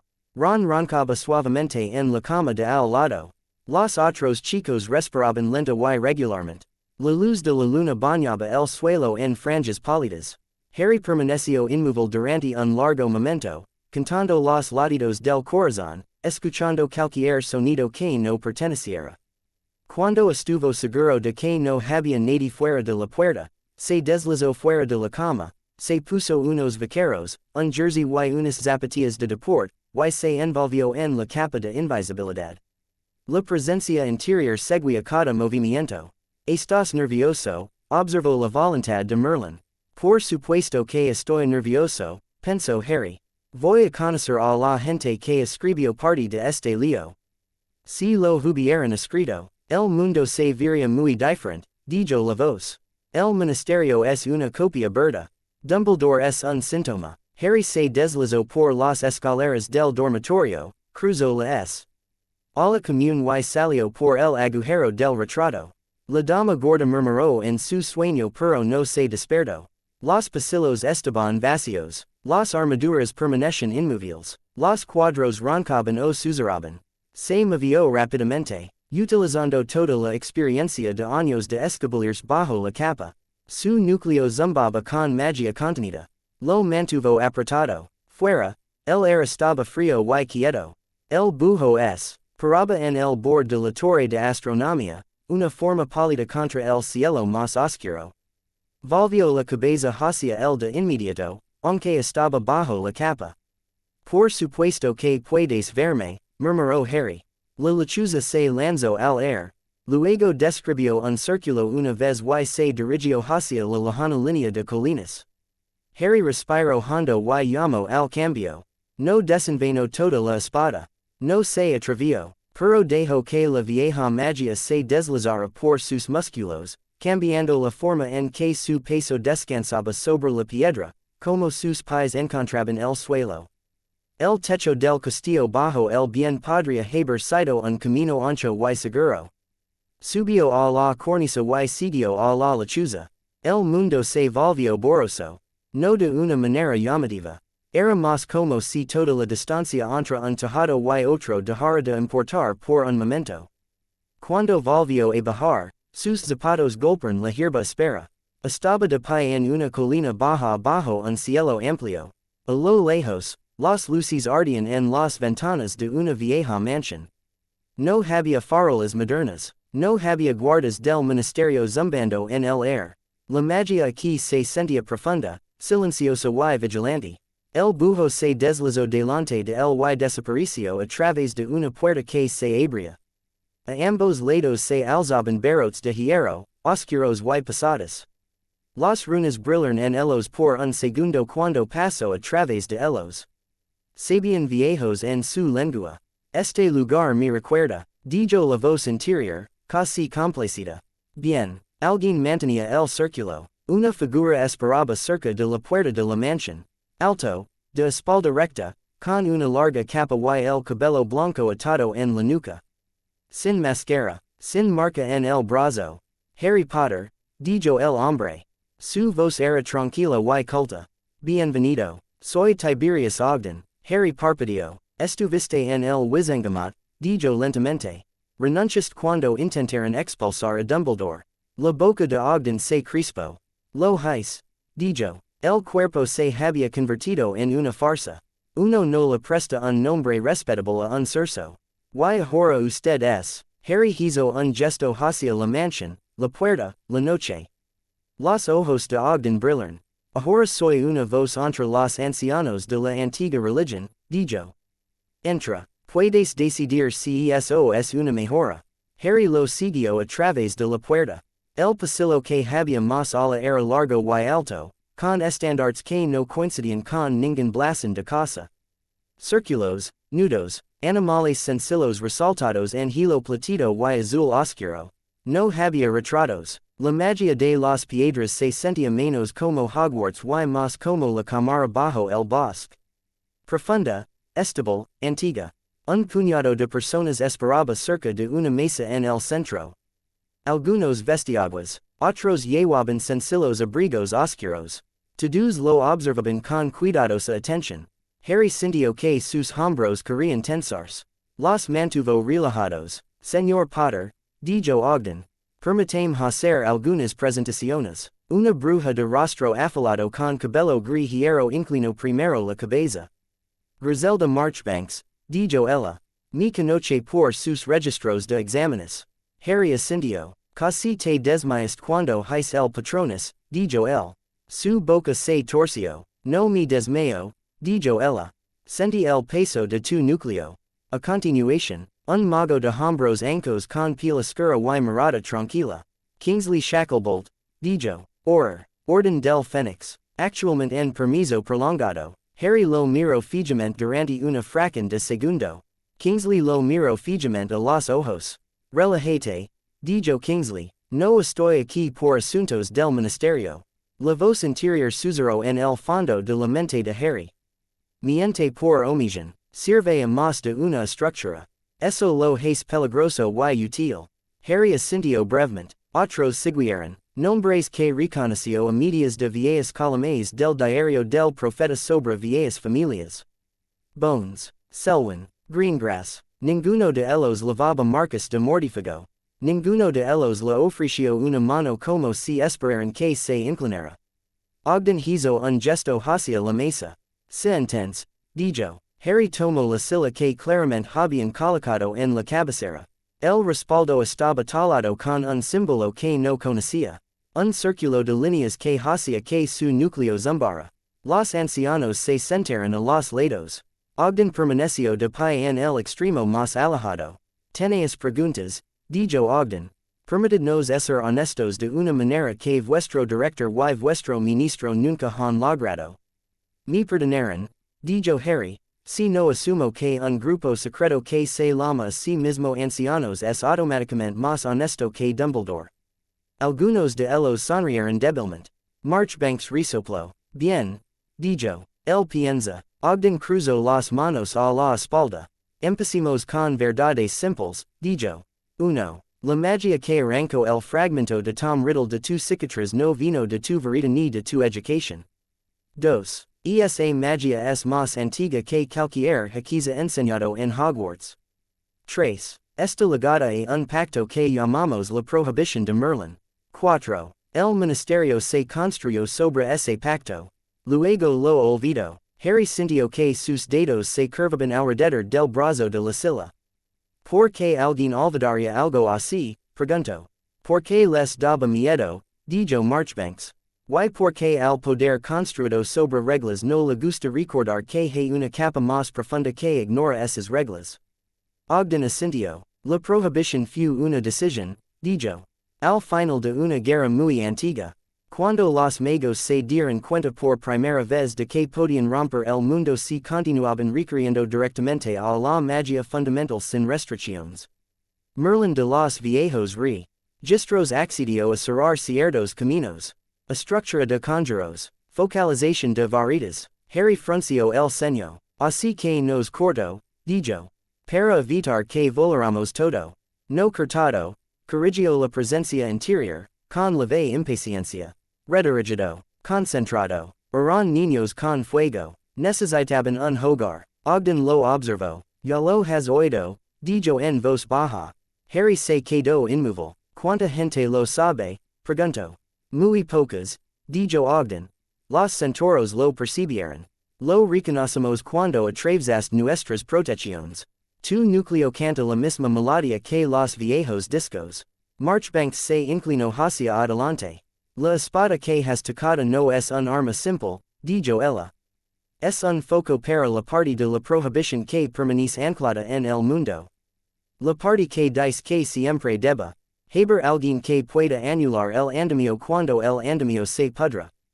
Harry tragó saliva. Así que puedo simplemente apagar todo, dijo él. Ogden negó con la cabeza. Si pudieras simplemente desactivar la magia. Ninguno de nosotros estaría sentado aquí, dijo. Puedes romper las formas de los que otros dependen. Puedes reescribir algunas de las reglas. Eso es suficiente para aterrorizar a cualquiera que tenga poder a través de esas reglas. Harry pensó en el rostro de Dumbledore en la oficina. En la escasa paciencia de Scrimgeour. En la forma en que el profeta había dicho inestable y peligroso. Me trajiste aquí para pedirme que la usara para ti, dijo. Marchbanks sonrió sin humor. Te hemos traído aquí para decirte que tienes opciones, dijo ella.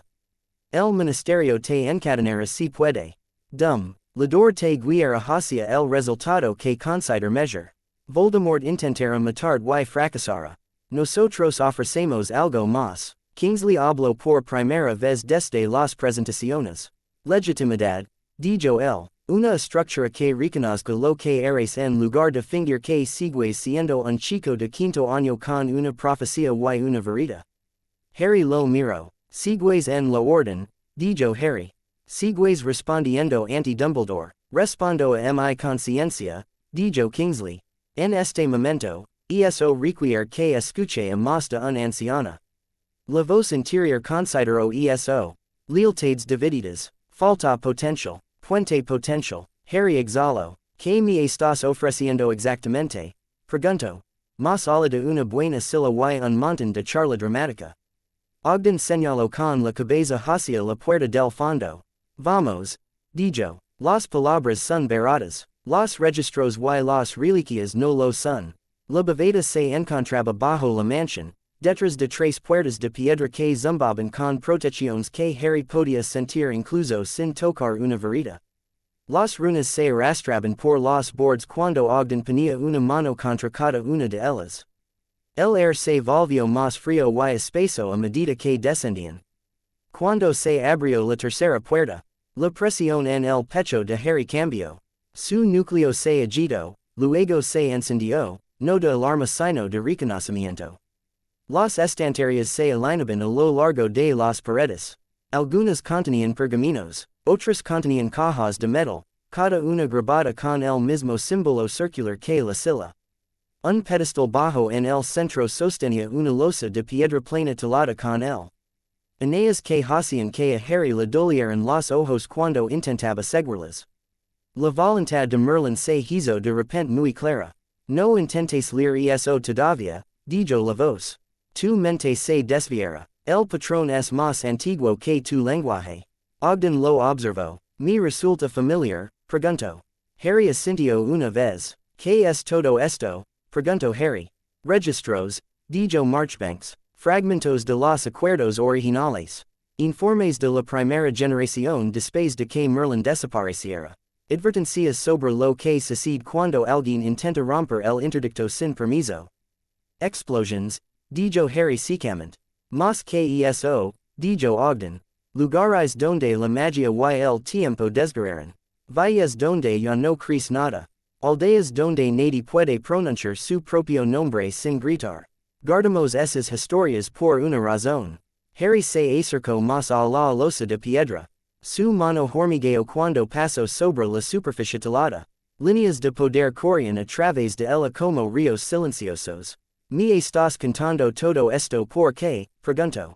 ¿Por qué tarde o temprano? Dijo Marchbanks. Alguien te hará una oferta para arreglarlo todo en un gran gesto. Acabar con Voldemort. Arreglar el ministerio. Proteger a todos los niños. Todo a través de un gran acto que ignora la prohibición y usa magia fundamental sin una red de seguridad. Sus ojos serán agudos. Cuando eso suceda, queremos que sepas quién lo intento antes y cuánto costó, dijo. Queremos que vengas aquí y leas esto correctamente, con orientación, en lugar de confiar en un señor oscuro o un director enamorado de su propia leyenda. Ogden asintió. A cambio, dijo, te apoyaremos. Necesitarás más de una escueofsors para resistir el peso combinado de la legislación del ministerio y el culto de Voldemort. Podemos darte dinero, cosas seguras, a guía antigua que no está en ninguna biblioteca de Hogwarts. Un tribunal que te llamará por lo que eres. Heredero de Merlín, no niño que vivió. Las palabras caen en el aire entre ellos. El primer impulso de Harry fue estremecerse. La presencia interior no lo hizo.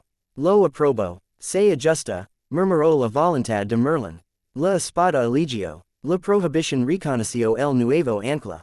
Simplemente pronuncian el verdadero título. Harry se clavó las uñas en las palmas de las manos. No me interesa ser rey de nada, dijo. Quiero que Voldemort se vaya. Quiero que mis amigos estén a salvo. Quiero dejar de despertarme sintiendo como si hubiera cristal en mi cabeza. Marchbanks ladeó la cabeza. Usted cree que un trono siempre se parece a una silla dorada, dijo ella. El poder toma muchas formas, señor Potter. A veces es un asiento del consejo. A veces es una mano sobre una varita. A veces es un chico con una espada que nadie más puede ver. La mirada de Ogden era firme. No te estamos pidiendo que te corones esta noche, dijo. Te estamos pidiendo que nos dejes enseñar cómo llevar lo que ya tienes sin romper a ti mismo y a todos los que te roden. Harry miró los estantes, la piedra, las líneas en la roca que hacían que sus huesos zumbaran. Ustedes no son neutrales, dijo lentamente. Quieren un mundo donde la magia esté en la cima de nuevo. Ogden no lo negó. Creemos que la estructura actual es un fracaso, dijo. Un ministerio que miente siempre que le resulta conveniente. Un departamento de misterios que experimenta con almas. Un director que mantiene a un niño en la oscuridad para convertirlo en el arma perfecta. Sí, queremos cambio. Y sí, vimos en ti la palanca para forzarlo. Voldemort también quiere el cambio, dijo Harry. El lo llama pureza. Marchbanks agitó una mano. El quiere dominar a través del miedo y la sangre, dijo. Nosotros queremos restaurar la competencia y el equilibrio. Si eso suena similar, es solo porque el statu quo te ha hecho pensar que cualquier desafío al ministerio debe ser oscuro. Harry pensó en Umbridge, en la pluma de sangre, en los dementores enviados tras él en una calle suburbana. Tal vez tengan razón, dijo suavemente la voz interior. La estru, tura que te hizo daño no se arreglará sola. El rostro de Ginny destelló en su mente. El de Ron, el de Hermione, la forma en que lo miraron cuando rompió la gárgola. La forma en que Ginny le agarró la muñeca y le dijo que volviera. No seré el símbolo de nadie más, dijo. Ni el tuyo, ni el de Dumbledore, ni el de Voldemort. Ogden sonrió débilmente. Bien, dijo de nuevo. Entonces empecemos con algo que solo te pertenece a ti. Se volvió hacia una cámara más pequeña de la bóveda. Entrenamiento, dijo simplemente. Has invocado la espada por accidente. Es hora de invocarla a propósito. La sala de entrenamiento era un círculo de piedra desnuda bajo la mansión. Sin adornos, sin estandartes. El era olía a polvo y a magia antigua. Pilares de protección sencillos se alzaban a distancias iguales alrededor del anillo. Líneas de poder los conectaban, creando una red que hormigaba contra la piel de Harry. Marchbanks caminaba por el círculo, comprobando cada punto. Kingsley estaba cerca de la entrada, con los brazos cruzados y los ojos vigilantes. Ogden se enfrentó a Harry en el centro. Hemos visto lo que pasa cuando pierdes el control, dijo. Cuando la espada actúa por instinto y miedo. No vamos a arriesgarnos a eso aquí. No moverás los pies hasta que yo te lo diga. No te balanzarás hacia un objetivo humano. Solo cortarás lo que yo marque. Harry asintió. Tenía la boca seca. ¿Cómo lo llamo? Preguntó. La última vez simplemente, vino. La última vez estuviste en peligro mortal, dijo Ogden. Tu núcleo buscó la única herramienta que podía eludir tanto las protecciones modernas como la carne. Esta vez lo pedirás. La espada no es solo un reflejo. Es una extensión de tu voluntad. La voz interior sonaba cercana ahora, como si estuviera de pie junto a su hombro. Escucha, dijo la voluntad de Merlín. La joya es una decisión hecha solita. Recoges la parte de tu núcleo que es más segura y la das forma. Harry respiró hondo, luego otra vez, cerró los ojos, pensó en la cámara del bosque, en el frío corriendo por sus venas, en la forma en que su cicatriz había ardido y luego se había quedado en silencio. En not clavado a la piedra, con el corazón latiendo bajo la mano de Harry, los ojos muy abiertos por el terror. En la elección de dejarlo vivir, no el poder por sí mismo, no la gloria. Pensó en la mano de Ginny en su muñeca, en la torpe lealtad de Ron, en el miedo furioso de Hermione, en Sirius cayendo a través del velo y en la forma en que había sentido como si el mundo se le hubiera arrancado de debajo de los pies. Quería que Voldemort se fuera. Quería las estructuras que ayudaban a Voldemort a romperse. No quería más niños arrastrados a guerras iniciadas por hombres que ocultaban la verdad. Su núcleo respondió. La magia se elevó, fría y clara, no como una tormenta esta vez sino como una marea constante. Bien, murmuró la voluntad de Merlín. Ahora concentrate, imagina la empuñadura, no el metal, la función, concentrate, canaliza, corta. Harry levantó la mano derecha. Era como alcanzar un pozo sin fondo. Por un segundo casi perdió el equilibrio. Entrecero el enfoque, dibujó solo una fina línea de esa profundidad y la dio forma. La luz se reunió alrededor de sus dedos. No brillante como un lumos. Densa, verde platido, envolvió su palma, su pulgar, sus dedos. Un peso se instaló en su agarre donde antes no había nada. Abrió los ojos. La espada estaba allí, o se parecía a los viejos dibujos de sus libros escolares. Sin empuñadura enjoyada, sin hoja grabada, era una tira de luz sólida, tan larga como su brazo, con un borde afilado como el pensamiento, la superficie lisa y silenciosa. El era su alrededor se curvaba de una manera sutil que hacía que su piel se erizara. La habitación se quedó muy quieta. Ogden asintió una vez, lentamente. La espada etérea de Merlín, susurró Marchbanks. Las manos de Kingsley se apretaron en sus brazos. Maldito infierno, susurró Harry. La espada no cesó ni zumbó. Simplemente estaba allí. Su muñeca se sentía como y sostuviera el centro de una palanca que pudiera mover algo mucho más grande que la piedra o el hueso. Esto no es un juguete, dijo Ogden en voz baja. No se agita contra la gente para ver qué pasa. No se agita contra las paredes para sentirse poderoso. Cada vez que lo lamas, estás tirando del fundamento que sostiene todo lo demás. Debes tener cuidado. Harry tragó saliva. Entonces, ¿por qué me la das? Preguntó. ¿Por qué ya lo tienes? Dijo Marchbanks. Es mejor que aprendas a usarlo con personas que no tienen miedo de decirte cuando estás siendo un idiota. Corta las protecciones, dijo Ogden. Hizo un gesto hacia la columna más cercana.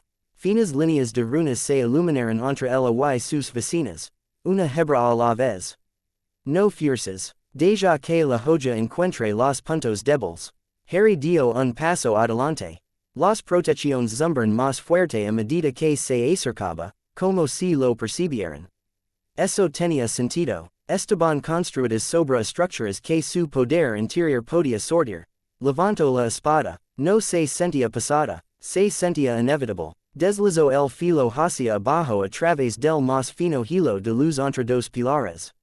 No hubo ningún choque, ningún sonido de metal. Las líneas de protección simplemente se apagaron. No se rompieron, no explotaron. Un momento estaban allí. Al siguiente habían desaparecido. Harry se tambaleó un poco. Había esperado resistencia. Impacto. En cambio, la espada había pasado a través como si no hubiera nada y algo profundo bajo sus pies se había movido para acomodar el corte.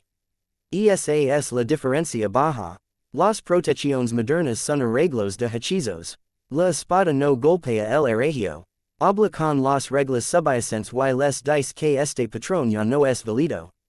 Harry cortó otro mecán. Esta vez se preparó para la absoluta ausencia de impacto. Todavía se sentía extraño. Gotas de sudor se forman en su frente. Basta por ahora, dijo Marchbanks después del cuarto corte. La estructura se tambalea. Atrás, dijo Ogden. Harry exhaló y la soltó. No dejó que el poder se desbordara sin control. No tiró la espada. Se la imaginó plegándose de nuevo en el frío núcleo dentro de él, como una herramienta que regresa a su soporte. La luz se redujo. El peso abandonó su mano. Sus rodillas se sintieron débiles. Kingsley dio un paso adelante sin pensar y lo agarró del codo. ¿Estás bien? Preguntó. Harry logró esbozar una sonrisa cansada. Todavía estoy aquí, dijo. Bibi, dijo Marchbanks enérgicamente. Le puso un vaso de agua en la mano libre. Bebió. El vaso tembló un poco. El mundo tardó un momento en asentarse. La voluntad de Merlín era silenciosa, no se regodaba. No instaba más. Había una sensación de evaluación. De ajustes que se hacían. Aprendes, dijo la voz por fin. Eso es aceptable. Harry puso los ojos en blanco interiormente. Gracias penso. Gran elogio. Ogden lo observó por encima de sus dedos en punta. No perdiste el control, dijo Ogden. Bien. Sentiste la tensión bajo el suelo. Sí, dijo Harry. Como el castillo cuando mueve las escaleras. Solo que peor. Ese es el fundamento de notar lo que haces, dijo Ogden. Recuerda esa sensación. Nunca debes acostumbrar tanto a esto que deje de inquietarte. El día que dejas de sentir el peso es el día en que te conviertes en demasiado peligroso para vivir. Era una declaración contundente. Harry apreció eso más que consuelo. Entonces, dijo lentamente, y ahora que, ahora vuelvas a la escuela, dijo Marchbanks. Finges que eres solo otro estudiante mientras el ministerio entra en pánico y Dumbledore conspira. Nos escribes a través de los canales que te damos. Vuelvas a entrenar cuando puedas. Te construimos en algo que no pueden encadenar sin romper su propio mundo. Y a cambio, dijo Harry, esperan que esté a su lado cuando hagan su movimiento. Ogden no fingió lo contrario. Esperamos que hagas tu propio movimiento, dijo Ogden. Simplemente estaremos listos para apoyar cualquier forma que tome, siempre y cuando rompa la corrupción actual. Harry pensó en Fudge, en Umbridge, en los Dementors. Pensó en Voldemort, en la risa de Bellatrix. Pensó en Dumbledore diciendo que le importaba demasiado, y en la forma fría en que lo había dejado con los Dursley año tras año. También pensó en Ginny, esperando en un pasillo oscuro, con los brazos cruzados y la mirada obstinada. No firmaré nada, dijo.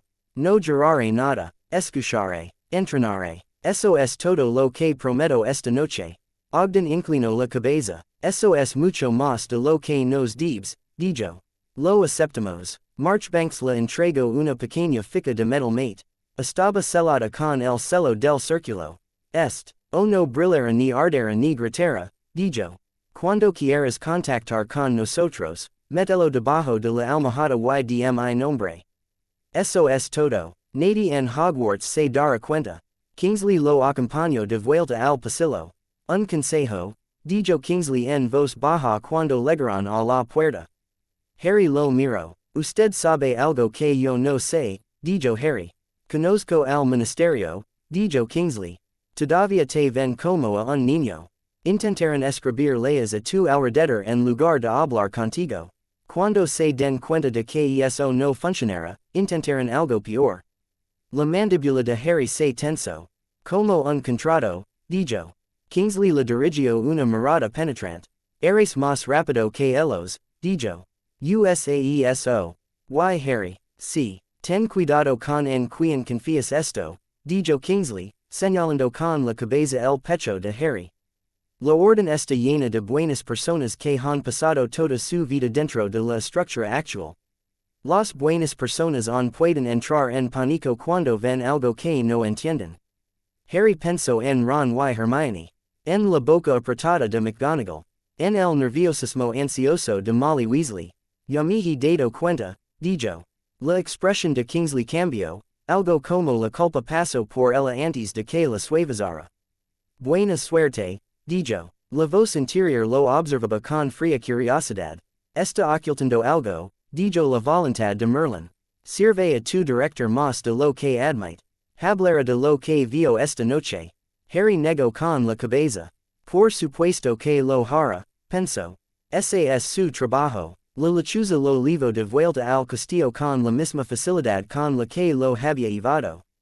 Para cu. Ando el tripo por el agujero del retrato. El amanecer era solo una línea pálida sobre las colinas. La sala común estaba vacía. El fuego había ardido bajo. Ginny estaba sentada en uno de los sillones, con una manta sobre los hombros. Con los ojos fijos en el agujero del retrato. Se puso de pie de un salto cuando vio la capa andar. Harry se la quitó. Eres un idiota, dijo ella de inmediato. He vuelto, dijo él.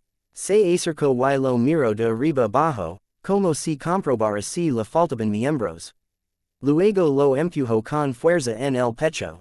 No vuelvas a hacer eso, dijo ella. O al menos hazlo sin hacerme. Sentarme aquí imaginando todas las cosas posibles que podrían haber salido mal. El la agarró suavemente por las muñecas. No intentaron matarme, dijo él. No intentaron encadenarme, intentaron reclutarme. Sus ojos se entrecerraron. ¿Y te inscribiste para ser príncipe heredero de lo que se queixan? Preguntó ella. No, dijo él, me entrené. Aprendí un poco sobre por qué existe este poder. Llamé a la espada a propósito. Se le cortó la respiración. ¿Y? Preguntó ella. Funciona, dijo simplemente. Demasiado bien. Atraviesa las protecciones como si fueran líneas en el papel. Me asustó. Me dijeron que nunca debería parar. Ginny escudriñó su rostro. Sigues pareciendo de ti mismo, dijo ella por fin. Cansado. Estúpido. Obstinado. Eso ya es algo. Dejó escapar un suspiro que no se había dado cuenta de que había estado conteniendo. Les dije que escucharía y entrenaría, dijo. Eso es todo. Y me lo contarás todo, dijo ella. Te lo estoy contando ahora, dijo él. Inclinó la cabeza hacia aid. Lanta hasta que sus frentes se tocaron de nuevo. No estás haciendo esto solo, dijo ella. No me importa lo antigua que si su magia. La presencia interior observó ese pequeño momento de silencio y no interrumpió.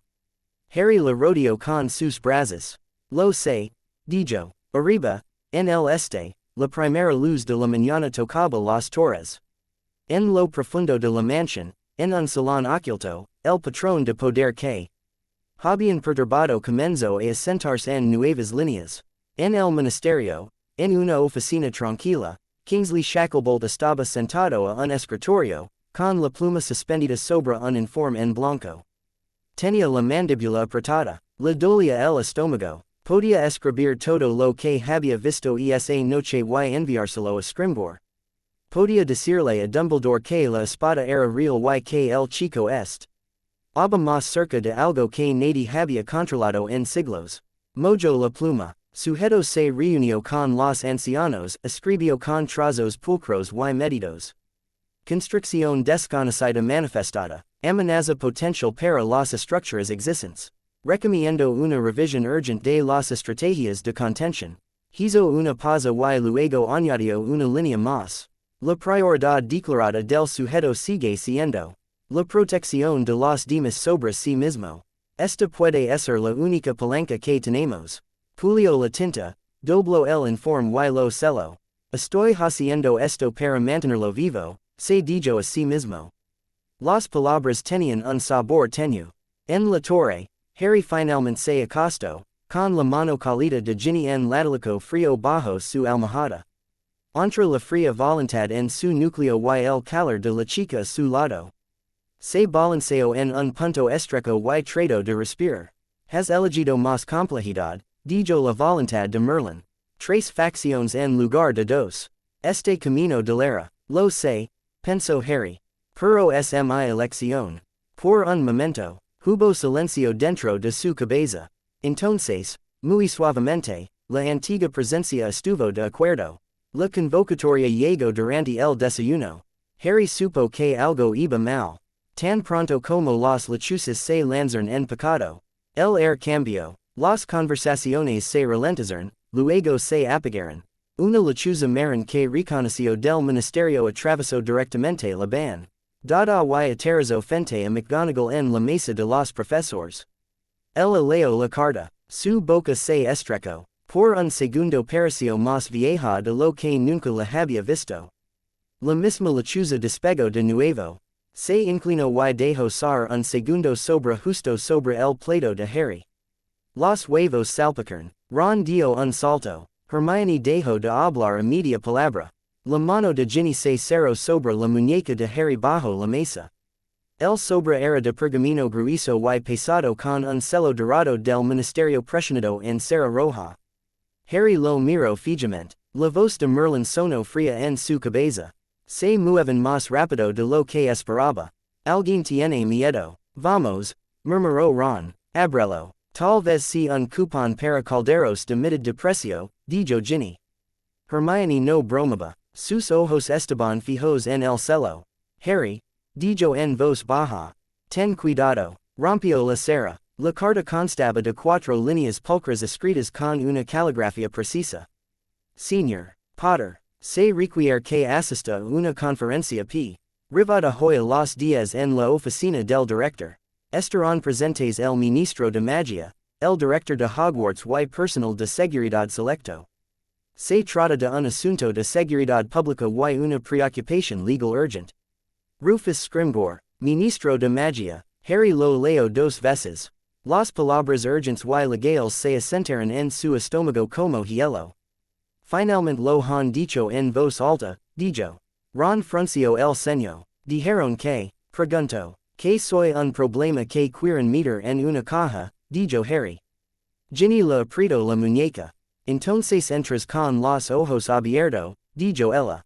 Hermione tragó saliva. No puedes ignorar esto, dijo ella. Si te lo saltas, simplemente te arrastrarán a la fuerza. Lo sé, dijo Harry. El ruido del pasillo volvió a arrastrarse a su alrededor en ondas irregulares. En la mesa de los profesores, el propio Scrimgeour había aparecido junto a McGonagall, alto y regido. Dumbledore estaba sentado en su asiento habitual, con el rostro tranquilo y las manos cruzadas. Kingsley estaba de pie cerca de las puertas, fingiendo vigilar el pasillo como cualquier otro hora de servicio. Harry sintió el peso de la insignia bajo su almohada aunque no estaba cerca de su cama. El recuerdo de la espada en su mano parpadeó en sus dedos.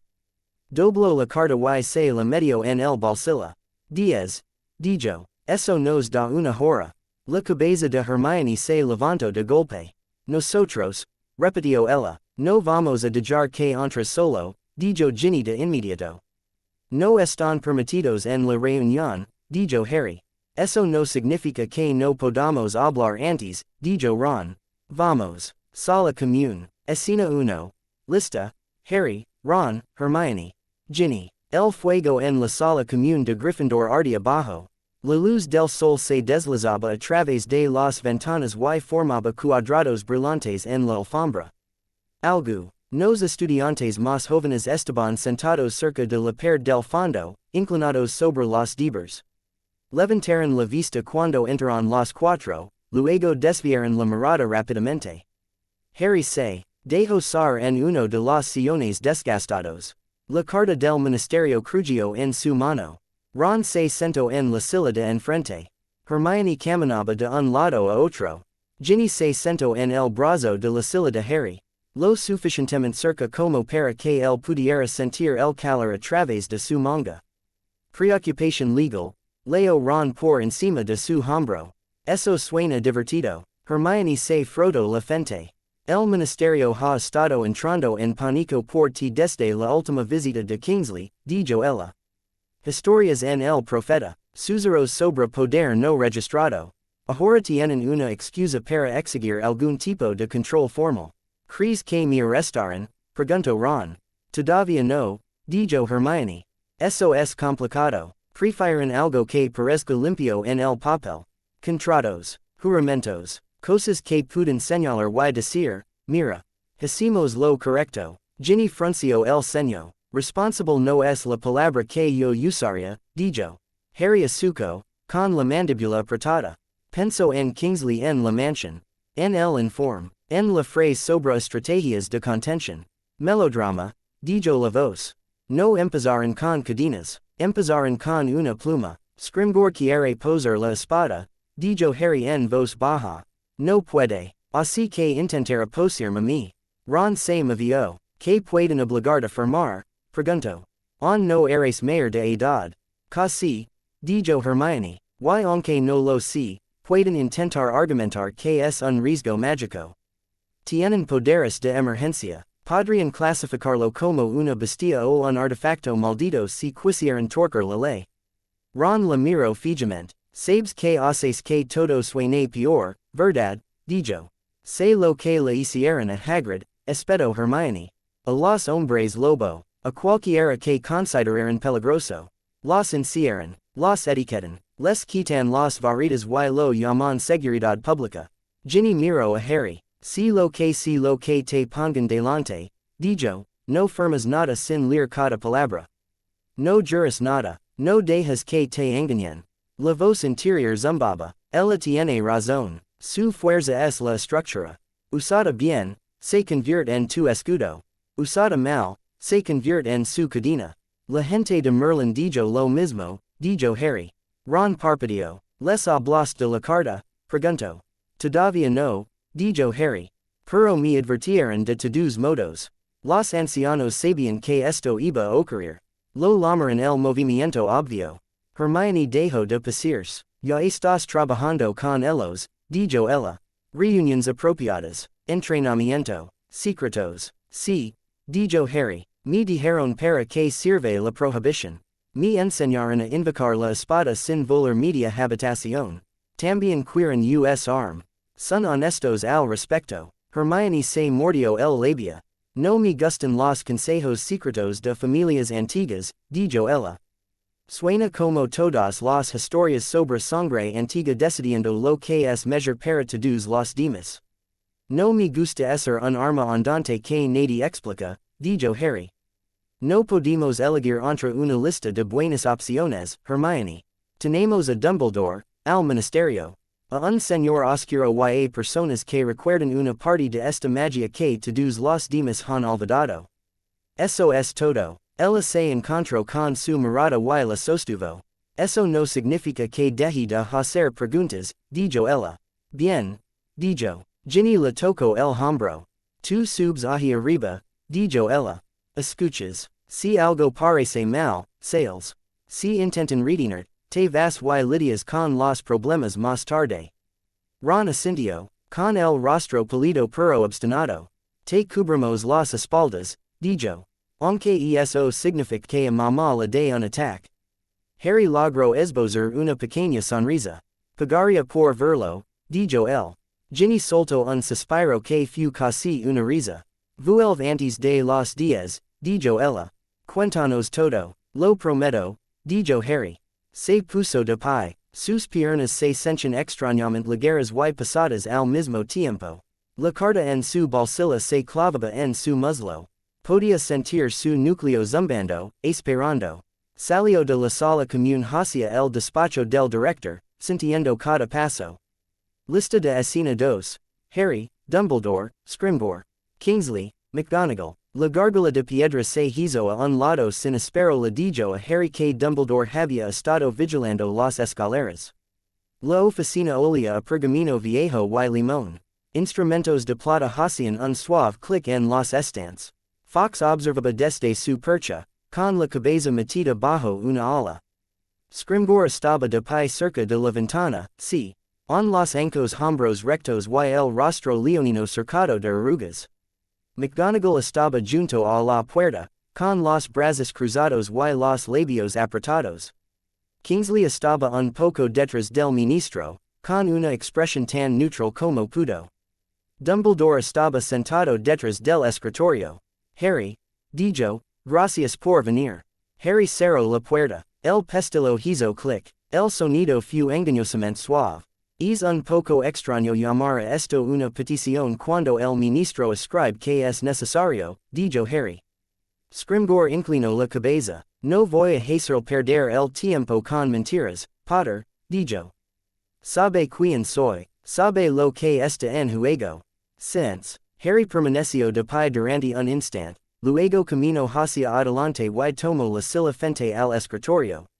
Sus palmas estaban húmedas. Los pu. Sobre sus rodillas en lugar de los reposabrazos, para que nadie los viera.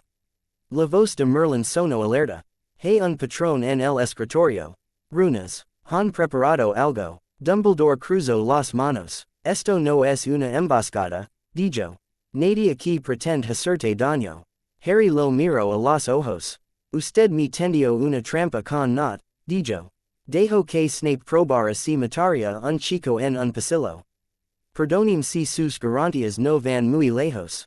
McGonagall se estremeció. Severus dijo que usted ya lo sabía, dijo ella bruscamente, mirando a Dumbledore. Dijo que estaba informado. Dumbledore no le respondió. Sus ojos azules se quedaron fijos en Harry. He cometido errores, dijo. Probablemente cometere más. Hoy espero evitar uno. Scrimgor se aclaró la garganta. La guerra no es un ejercicio escolar, dijo. Cada día muere más gente. Nos enfrentamos a un señor oscuro que ya ha roto reglas que la mayoría de los magos ni siquiera saben que existen. Entonces apareces con un poder que arranca los cruxes de las cicatrices y clava a los mortífagos en la piedra sin dejar rastro. Su mirada era firme. Soy responsable de este país, dijo. El público está aterrorizado. El Wizengamot está pidiendo a gritos el control.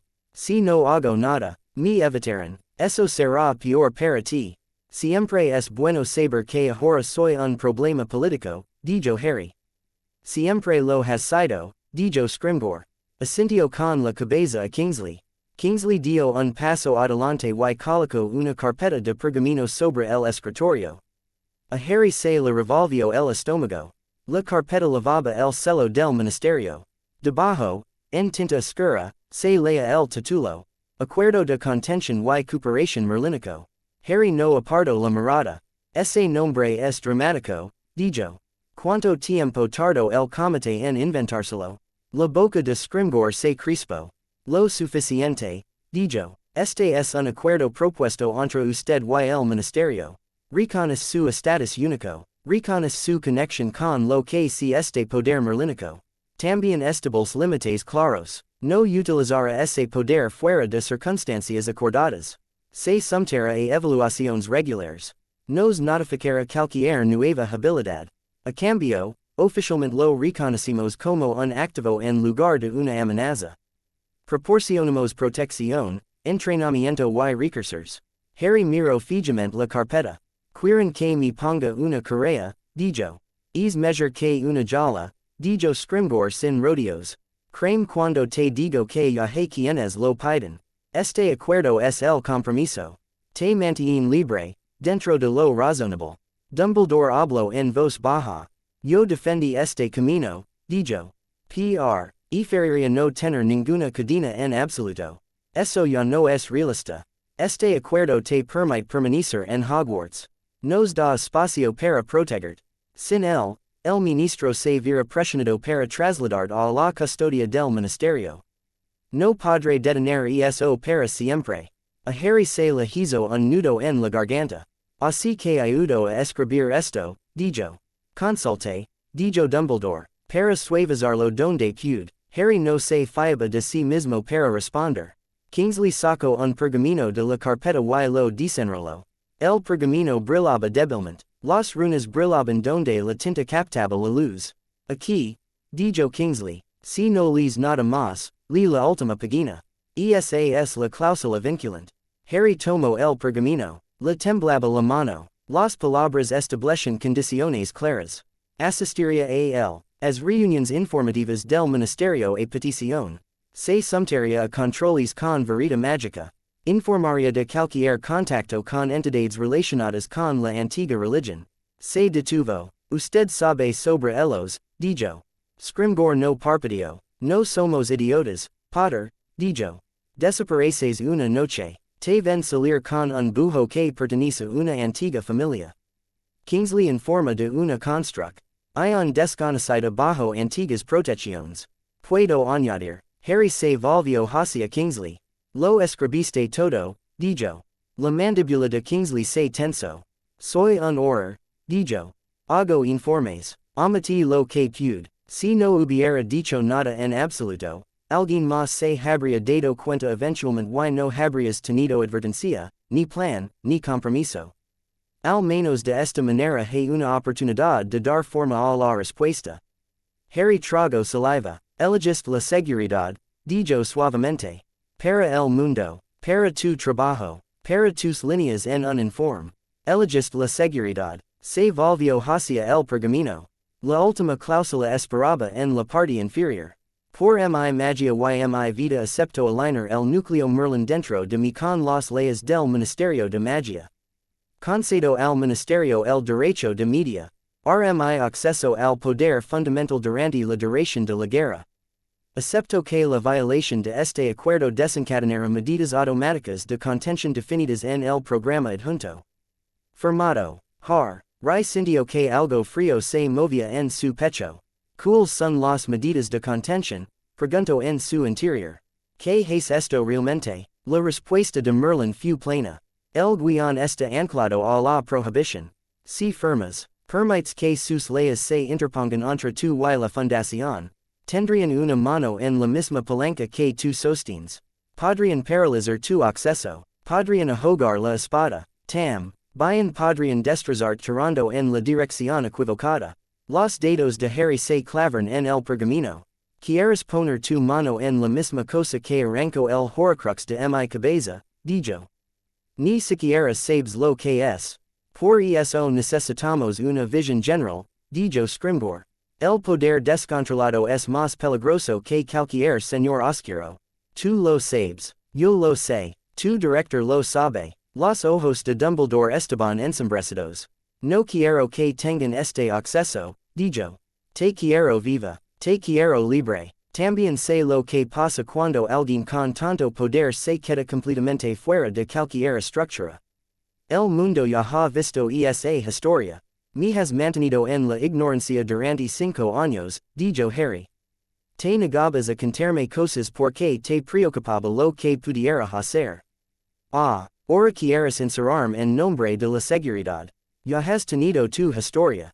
McGonagall se movió, mirando de uno a otro. Esto no es justo, le dijo a Dumbledore. No puedes pedir que ceda el control de su propia magia. Le pido que considere las consecuencias si no lo hace, dijo Dumbledore. Vivimos en una red, Minerva. Sus decisiones tiran de hilos que sostienen muchas vidas. Harry se rió una vez. Sonaba mal incluso a sus propios oídos. No te preocupes, dijo.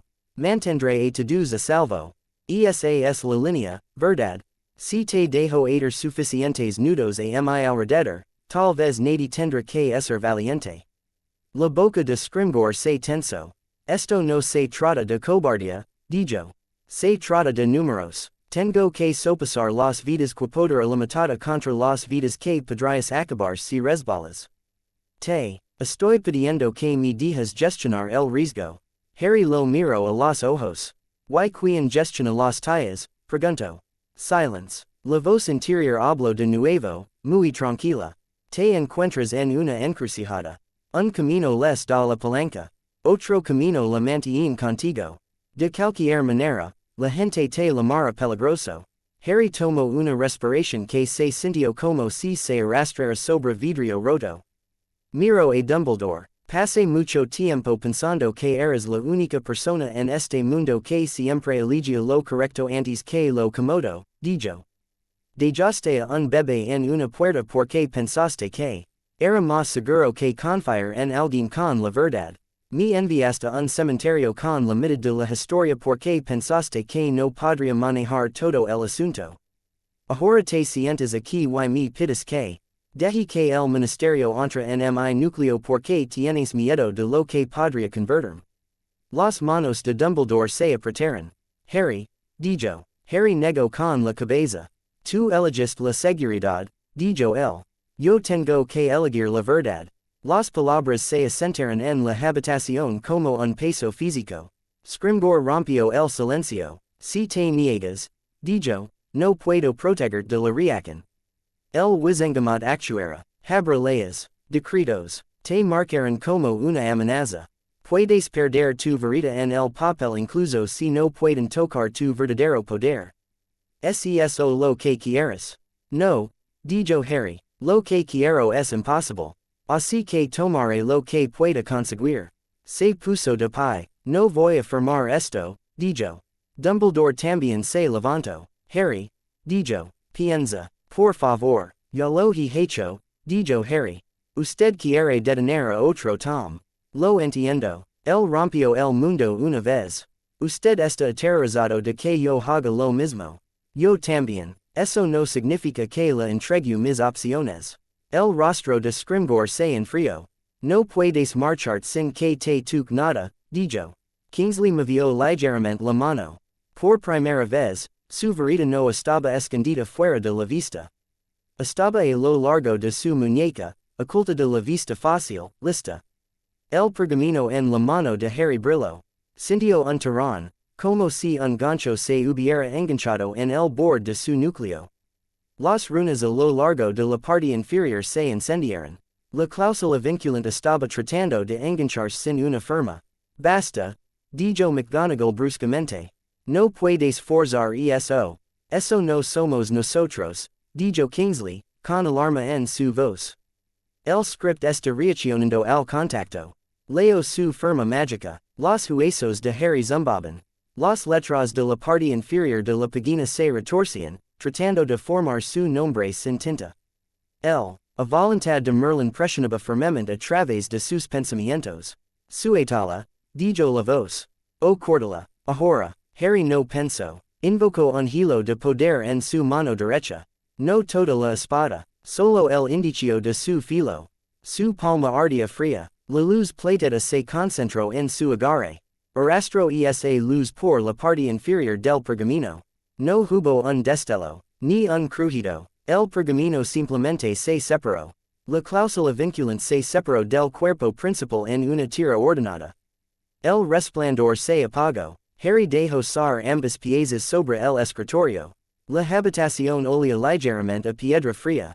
Scrimgeour stared. Acabas de hacer un contrato mágico, dijo. Intento escribir mi nombre sin preguntar, dijo Harry. Eso es grosero. Su voz tembló a pesar de las palabras frívolas. La expresión de Dumbledore era complicada. Orgullo y miedo y algo parecido al dolor se entremezclaban. Lo hiciste sin perder el control, dijo en voz baja. Estoy aprendiendo, dijo Harry. De personas que me cuentan toda la historia. Kingsley miró el contrato arruinado, luego a Harry. Habrá consecuencias, dijo Kingsley.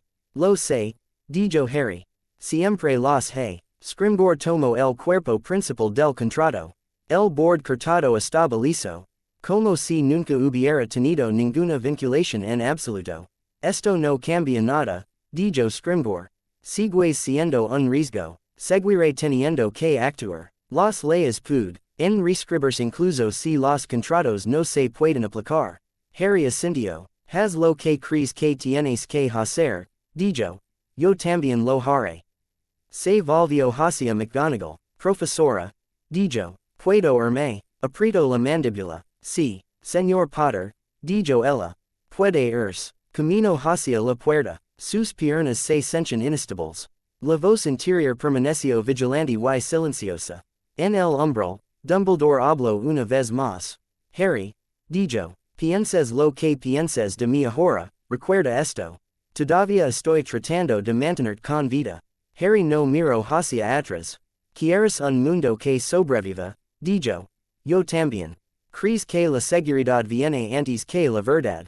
Yo no puedo seguir Ali. Abrió la puerta y se fue. Lista de escena 3. Harry, Ron, Hermione, Ginny. No llegó muy lejos antes de tener que detenerse. Cuando llegó al aula vacía al final del pasillo, le temblaban las manos. Se le revolvió el estómago. Cerró la puerta, se apoyó en ella y se deslizó hasta sentarse en el suelo. Todavía, podía sentir el roce del contrato contra su núcleo. La sensación de dedos que no pertenecen tratando de tirarse alrededor de algo vital. La espada aceptó tu decisión, dijo la voz de Merlín. La prohibición no quería su mano en su ancla. Por eso el vínculo se escribió a sí mismo cuando te tocó. Reconoció una oportunidad de cambiar la estructura. Harry se presionó las palmas de las manos contra los ojos. Fue como ahogarse, dijo. Así es como se siente una red ante algo construido para moverse en aguas abiertas, dijo la voz. Hiciste bien en cortarla rápidamente. Se rió débilmente. Me comparaste con un pez, dijo. Un arma sigue siendo algo que nada a través de un medio, respondió la voz. Llámalo como quieras. La imagen encaja. La puerta se abrió. Harry se sobresaltó. Su mano voló hacia su varita. Ginny estaba allí, con la respiración un poco entrecortada por la prisa. Ron y Hermione se apiñaron detrás de ella. Harry, dijo Ginny, dejó caer la mano. ¿Cómo me habéis ganado aquí abajo? Preguntó. Esperamos fuera de la gárgola, dijo Ron. Vimos tu cara cuando saliste. Parecias a punto de vomitar, así que te seguimos. No eres sutil. Hermione cerró la puerta con firmeza.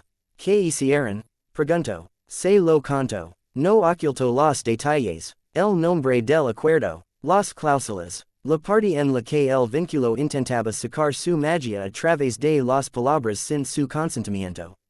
La forma en que Kingsley había estado allí con un informe y una explicación racional. Cuando llegó a la parte donde cortó el pergamino, los ojos de Hermione se abrieron de par en par. Cortaste un contrato vinculado a la prohibición, dijo ella. Delante del ministro. Sí, dijo Harry. Eso va a causar una tormenta, dijo Ron débilmente. Ginny se rodeó frente a Harry y tomó sus muñecas entre sus manos. Dijiste que no, dijo ella. Cortaste su cadena antes de que se asentara. No firmaste. Eso importa. Harry miró hacia abajo. Pensé que Kingsley era diferente, dijo. Se sentía como alguien de nuestro lado. O que realmente entendía cómo funcionan las cosas en el ministerio. Nunca pensé que sería él quien escribiera las notas que les permitieran hacer esto. Hermione se mordió el labio. Probablemente piensa que hizo lo correcto, dijo ella. Se dura a sí mismo que un contrato es mejor que Azkaban. Que algún control es mejor que un wizengamot aterrorizado. Eso no es que duela menos, pero significa que no es malvado. Solo tiene miedo. Eso es lo que le dije a Dumbledore, dijo Harry. Ellos elegiron la seguridad. Yo no puedo. El agarre de Ginny se apretó. No estás solo, dijo ella. Eso parece, dijo Harry.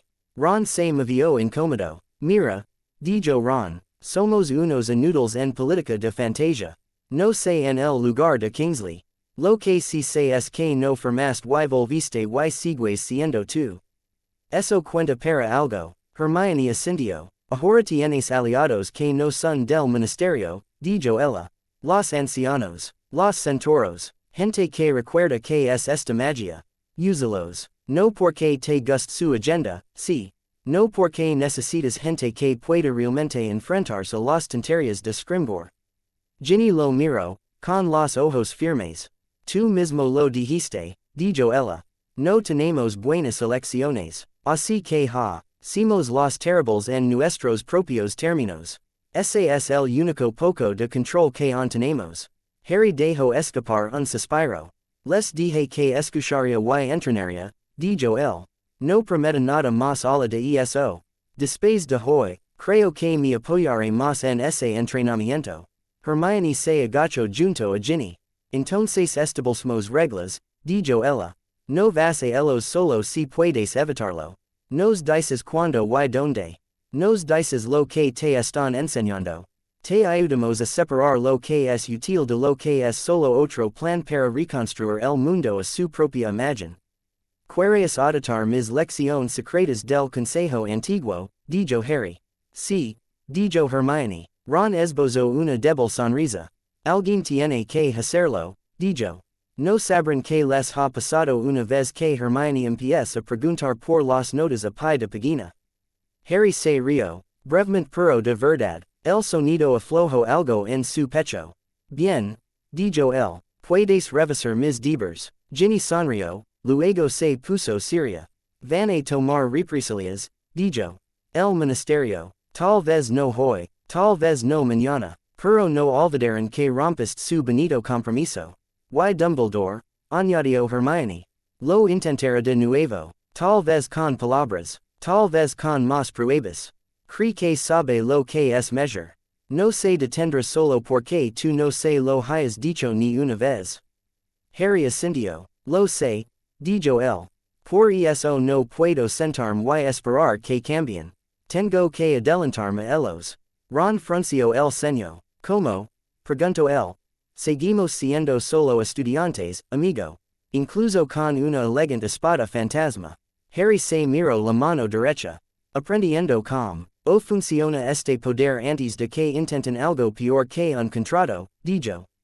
Sabiendo lo que puedo cortar y lo que pasa cuando lo hago. Hablando con las personas que escribieron las primeras reglas en lugar de con las que las copiaron mal más tarde. Ginny se puso de pie y la ofreció una mano. Entonces será mejor que duermas un poco primero, dijo ella. Pareces a punto de desmayar. Todos tus plays. Ains inteligentes serán muy impresionantes hasta que te desmayes en el pasillo.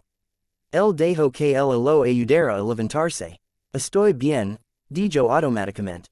Sus piernas se tambalearon. Ginny levantó una ceja. Claro que sí, dijo ella.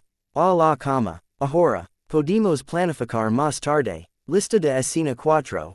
Harry, la voz de Merlín, ancianos invisibles. Se acostó en su cama con las cortinas medio corridas. La habitación olía a polvo y mantas gastadas. Fuera, el castillo murmuraba suavemente para sí mismo. El símbolo metálico de los ancianos estaba frío bajo su almohada. Deslizó una mano bajo la caja y cerró los dedos alrededor de ella. Griselda Marchbanks, susurró. El aire alrededor de la cama se enfrió. No de una manera dolorosa. Más bien como la quietud en la cámara del bosque. Una ligera presión rozó sus pensamientos. Te oigo, dijo la voz de Marchbanks dentro de su mente. No tan aguda como la de Merlín, más humana, pero on clara. Cortaste su primera cadena. Harry dejó escapar un suspiro lento. Vinieron con un contrato vinculado a la prohibición, pensó. Intento atarme sin tinta. Lo rompí. No se detendrán allí. Te advertimos, dijo Marchbanks. La estructura actual no puede tolerar una variable como tú. Ahora presionaron por un control más directo. Te has ganado tiempo. Úsalo. Yo tampoco quiero ser tu arma, respondió él. Entrenaré contigo. Aprenderé. Escucharé. No formaré mi nombre bajo tu agenda más de lo que lo haré bajo la de Scrimgeour. Bien, dijo Marchbanks. El momento en que dejas de discutir con nosotros es el momento en que nos preocuparemos de que te hayas convertido en otra cosa. La presencia de Ogden rozó el borde del enlace, tranquila y firme. El ministerio probablemente se dirigirá a la legislación a continuación, dijo. Declararon que las construcciones antiguas indefinidas están sujetas a regulación. Te nombraron sin nombrar. Cuando lo hagan, responderemos en nuestros propios tribunales. Ustedes quieren un reino mágico, pensó Harry. Un nuevo orden. Lo he visto en los registros. Quieren apartar al ministerio. Queremos una estructura que entienda sobre qué se basa, dijo Ogden. El ministerio no lo entiende. Dumbledore trató de remendarlo. Voldemort trata de quemarlo. Tenemos la intención de reconstruirlo. No tienes que amar ese plan. Simplemente necesitas saber que existe, y que puedes usarlo como palanca. La voz de Merlín se deslizó junto a la de ellos. Como agua fría sobre piedra. Has pedido la verdad, decía. La verdad es que no hay elección que te mantenga las manos limpias. Solo puedes elegir de quien aceptas la suciedad. Es mejor hacerlo con los ojos abiertos. Harry miró fijamente el dosel. Estoy cansado de ser un símbolo, pensó. Niño que vivió, arma de la luz, heredero de Merlín. Todos se sienten como máscaras que alguien me puso. Entonces escoge tu propio nombre, dijo Merlín. A la prohibición no le importa como te llames. Le importa lo que hagas con el ancla. El tono de Marchbanks se suavizó. Te alejas de su contrato, dijo. Elegiste asumir el riesgo tú mismo en lugar de exportarlo a hombres que te romperían por conveniencia. Esa elección no era segura. No era cómoda, era honesta. Ogden añadió. No estás solo, Harry. Aunque lo sientas así, ahora tienes más ojos en la espalda de los que crees. Algunos quieren encadenarte, algunos quieren seguirte, algunos quieren ver CCs. Somos de los pocos que estamos dispuestos a decir todo eso en voz alta. Harry cerró los ojos. Volveré a la mansión cuando pueda escabullirme, pensó. Necesito más control. Necesito saber hasta dónde puede llegar la espada sin romper cosas que no puedo arreglar. Estaremos listos, dijo Ogden. El vínculo se desvaneció. Harry yacía allí en el silencio. Ron roncaba suavemente al otro lado de la habitación. Alguien murmuró en sueños. El castillo crujió. Elegiste la verdad por encima de la seguridad, dijo Merlín. Te costará caro. Lo sé, penso Harry. La gente que me gusta me llamará imprudent. La gente que amo se enfadera. El ministerio me odiará. Dumbledore intentara salvarme aunque yo no quiera su versión de la salvación. Y aun así, cortaste el pergamino, dijo Merlin. A Harry le dolía el pecho. No estaba seguro de si era or el miedo o por el peso de lo que acababa de quemar. No quería que nadie más pusiera la mano en esto, dijo. Si rompo el mundo, será culpa mía. No de un comité. La antigua presencia permaneció en silencio por un momento. Es una carga terrible para un niño, dijo Merlin por fin. También es el primer paso honesto que alguien ha dado con este poder desde que yo me alejé de él. Harry casi se rió. ¿Estás diciendo que lo apruebas? Preguntó. Aprobar no es la palabra, dijo Merlin. Alienation, tal vez. Por ahora, Harry se puso de lado y se tapó con la manta. Fuera, en algún lugar de Londres, Imjor probablemente ya estaba reuniéndose con sus asesores. Casi podía oír las frases que usarían. Activo mágico descontrolado. Provisions de emergencia. Amenaza sin precedentes. En algún lugar de la misma ciudad. Kingsley estaba sentado con su propia culpa y su propia lógica. En algún lugar bajo una vieja mansión, los ancianos ajustaron sus planes. Dentro de Hogwarts, un chico que había dicho que no a una cadena yacía en la oscuridad y intentaba regular su respiración. No se sentía seguro, se sentía despierto. Suficiente por ahora. Voldemort estaba sentado solo en la ruinosa sala de estar de la vieja casa Riddle. Las paredes mostraban los débiles marcas de quemaduras de su último arrebato. Una silla yacía destrozada en el rincón. El polvo flotaba en la fría luz que se filtraba por la ventana rota. Nadie se atrevía a entrar a menos que él llamara. Se miró la mano. Se estremeció. Cerró los dedos en un puño hasta que las uñas se clavaron en la piel. Suficiente. La red de horcruxes había desaparecido. No necesitaba un duende o un vidente para decírselo. Había sentido cada ancla romperse en el instante en que la extraña y fría magia había arrancado el fragmento del chico Potter. El eco de esa ruptura aún vivía en sus nervios. Hacía que sus hechizos habituales se sintieran débiles. Golpeó su varita contra la pared del fondo. Un chorro de verde salió disparado y golpeó el yeso agrietado. La piedra se ennegreció y se desprendió. La maldición de la muerte no se había desvanecido. Por supuesto que no. La maldición era tanto una idea como un hechizo. La muerte siempre respondía, pero en lo más profundo de su pecho. Más allá de las costillas y los pulmones, algo había cambiado. Podía sentir la ausencia cuando buscó el viejo sentido que siempre le había dicho donde dormían sus otros yos. No había nada, ninguna chispa fría en una cueva oculta. Ningún pulso lejano en un anillo o un diario o un medallón. Ahora era una sola pieza. Finito. El pensamiento se instaló en su cabeza como hielo. Bellatrix se rodeó en el suelo cerca de la puerta, con las manos apoyadas en los muslos, la cabeza inclinada. No habló hasta que él dejó que el silencio se prolongara lo suficiente como para doler. Mi señor, susurró por fin. Las incursiones en los pueblos del este han ido bien. El ministerio sigue lucrando. Se debilitan cada día, se debilitan, repitió Voldemort. Él hizo rodar la palabra en su lengua. Tenía un sabor apagado. Bellatrix tragó saliva. La orden está tranquila, continuó. No hay interferencia directa. Hay rumores de que Potter desafió al ministerio a la cara. Dicen que firmó un contrato que brilló. Al mencionar a Harry, algo afilado se encendió en el pecho de Voldemort. No la vieja y simple rabia. Algo más. Algo que se sintió como la primera vez que escu. Cho la profecía y comprendió que alguien se atrevía a hablar de un rival. Desafiado, dijo suavemente. Sí, mi señor, dijo Bellatrix. El ministro intentó encadenarlo y fracasó. Dicen que es inestable, peligroso. Tienen miedo, dijo Voldemort.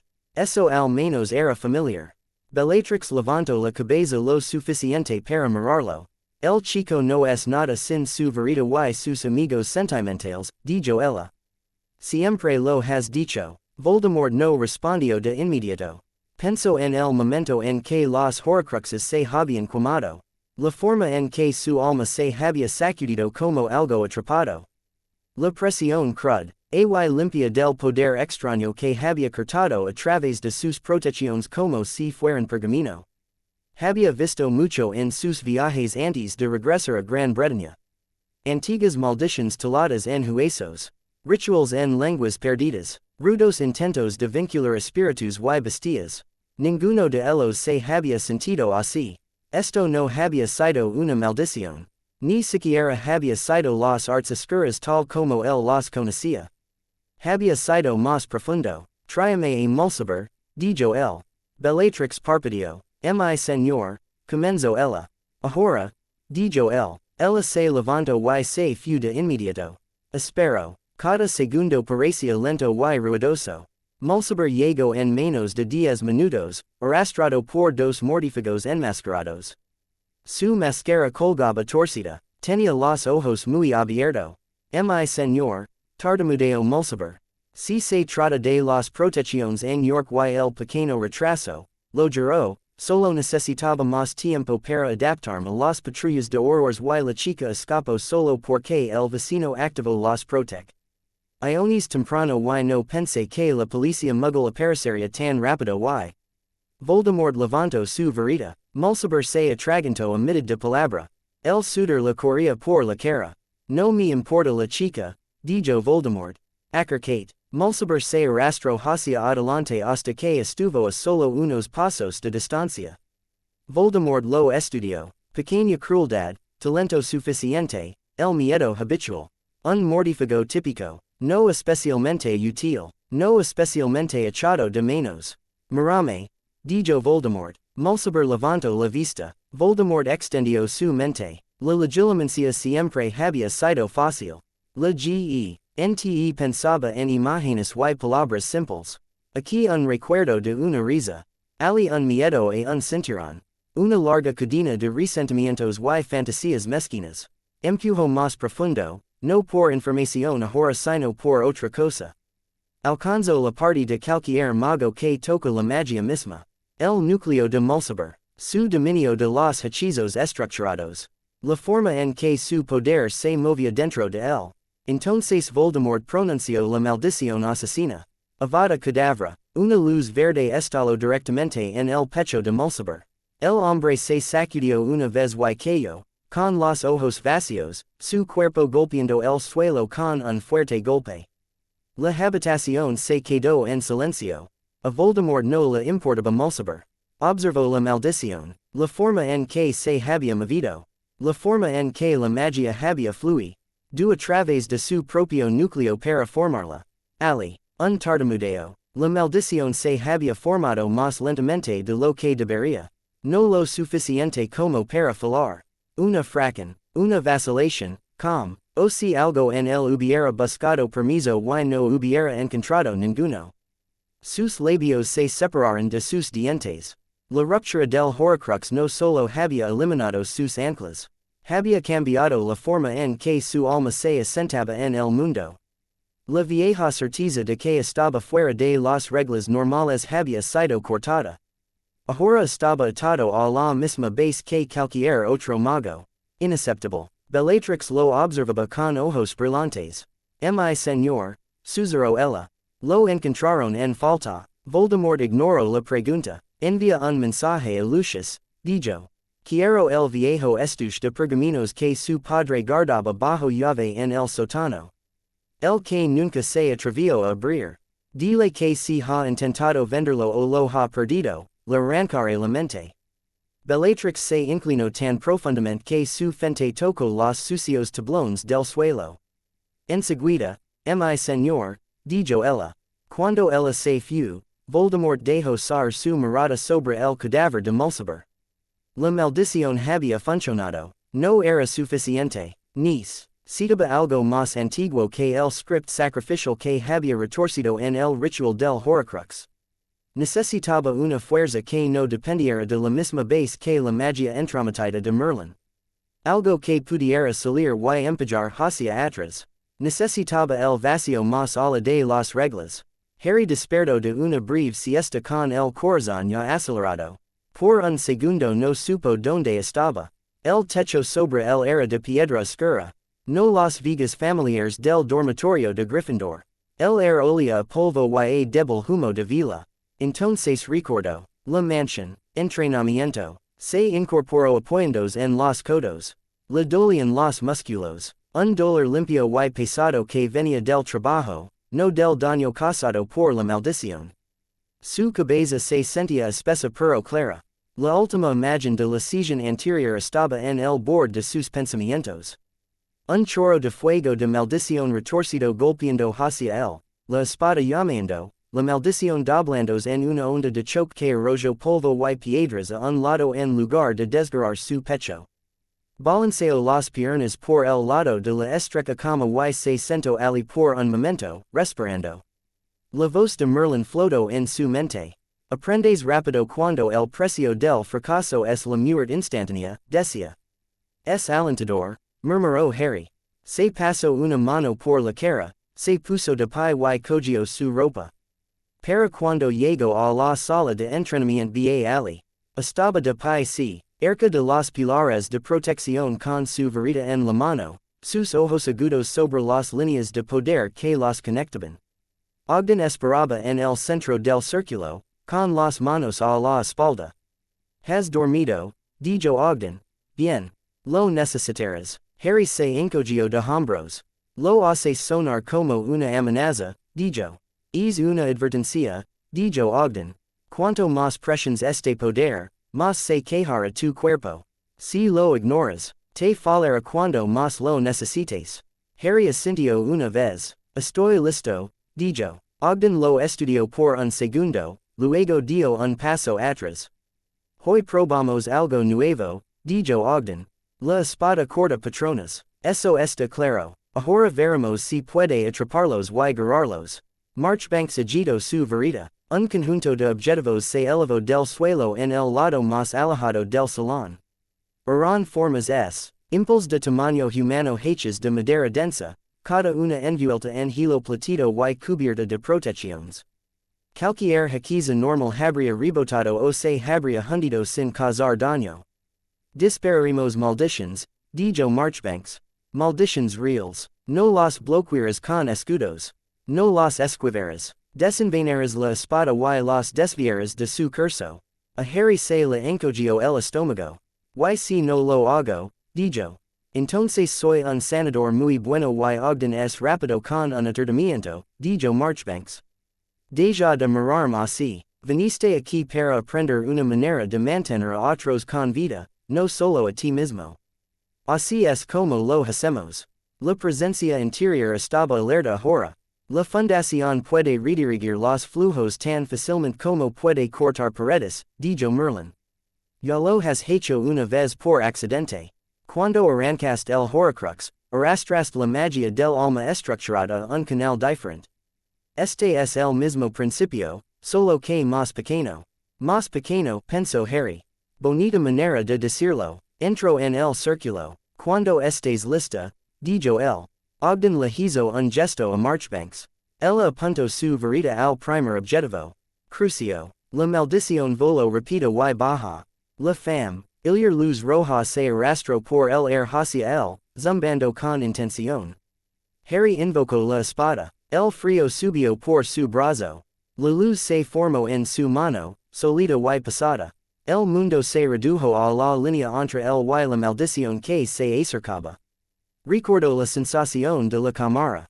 La forma en que la magia del horcrux se había sentido como aceite caliente sobre la piedra cuando la espada la había retirado. No la enfrentes de frente, había dicho Merlín. Enganchala. Piensa en un arroyo que golpea el costado de una piedra y se balanza.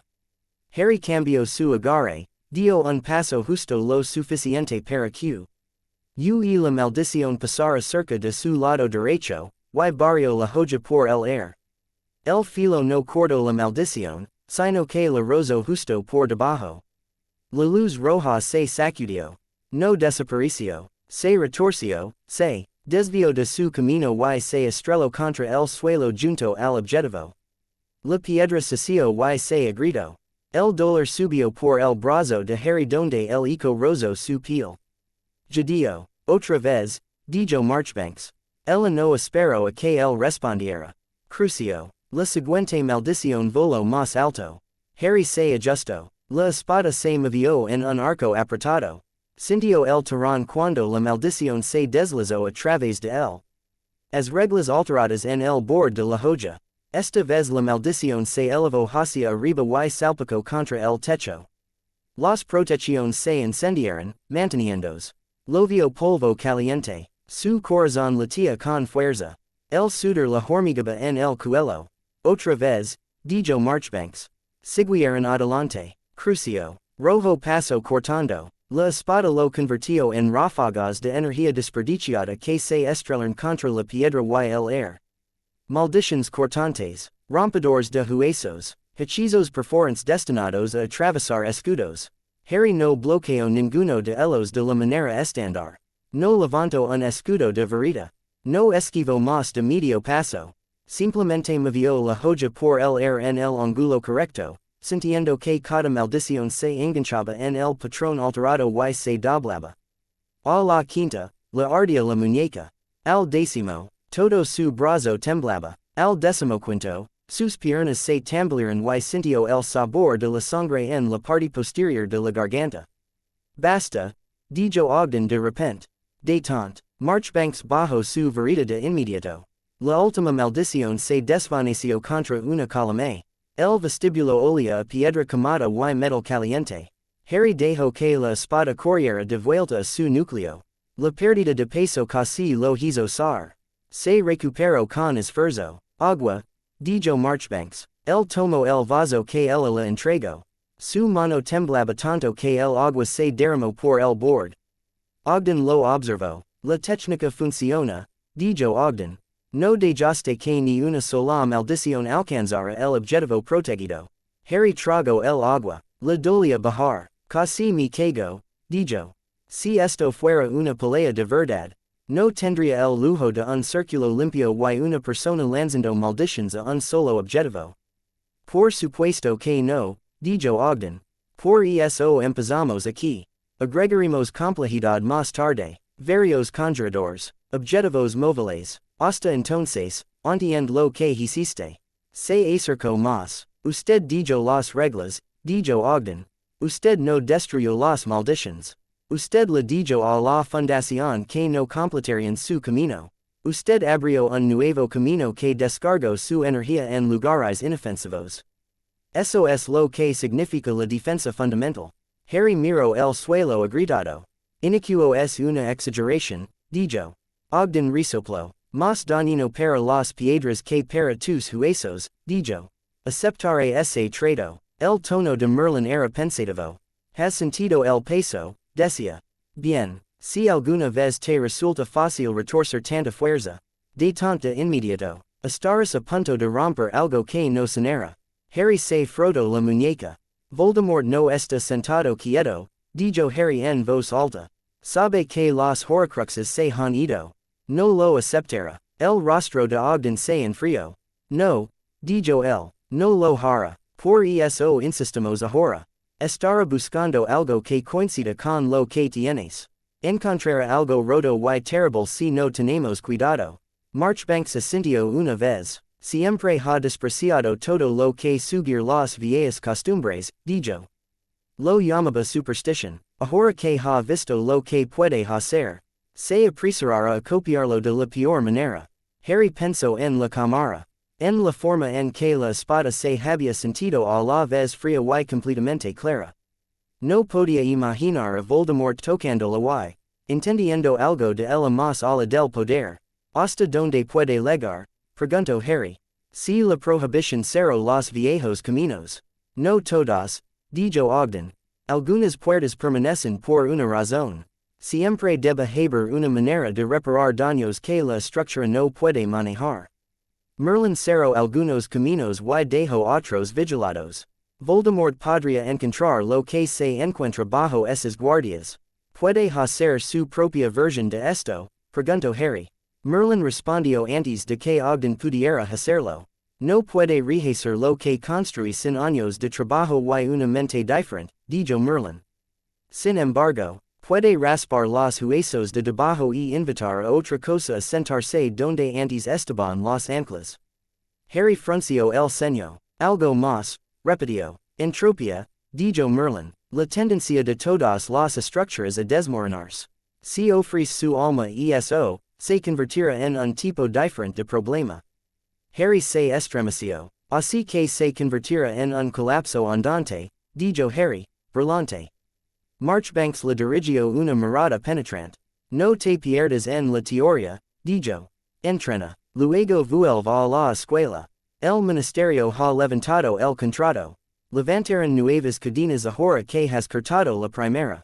Tienes que estar preparado para estar en medio de todo eso. Ogden asintió. Hay una cosa más, dijo Ogden. Los ancianos han decidido. No podemos sobre el intento del ministerio de vincu. La prohibición a través de tu núcleo. Es una violación de los viejos acuerdos. Nos moveremos. Cuando lo hagamos, la orden tendrá que decidir si luchará contra nosotros o se apartará. Harry tragó saliva. Dumbledore odiara eso, dijo él. Sí, dijo Ogden. Lo hará. Prefiere controlar el tablero. Estamos a punto de darle la vuelta. El pasillo del ministerio fuera de la oficina del ministro olía a pergamino y nervios. Kingsley estaba de pie con la espalda contra la pared, con los brazos cruzados. Había estado esperando el tiempo suficiente para cantar cada grieta en el marco de la puerta opuesta dos veces. Percy Weasley salió primero, con la postura rígida, agarrando la carpeta con ambas manos. Kingsley, dijo Percy, el ministro te recibirá ahora. Kingsley asintió y pasó junto a él. La oficina de Scrimgeour estaba abarrotada. Varios jefes de departamento estaban de pie en un semicírculo suelta.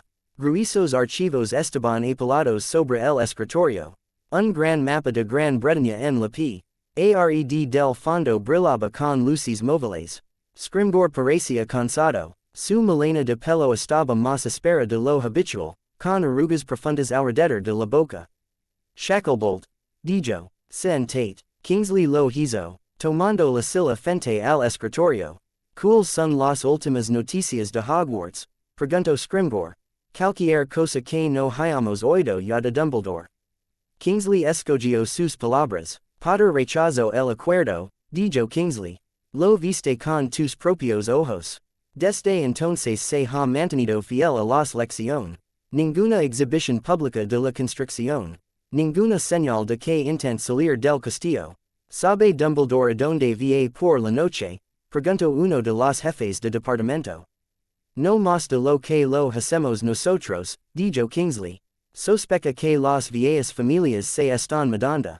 Ogden desaparece de sus lugares habituales.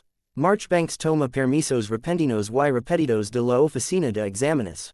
Hay protecciones alrededor de una mansión que no coinciden con ningún patrón del ministerio.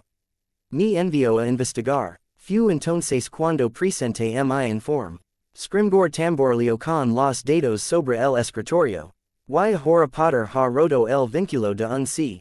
Entretó atado a un ancla mágica desconocida delante del ministro de magia y el jefe de los brujos, dijo Scrimgeour. El profeta ya está husmeando. Necesito una línea para el público. Un mago mayor con túnicas negras habló. Lo llamamos peligroso y insistimos en que lo estamos manejando, dijo. Decimos que el chico está bajo vigilancia. Insistimos más en el mensaje de que la magia antigua no regulada amenaza el estatuto. Las palabras públicas son fáciles, dijo Scrimgeour. La verdadera pregunta es que hacemos detrás de ellas. El acuerdo está muerto. No podemos arriesgarnos a otro intento mientras el vínculo aún esté crudo. Necesitamos otra ruta. Miró a Kingsley. Usted ha pasado la mayor parte del tiempo cerca de él, dijo Scrimgeour. Sigue siendo accesible. Kingsley pensó en la cara de Harry en la oficina del director. En la forma en que su mano había temblado sobre el pergamino. En la forma en que había cortado el contrato de todos modos. No es hostil por eso, dijo Kingsley. Quiere que Voldemort se vaya.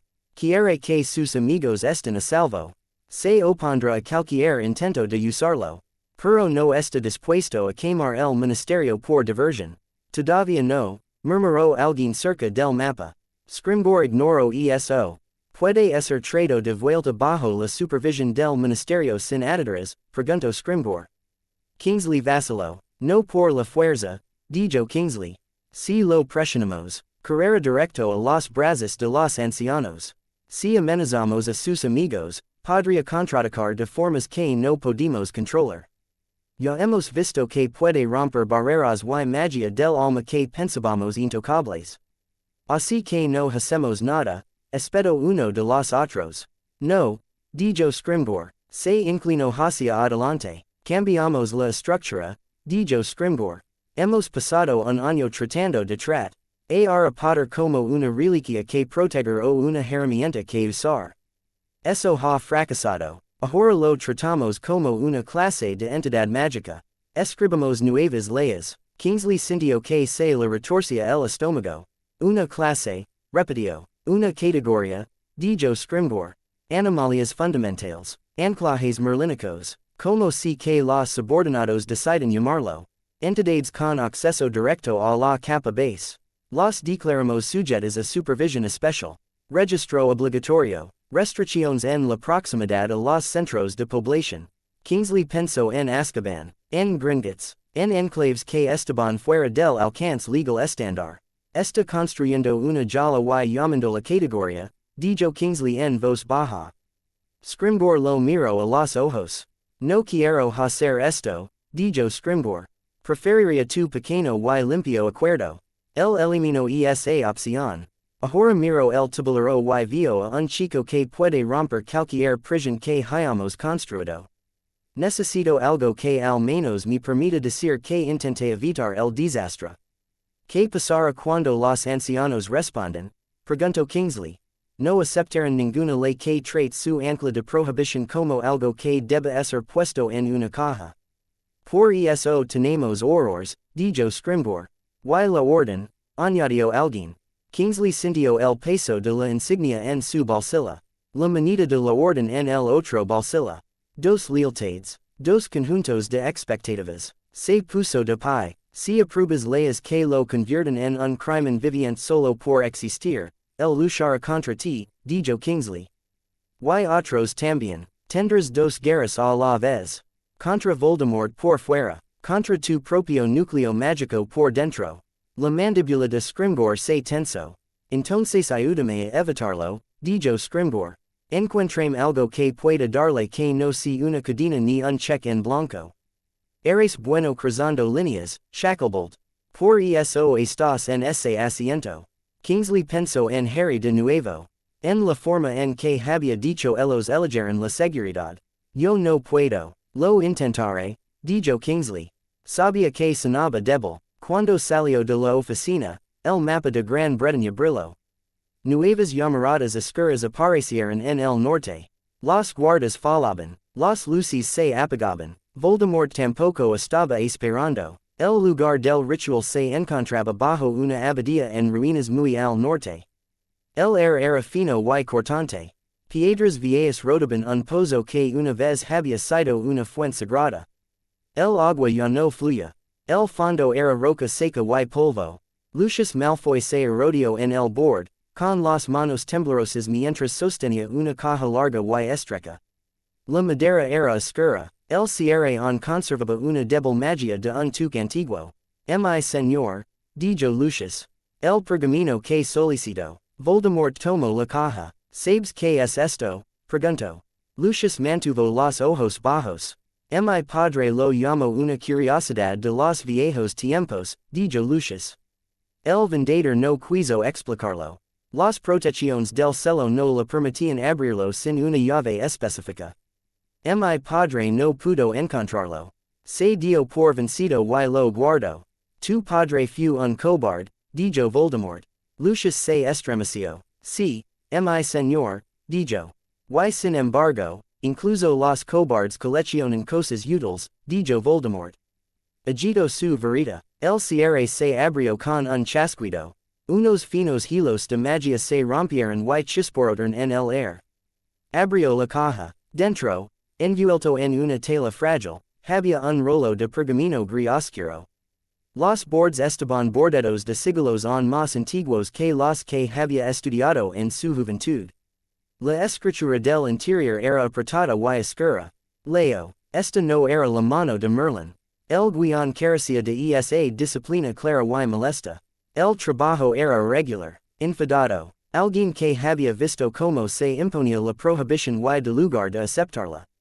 Hablaba de un vacío bajo los cimientos. Un lugar donde la magia y el significado se diluían. Una región donde las reglas perdían fuerza. Advertía de fractura y silencio. También describía un método. Ningún ancla puede descansar para siempre.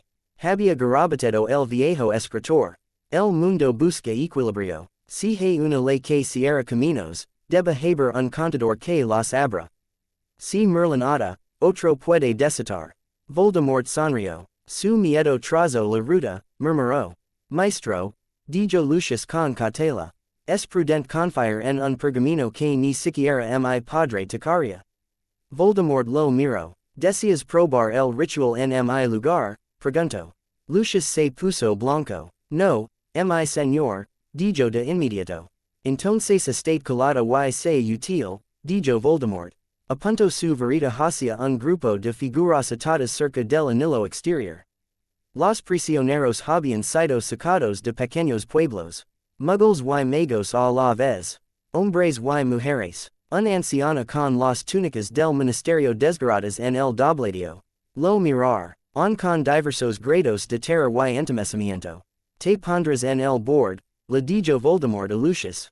Mantendrás la segunda línea. Si algo se acerca al círculo, protegerás.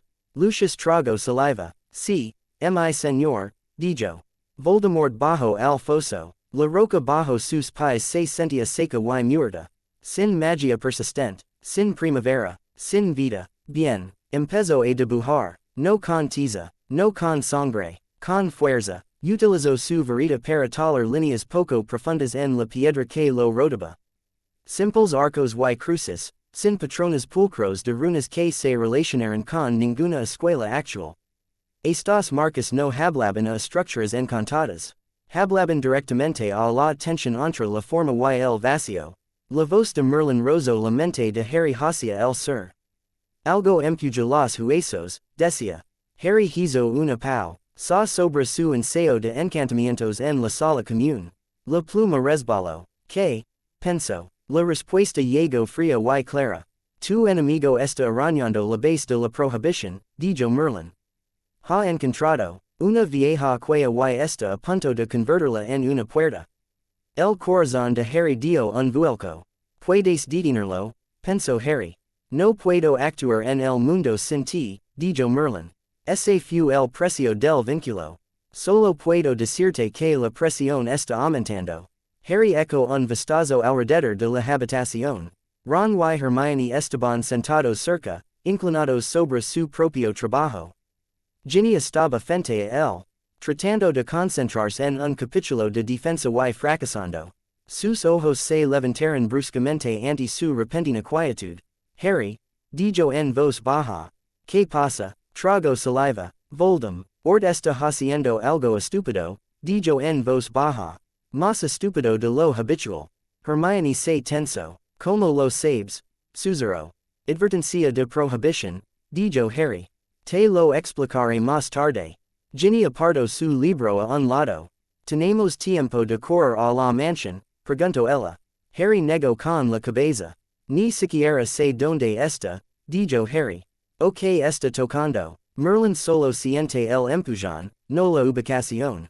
Ron se frotó la frente.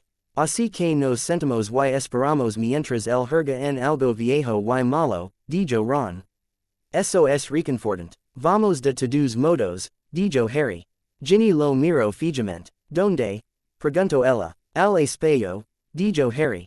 Al despacho de Dumbledore. Si tanto el ministerio como los ancianos quieren reclamar el derecho a responder a este tipo de cosas, entonces pueden muy bien coordinarse en lugar de tropezarse unos con otros mientras el mundo se desmorona. Hermione contuvo la respiración. Vas a obligarlos a hablar entre sí, dijo ella. Fuerza es una palabra fuerte, dijo Harry. Fuerte y precisa. La boca de Ginny se torció a pesar del miedo en sus ojos. Ya voy, dijo ella. No puedes, dijo Harry de inmediato.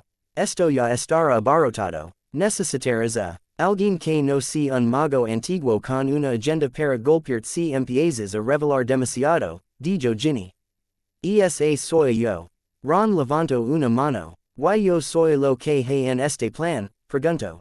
Recuperación, dijo Harry. Tú y Hermione aseguraos de que nadie en la sala común se dé cuenta de que nos hemos ido. Si Dumbledore intenta impedirnos salir de la torre, gritad lo suficientemente fuerte como para que McGonagall venga corriendo. Hermione abrió la boca, la cerró de nuevo y asintió. Odio esto, dijo ella. Pero tienes razón. No pueden seguir jugando a la política mientras él abre lo que sí que esté abriendo. Ginny se puso de pie. Vete, dijo ella, antes de que termine. Bajo la abadía en ruinas, Voldemort terminó la última línea. El círculo brilló de un gris apagado. Las marcas no brillaban como las protecciones normales. No zumbaban con la energía ordenada y estructurada de los hechizos domésticos. Parecían succionar el sonido del aire. Incluso los prisioneros guardaron silencio. El de mort se paró en el centro y levantó los brazos. No hablaba latín, no recitaba ninguno de los scripts modernos que se enseñaban en Hogwarts. Se basaba en sonidos más antiguos y más agudos que había encontrado en los margines y fragmentos susurrados durante sus viajes. Llamó al espacio bajo la magia. Al principio no había nada. Entonces la piedra bajo sus pies se volvió más fría. Un viento delgado y seco se deslizó sobre su piel. No lavaba aroma alguno. No le revolvió la túnica. Simplemente despojaba de calor. Lucius se estremeció en el borde superior. Mi señor, llamó Lucius.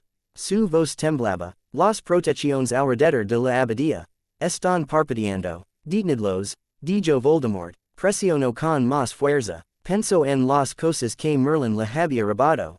El camino fácil hacia el poder. El derecho a moldar el mundo a su voluntad sin límites. Pensó en la prohibición misma y en la forma en que se había atrevido a decir a los magos lo que no podían hacer. Ven, dijo en el frío. Toma los espacios vacíos. Llena lo que fue cortado.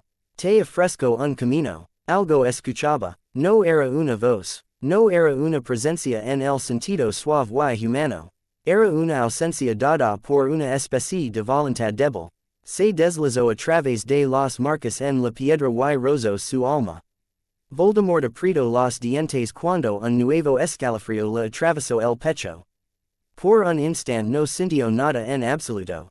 Ni ira, ni miedo, ni emoción. Entonces la sensación regresó, pero más tenue. La cosa que lo había tocado estaba al borde de su magia. No la obedecía, no la luchaba, simplemente esperaba. Alargó la mano hacia la maldición asesina de nuevo.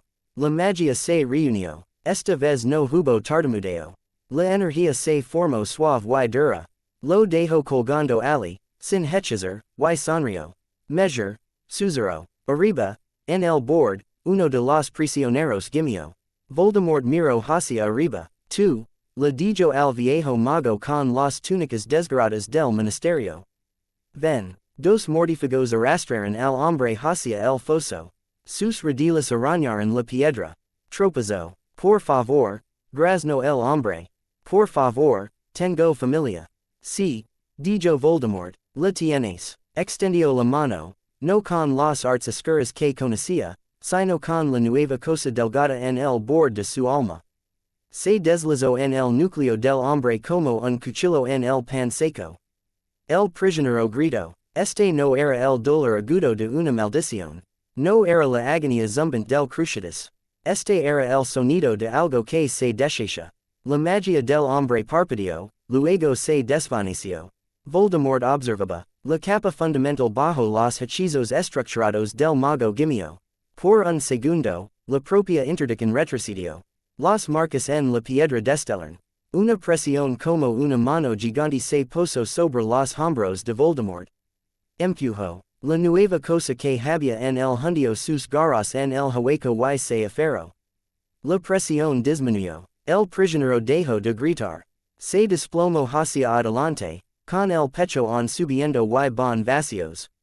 No muertos, solo vacíos, como una casa con las luces apagadas y los muebles retirados.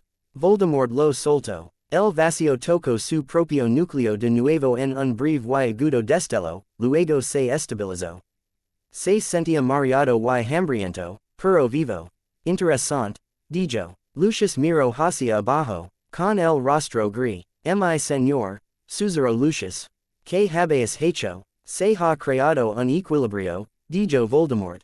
Si hay un ancla para la ley de Merlín, habrá un punto en el que esa ley se puede romper. Lo he encontrado. Miro al viejo mago. Ya no tocas la magia, dijo Voldemort. Sigues vivo. No eres nada. Se dio la vuelta. Matad al resto. Les dijo a los mortífagos que estaban en el bord. No dejes testigos. Cuando la luz verde comenzó a destellar por encima, Voldemort salió del pozo. El aire se sentía diferente. Débil, ligero. La marca en su brazo ardía. Lo ignoró. Tenía trabajo que hacer. El despacho de Dumbledore parecía abarrotado.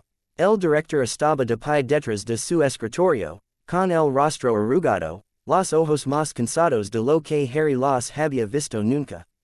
Fawkes observaba desde su percha, con las plumas ajustadas. Kingsley estaba de pie a un lado del escritorio, con la postura tensa.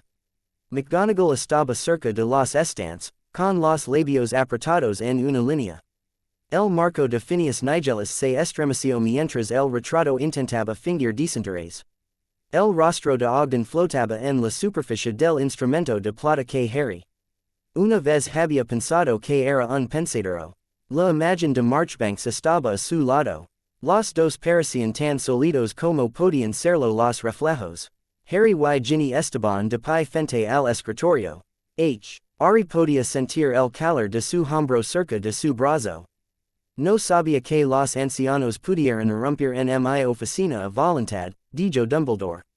Su tono era suave, no ocultaba la ira que contenía. No nos entrometemos, dijo la voz de Ogden desde el cuenco. Tu señor Potter nos llamó. La prohibición respalda su llamada. Las protecciones cedieron. La mandíbula de Dumbledore se tensó. Harry, dijo, podrías haberme advertido. No hay tiempo, dijo Harry. Voldemort está hurgando en algo que está en la base de todo esto. Merlin lo sintió. Yo lo sentí. Necesitamos a todos los que entienden este nivel en la misma habitación.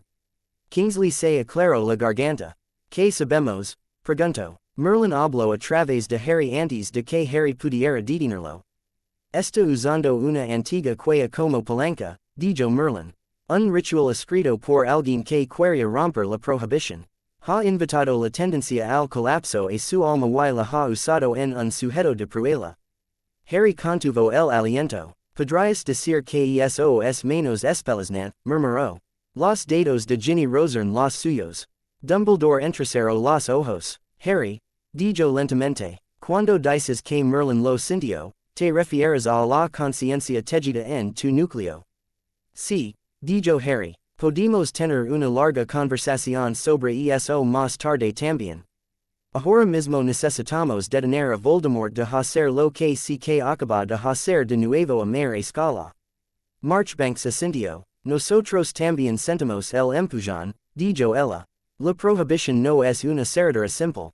Se flexiona. Cuando el presionó, trató de empujar hacia atrás.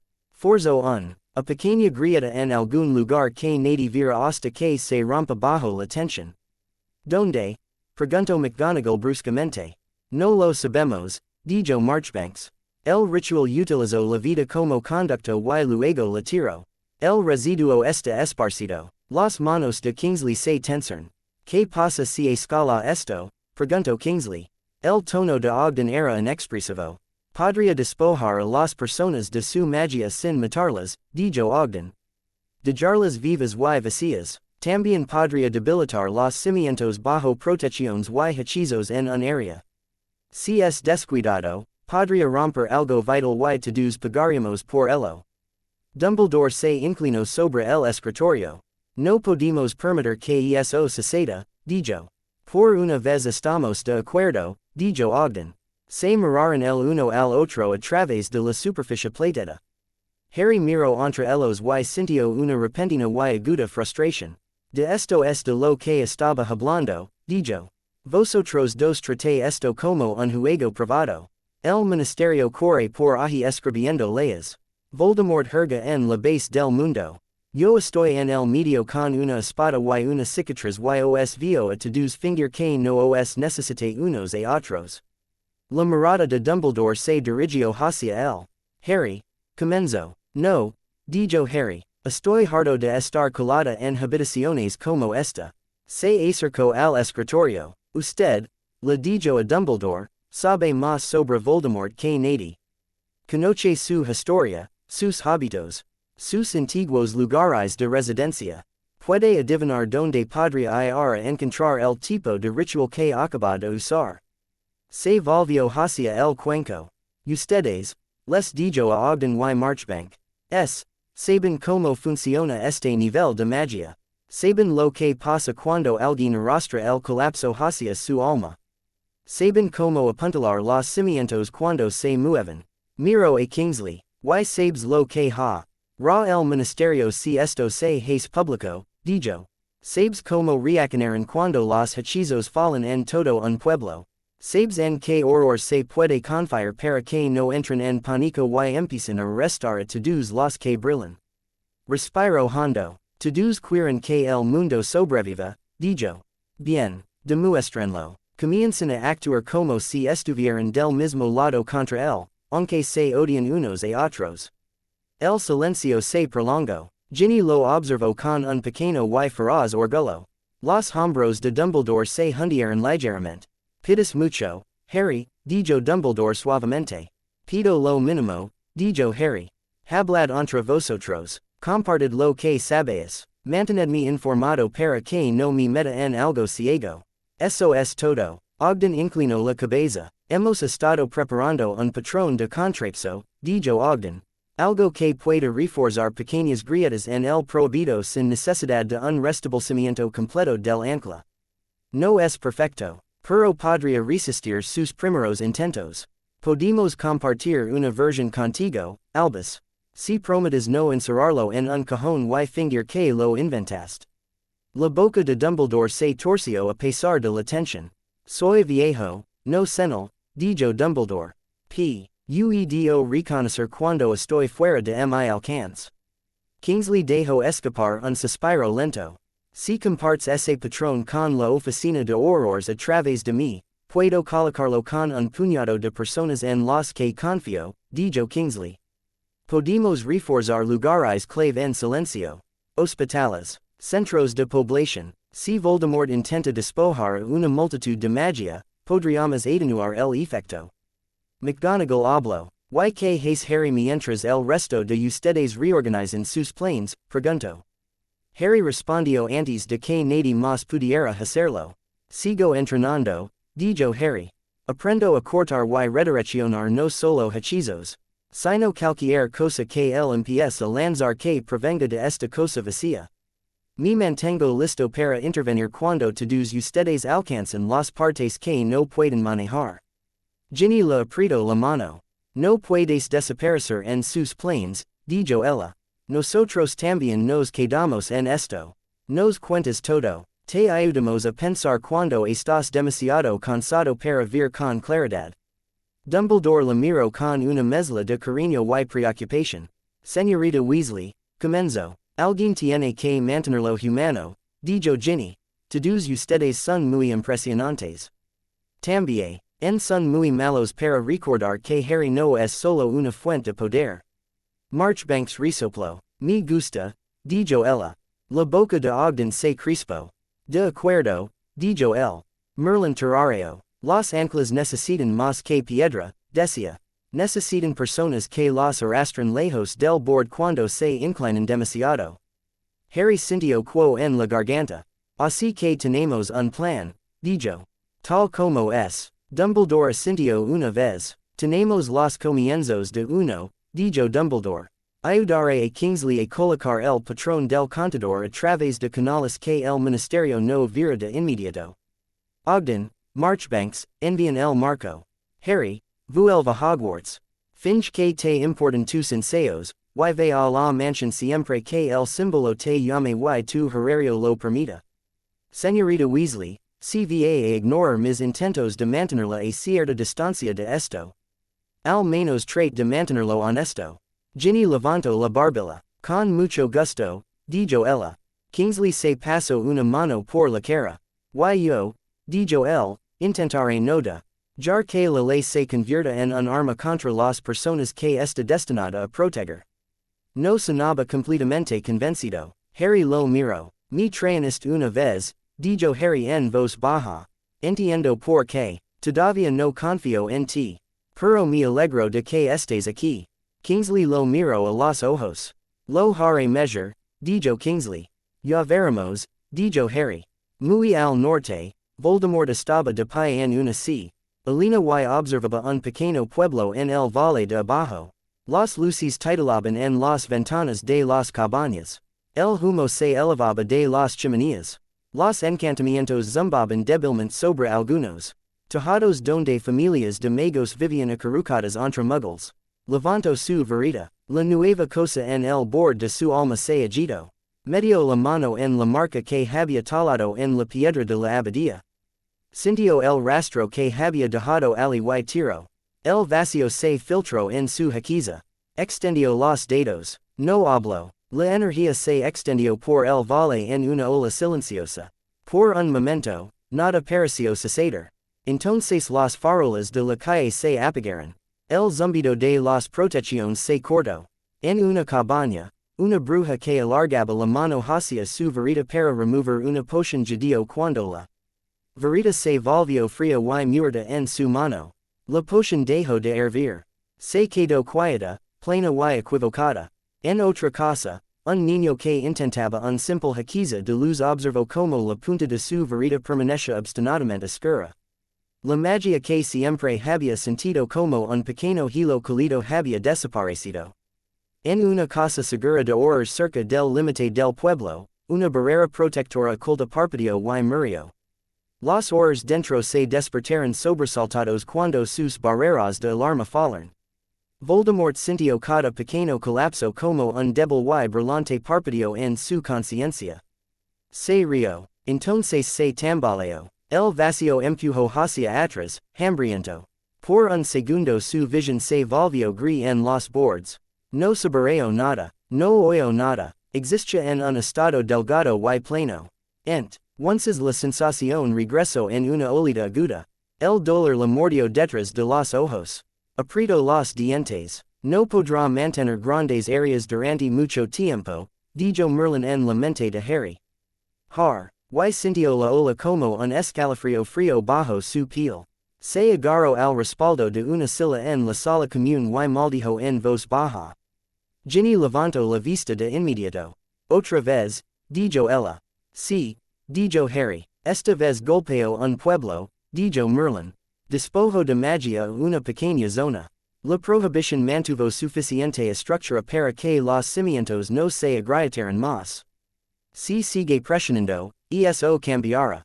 Harry apretó la mandíbula. Nos movemos más rápido, pensó. Aprendemos más rápido. Lo haremos, dijo Merlín.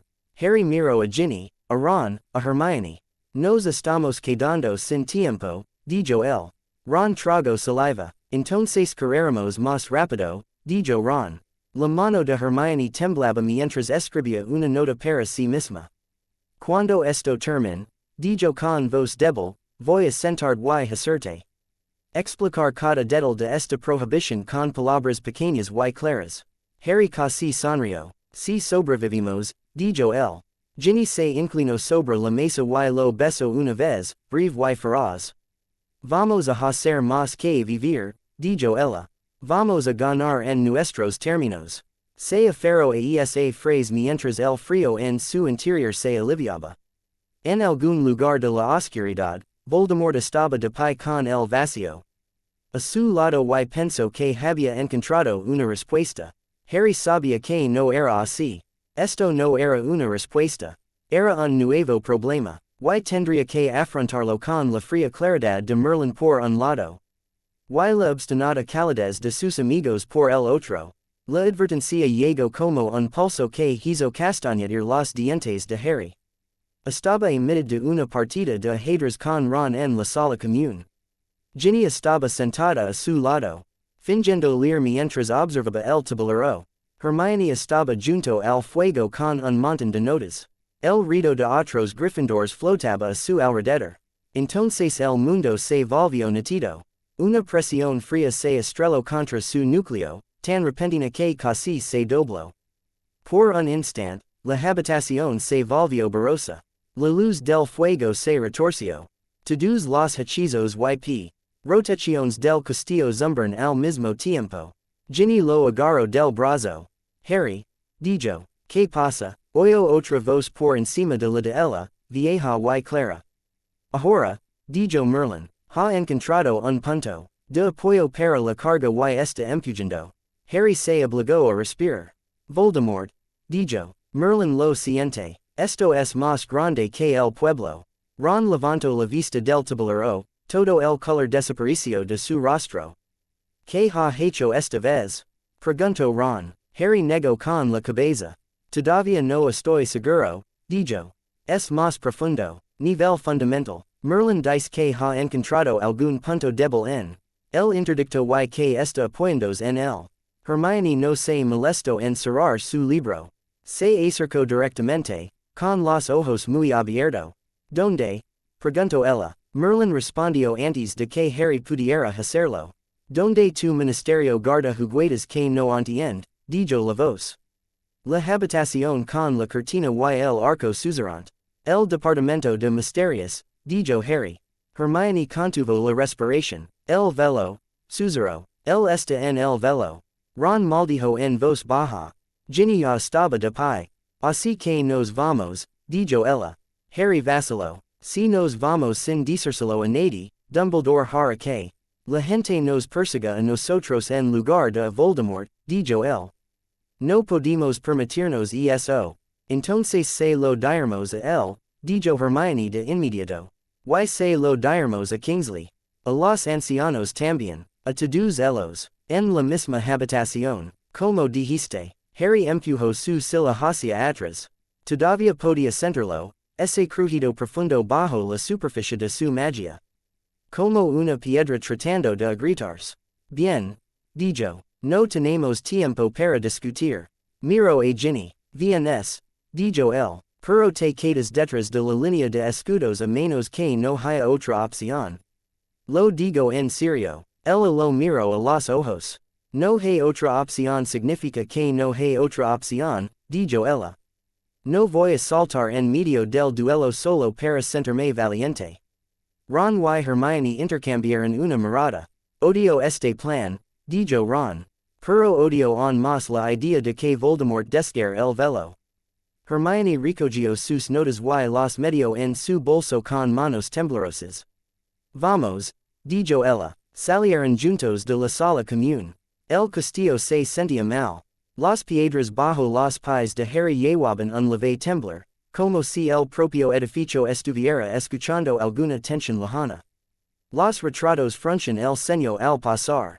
Las armaduras traquetiban sin viento. En la gárgola que custodiaba el despacho del director, Harry no esperó a adivinar las contraseñas. Tocó su núcleo y empujó. El guardián de piedra se estremeció, luego saltó a un lado. Ginny murmuró un comentario bajo sobre sutileza. Harry no aminoró la marcha. Subió ruidosamente la escalera mecánica y empujó la puerta sin llamar. Dumbledore estaba de pie junto a un estante de curiosos instrumentos de plata. McGonagall estaba sentada en una de las sillas junto a la lastra rígida. Kingsley también estaba allí, con túnicas sencillas, el rostro demacrado. Los tres se volvieron al mismo tiempo. Harry, comenzó Dumbledore. Voldemort está en el velo, dijo Harry.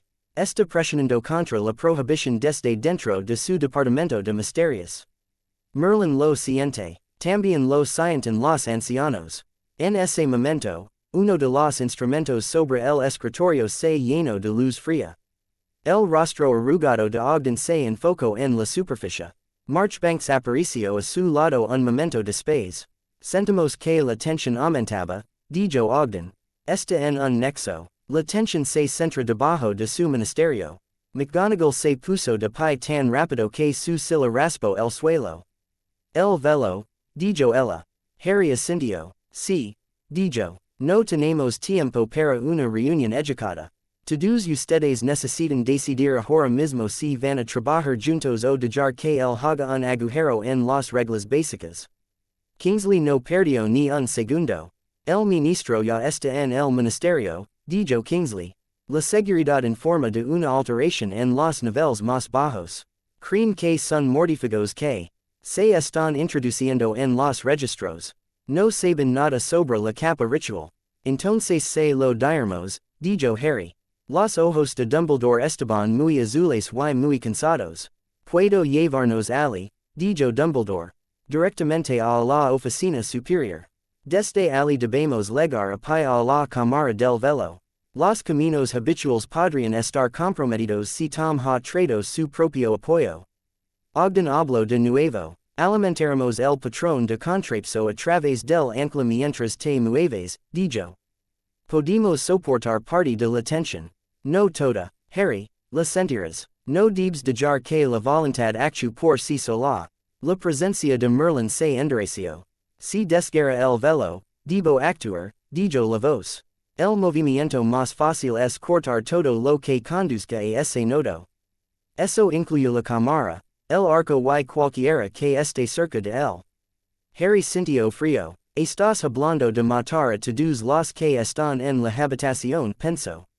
Sí, dijo Merlín. Mejor que dejar que una breca sangre en todo el marco. Harry miró a Ginny. No lo dijo en voz alta. No tenía que hacerlo. Merlín lo sintió de todos modos. Hay una diferencia entre ser eficiente y tener razón, pensó Harry. Tú ves números. Yo veo personas. Sí. Intentas pasar a través de mí sin preguntar, también te cortaré.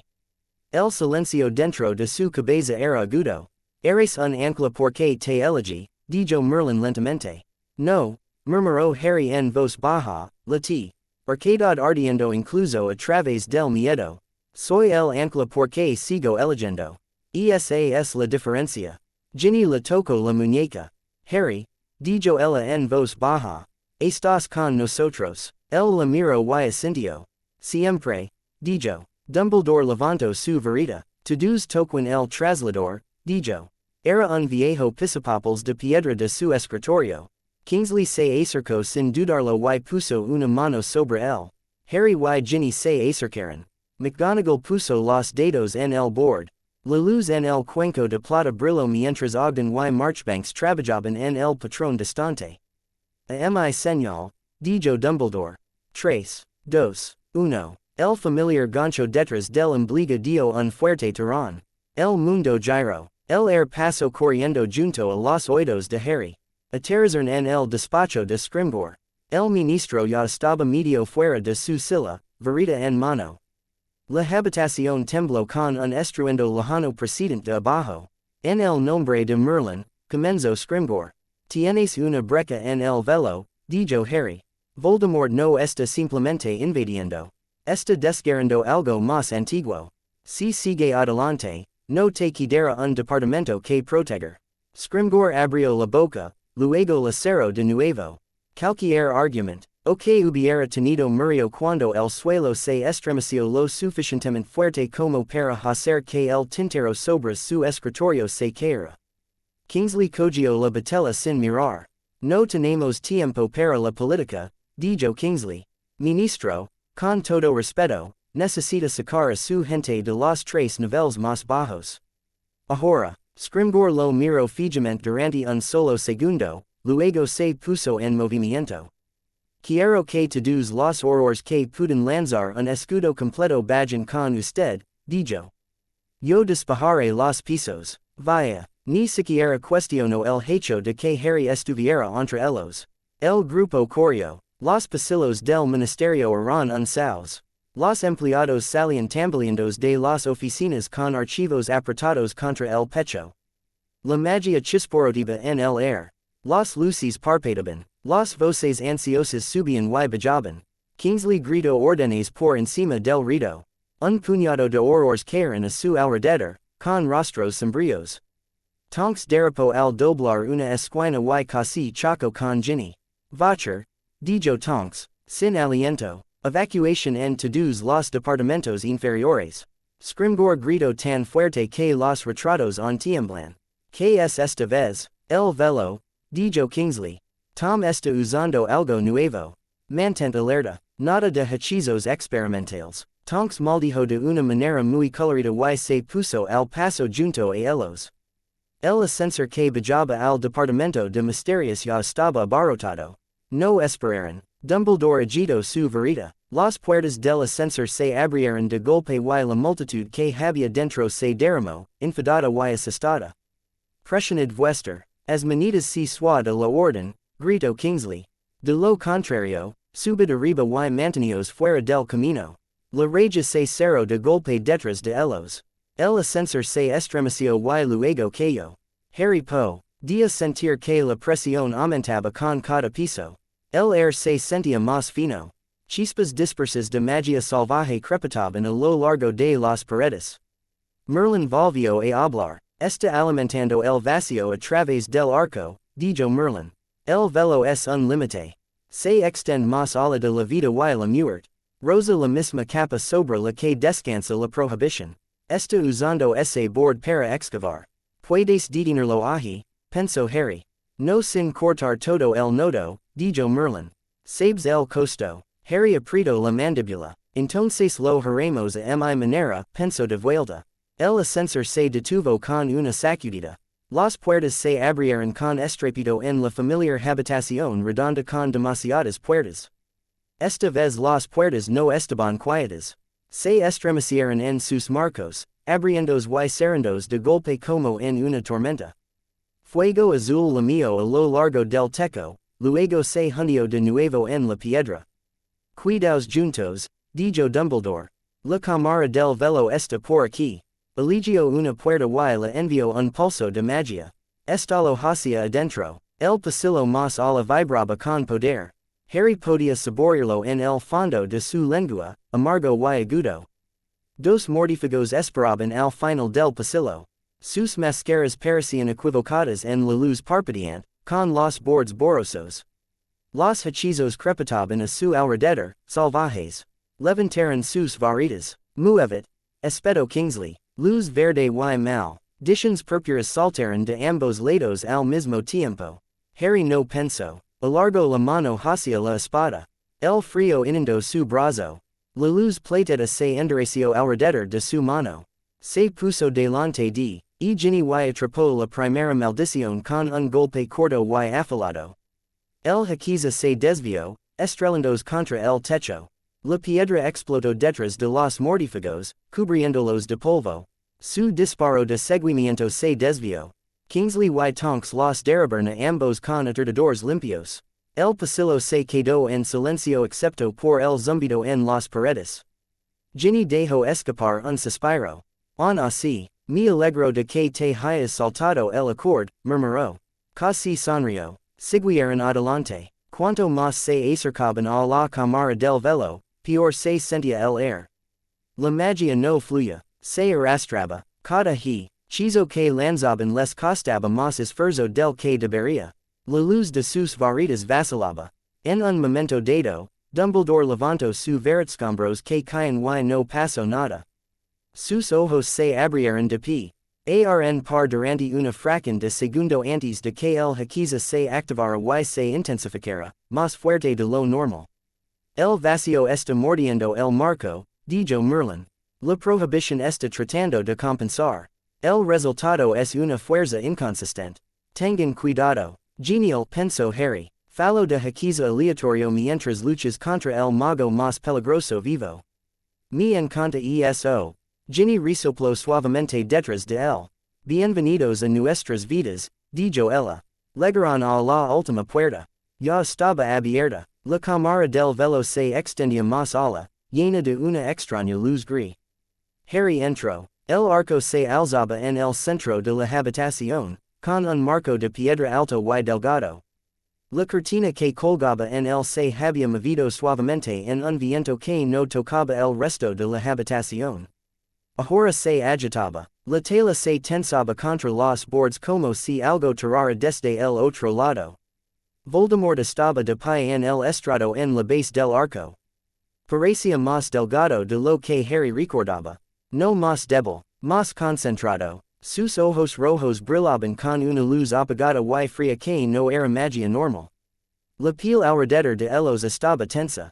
Alrededor del borde de la cámara, los mortífagos sostenían un anillo suelta. Lucius, Bellatrix, algunos otros con máscaras. Todos se volvieron cuando Harry y los demás entraron. El air cambió de nuevo. Harry sintió más que vio el momento en que Voldemort percibió la espada en la habitación. Potter, dijo Voldemort, su voz cortó más bruscamente que cualquier hechiza en ese momento. Tom, dijo Dumbledore en voz baja. Voldemort ni siquiera lo miró. Todo este tiempo, dijo Voldemort, pensé que eras un error. Un niño con una protección extraña. Ahora veo que eres algo más. Tocaste los mismos huesos que yo, solo que primero. Harry camino huya, adelante hasta que estuvo a medio camino del estrado. Los horrores y los miembros de la orden se desplegaron detrás de él, varitas en alto. Dumbledore se colocó a su izquierda. Kingsley se movió ligeramente a la derecha. Ginny se quedó cerca de la puerta con Tonks a su lado, con la mandíbula apretada. Tú mismo has desenterrado tus anclas, dijo Harry. Has hecho pedazos tu alma para poder llamarte inmortal. Ahora estás haciendo un agujero en el fondo de todo porque no puedes soportar ser como todos los demás. Voldemort se rió. No era un sonido divertido. Tenía un toque de auténtico delight. Piensas en pequeño, dijo Voldemort. No estoy tratando de ser como todos los demás. Estoy arreglando el error que cometió Merlín cuando encerró el poder. El mundo está podrido en la superficie y piedra muerta debajo. Romperé la piedra. Luego construiré en el espacio que quede. La voz de Merlín era muy tranquila. Si rompe ese límite como creo que lo hará, la prohibición tendrá que cambiar o romperse, dijo Merlín. Tú eres el gozne. Lo que eliges decidir cuál. Ayudante, pensó Harry. Voldemort agitó su varita. El arco se estremeció. La cortina se abrió hacia afuera. Una ráfaga de aire atravesó la habitación. Todas las antorchas se apagaron. Por un instante no se oyó ningún sonido.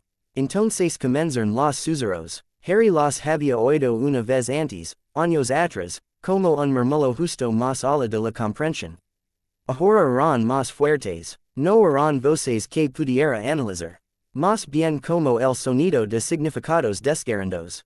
Pensamiento sin palabras. Los horrores se tambalearon. Uno dejó salir su varita y se agarró la cabeza. Mantén la línea, gritó Kingsley.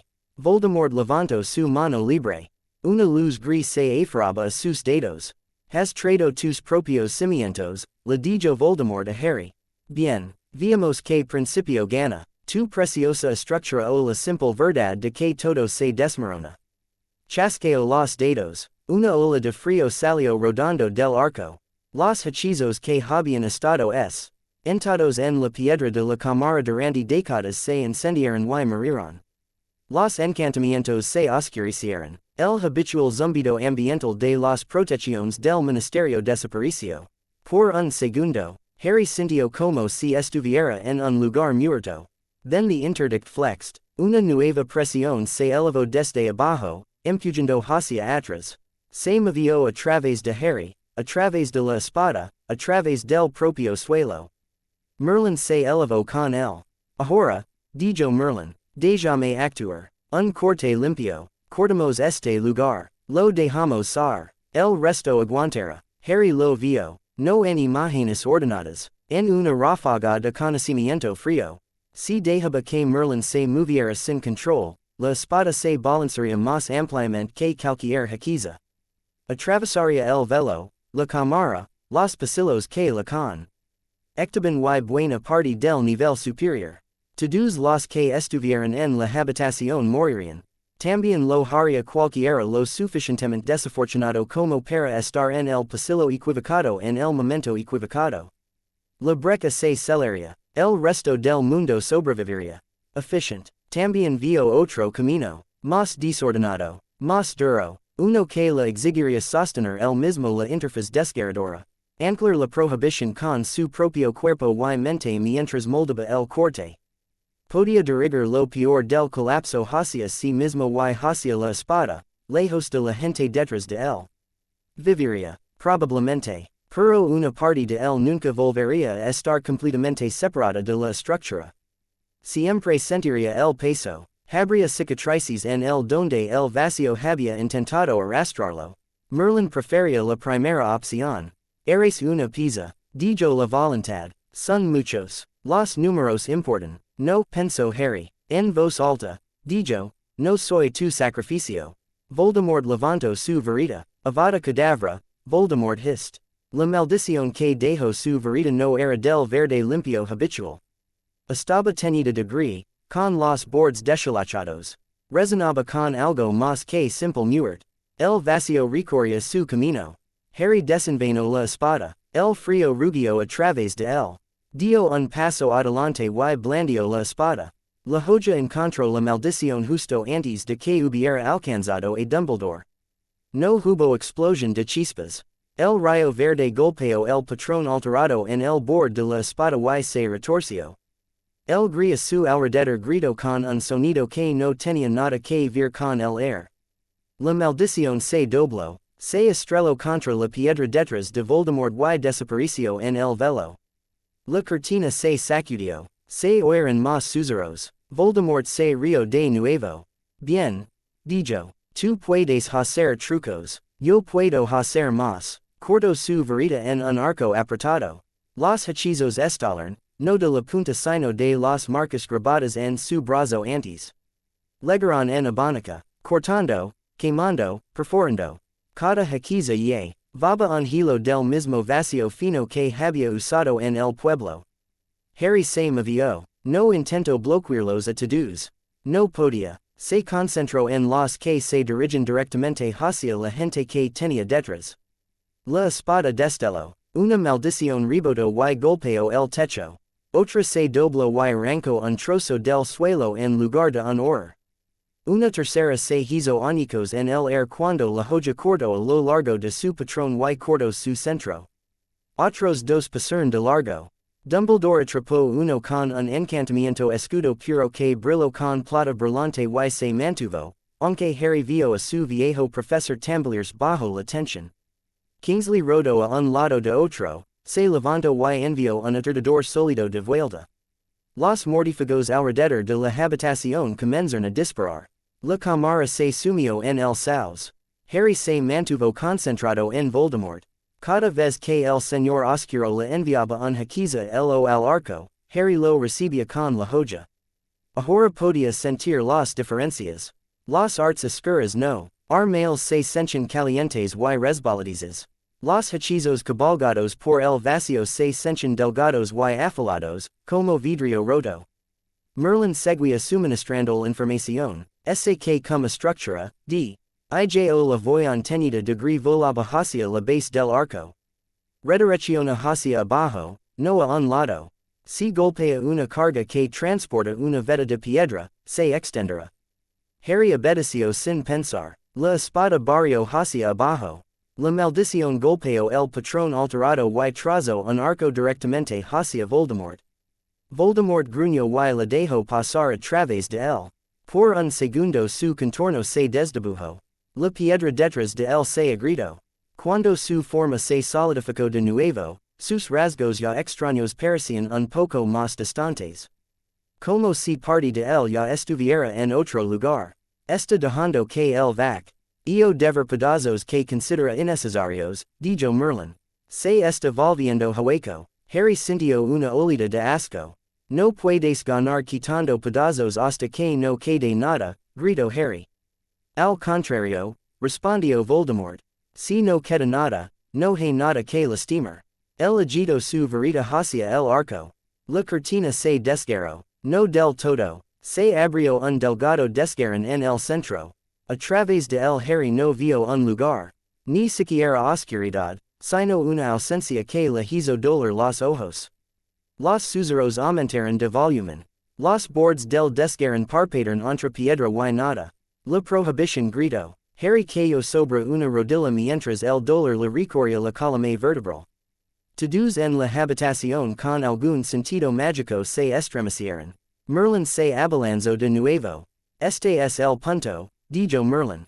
Si corto ahora, puedo detenerlo antes de que la lágrima se amplie. Las imágenes golpearon a Harry. Paredes derrumbandos, cuerpos cayendo, una ola de frío, luego silencio. La lágrima cerrándose, limpia y final. También vio un destello de otro posible futuro. No era tan detalado. Se vio a sí mismo parado en una extraña encrucijada en su propia mente, sosteniendo tanto la espada como el hilo del vacío que se había deslizado a través. Vio el rostro de Ginny, cercado de lágrimas y furioso. Vio a Ron y Hermione detrás de ella. Vio a Dumbledore observando con una mirada que no era de orgullo o decepción sino algo complicado y cansado. Se vio a sí mismo diciendo, yo llevaré esto, no tú. La elección lo presionaba. Por el rabillo del ojo, vio a un orzar bajo una maldición perdida. Vio a Tonks arrastrar a otro detrás de una fila de bancos volcados. Vio a Ginny cerca de la puerta, con la varita alzada, el escudo parpadeando mientras un hechizo perdido golpeaba y rebotaba. Si tomaba la opción de Merlín, ella moriría. Podía sentirlo tan claramente como cualquier hechizo. Eso lo decidió. No, dijo Harry en voz alta. La sorpresa de Merlín fue casi cómica. Pondrías en peligro el marco por una chica, exigió Merlín. Por una chica. Por un viejo profesor. Por un pelirrojo estúpido. Por cada persona de esta habitación, pensó Harry ferozmente. Piensas como un arquitecto al que solo le importa el edificio. Yo vivo en él. Se obligó a ponerse de pie. Le temblaban los rodiles. Le ardían las manos. Sintió que la prohibición presionaba hacia abajo, tratando de moverse tra. Veste él en el corte limpio que Merlín prefería. Le agarró. No con la mano, sino con toda su mente. Se imaginó la prohibición no como una cuadrícula abstracta, sino como algo vivo que había moldado el mundo durante siglos. Se imaginó el vacío como una grieta que se extendía a través del hielo. No dejó que Merlín alcanzara la espada. En su lugar, habló. Detente, dijo, con voz temblorosa pero fuerte. Para su propia sorpresa, ambas fuerzas escucharon. Se quedó entre ellas, en ese extraño espacio interior donde su núcleo se encontraba con la antigua estructura. Nuevas reglas, dijo en voz baja.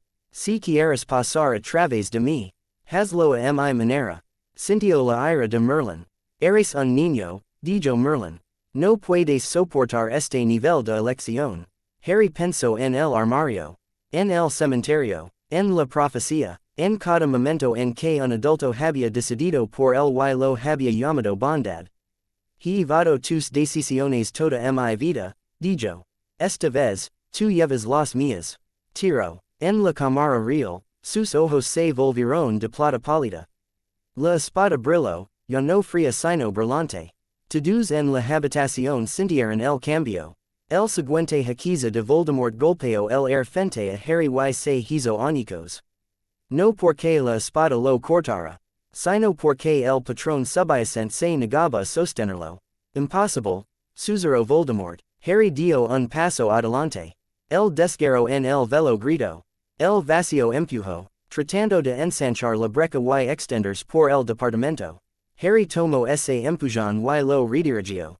No hacia el arco, no hacia las paredes, dentro de sí mismo. El dolor golpeó cada nervio. Por un segundo enfermizo y interminable se sintió como si estuviera de pie con un pie en la piedra y otro en la nada.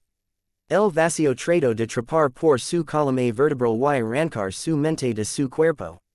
Ginny gritó su nombre. Lo oyó incluso a través del ruido. Se aferró a ese sonido como a un salvavidas. Se anclo no en la fría claridad que la ofrece Merlin, sino en la desordenada y torpe colección de lazos que lo convertían en Harry.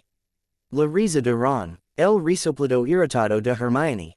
La forma en que Ginny arrugaba la nariz cuando estaba a punto de discutir. El sonido de Fred y George bromeando. La forma en que la señora Weasley se abrazaba tan fuerte que dolía. El ladrido de risa de Sirius resonando en su memoria. Empujó todo eso al espacio entre estructura y colapso. El vacío retrocedió. No entendía ese tipo de ancla.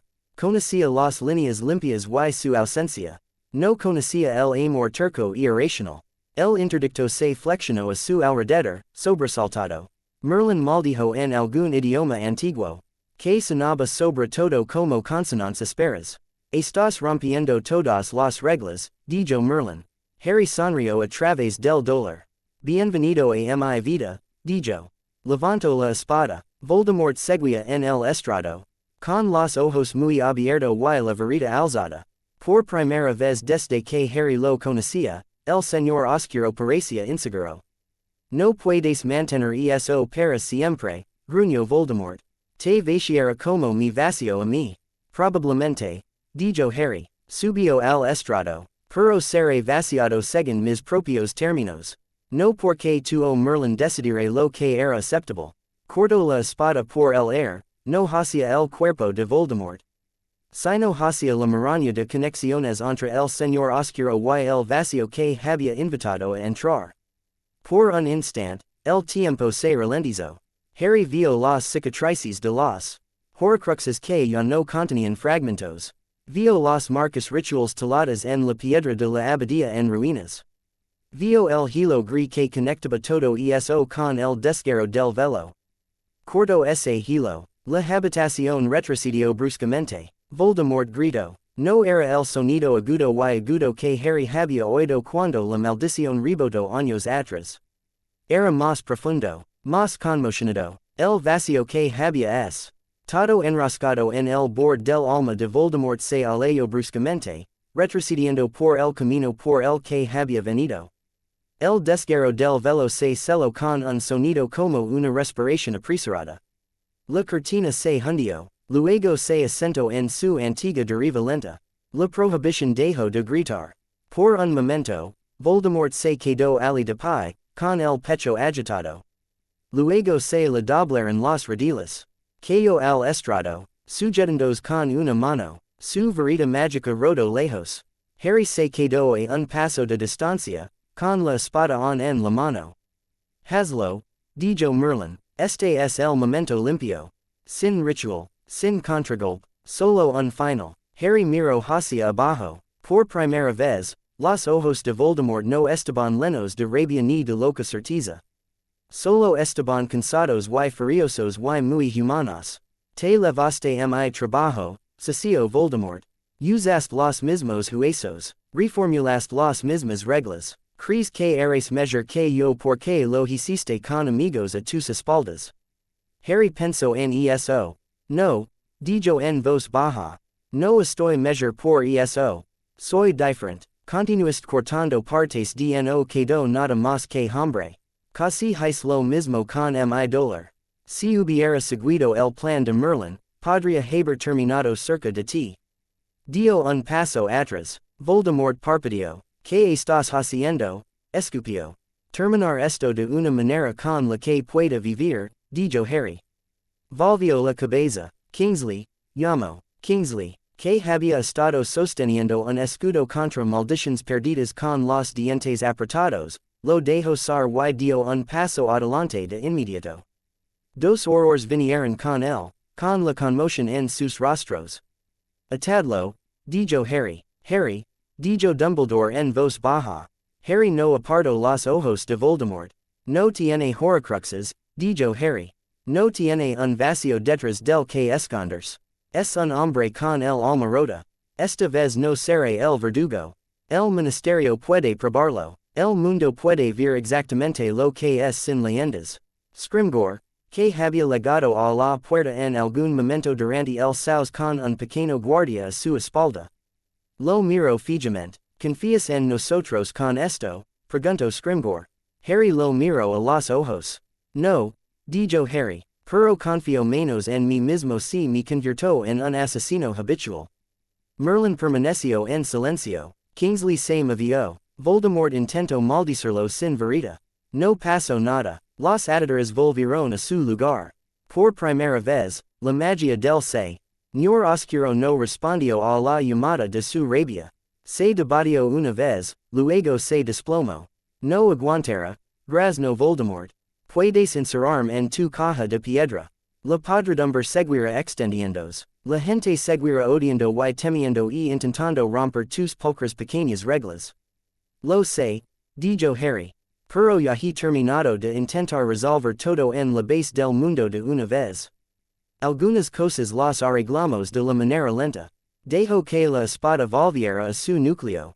Su cuerpo tembló. La habitación se tambaleó. Los sonidos se difuminaron en un rugido sordo. Oyó a Ginny gritar su nombre de nuevo como desde una distancia. Tropezó. Unos brazos fuertes lo agarraron. Por un segundo pensó que era Merlin, pero el agarre era demasiado cálido. Ginny lo levantó, con los ojos brillantes de lágrimas y furia.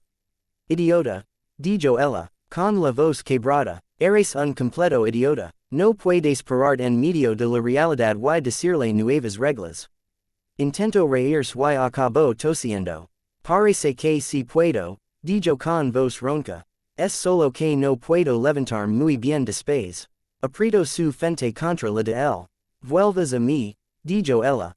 Me oyes, no como algo vacío que solo piensa en números. Vuelvas como tú. Cerró los ojos por un momento y se inclinó hacia ella. Sigo siendo yo, susurró. Dentro de su mente, Merlin habló muy suavemente. Tomaste mi voluntad y la doblaste, dijo Merlin. Separaste mi propósito de mi control. Te convertiste en el actor principal.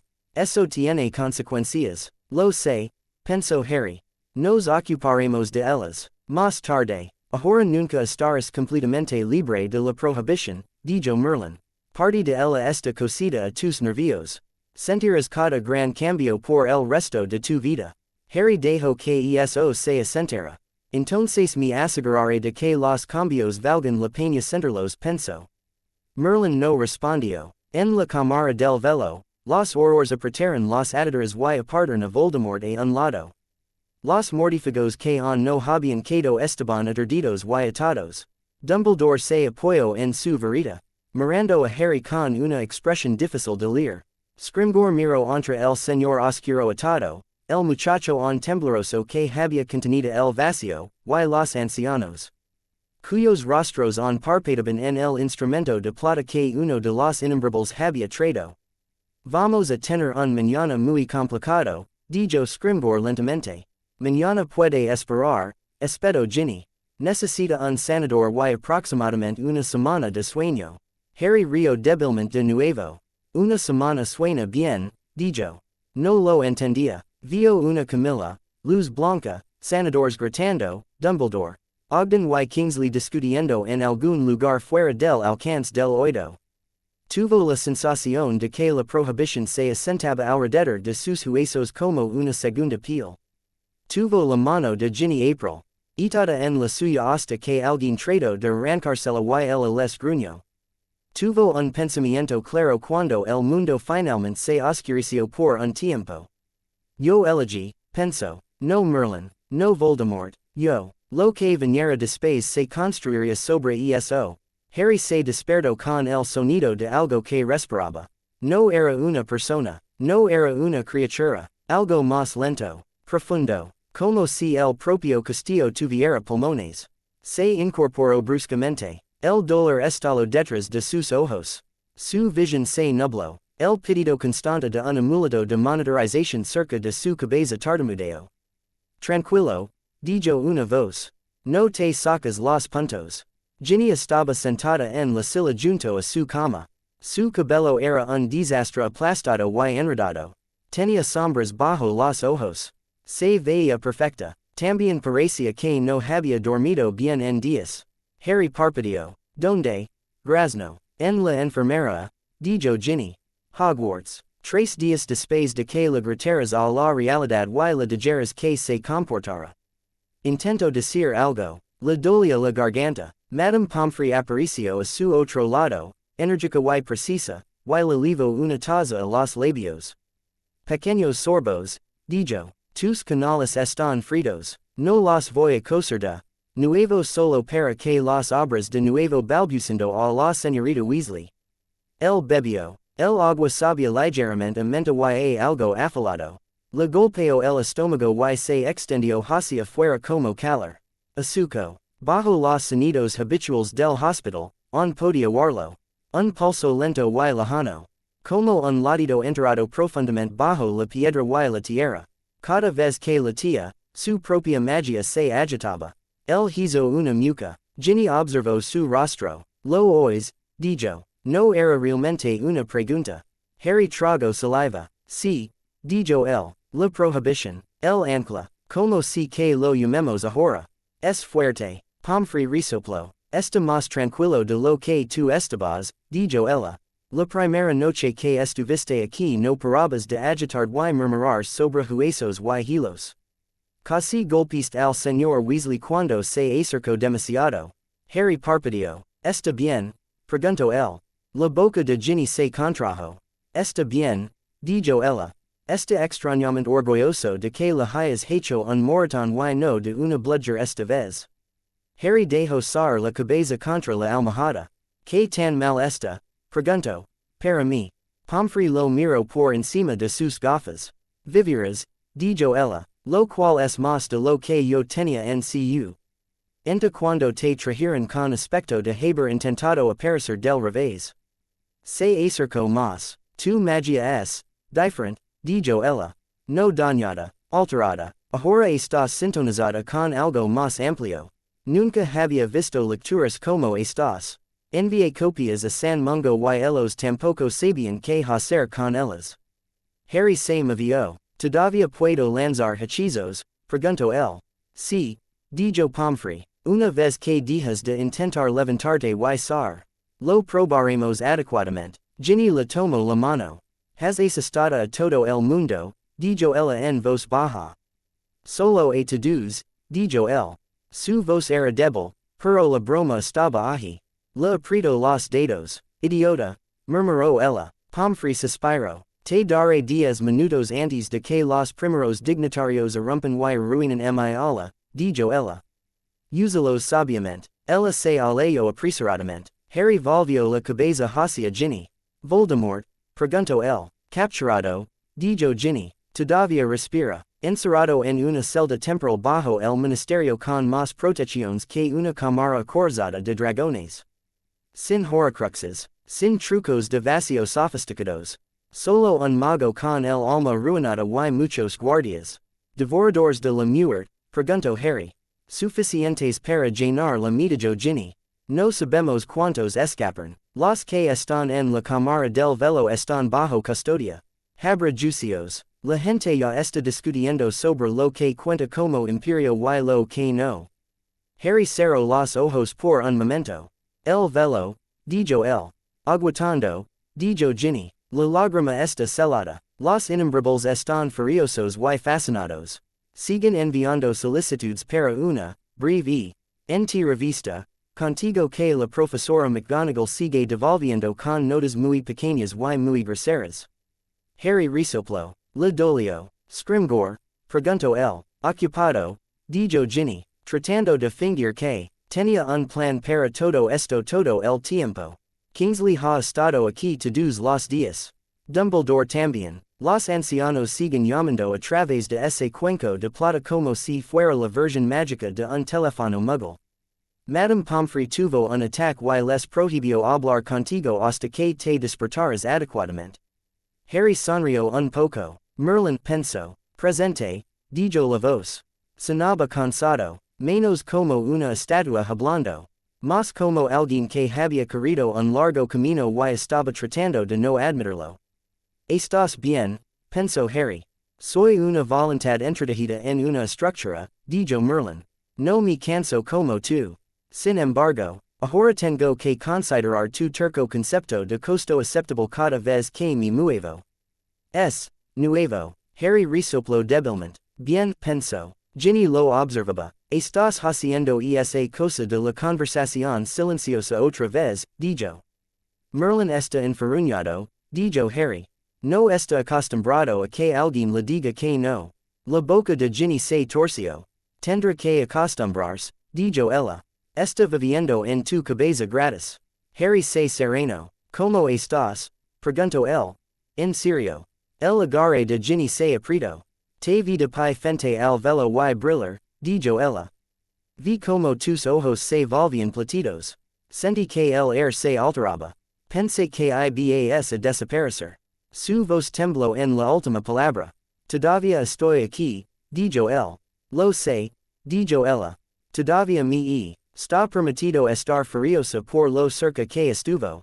Trago saliva. No sabía si funcionaría, admitió. Merlin quería cortar toda la cámara. Eso habría terminado el problema limpiamente.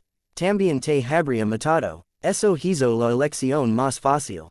Sus ojos se llenaron de lágrimas. Elegiste lavarlo en su lugar, dijo ella. Él asintió. Sí, dijo él. Me voy a quejar del peso para siempre. Pero sí. Se inclinó y lo besó. Lenta, cuidadosamente. El amuleto de monitorización junto a su cabeza se disparó por un segundo, luego se calmó. Cuando se apartó, tenía los ojos húmedos y la voz firme. No volverás a hacer eso sin hablar conmigo primero, dijo ella. El casi se echó a reír. Programaré mi próxima discusión sobre la realidad, dijo él. Bien, dijo ella. Se secó los ojos con el dorso de la mano. Tenemos 9 minutos, dijo.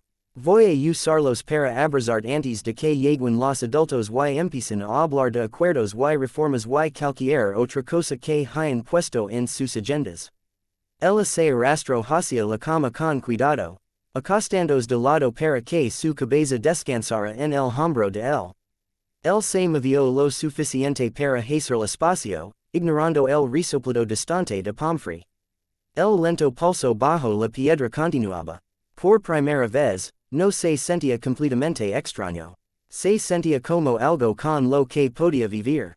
Lista de escena 1. Harry, Ginny, Madame Pomfrey, la voz de Merlin. No tuvieron los 10 minutos completos. La puerta se abrió 8 minutos después. McGonagall entró primero, rígida como una espada. Dumbledore la siguió, con los ojos cercados de arrugas. Kingsley estaba detrás de ellos, vestido con unas sencillas túnicas oscuras. Los rostros de Ogden y Marchbanks brillaban en una pequeña vacía de plata que flotaba junto a Dumbledore, entrando como un globo no decido.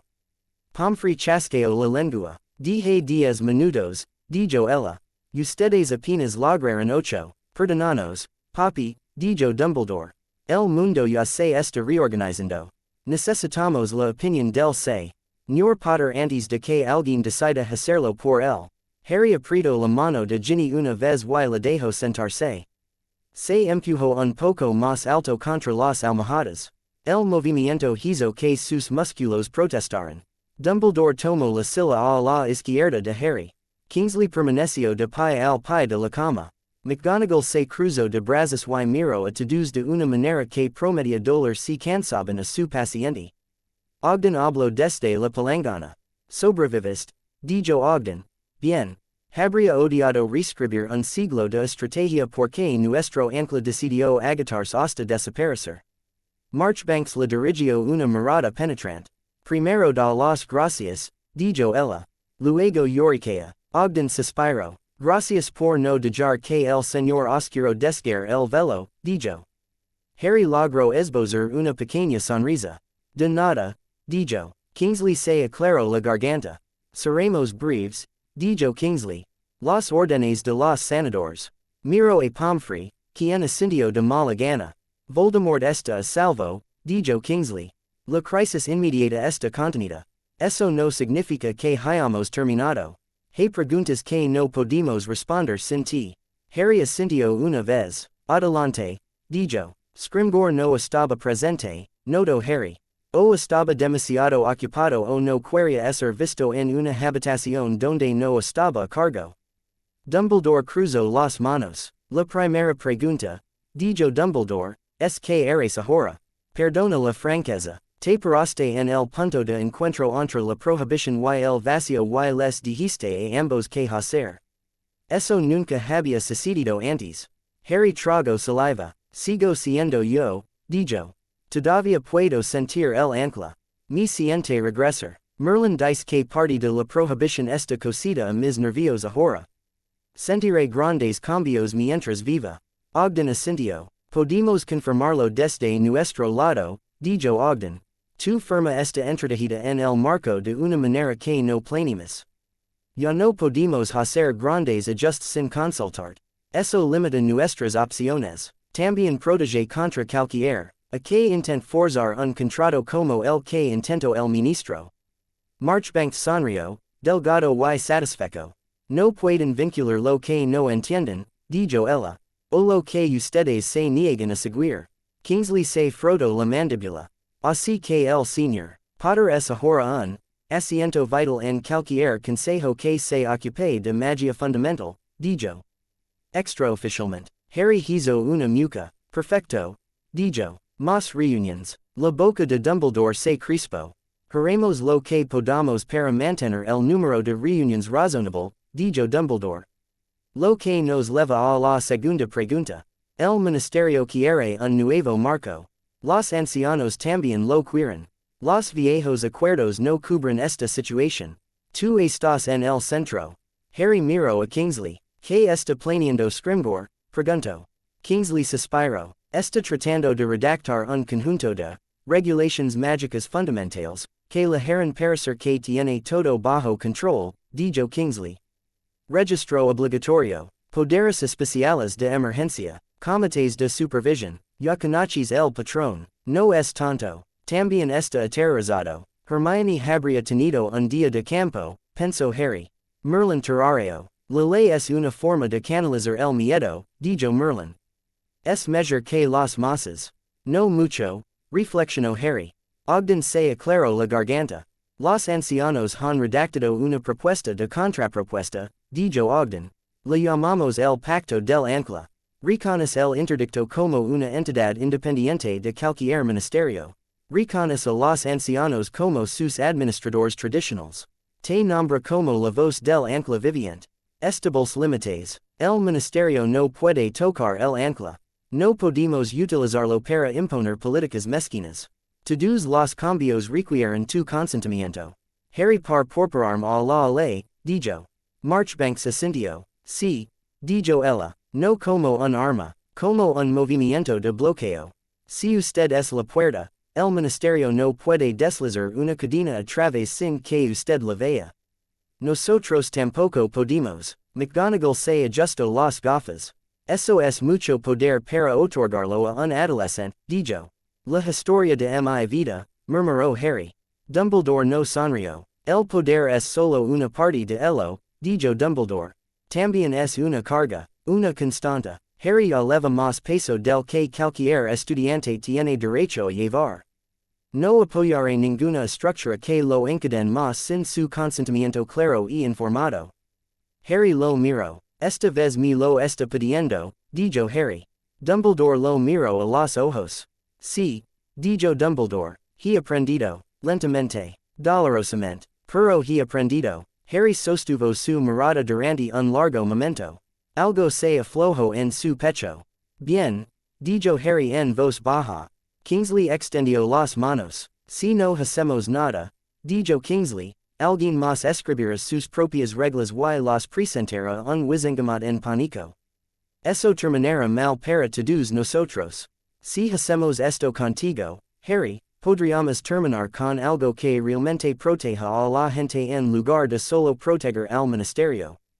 Ginny se movió. Pregunta, dijo ella, en este nuevo y valiente pacto, que le pasará cuando tenga 30 años y se canse de que la gente llame a su puerta cada vez que el interdicto eructe. Hay un plan de salida. Ogden reflexionó. El vínculo entre Harry y la prohibición es fuerte, dijo Ogden.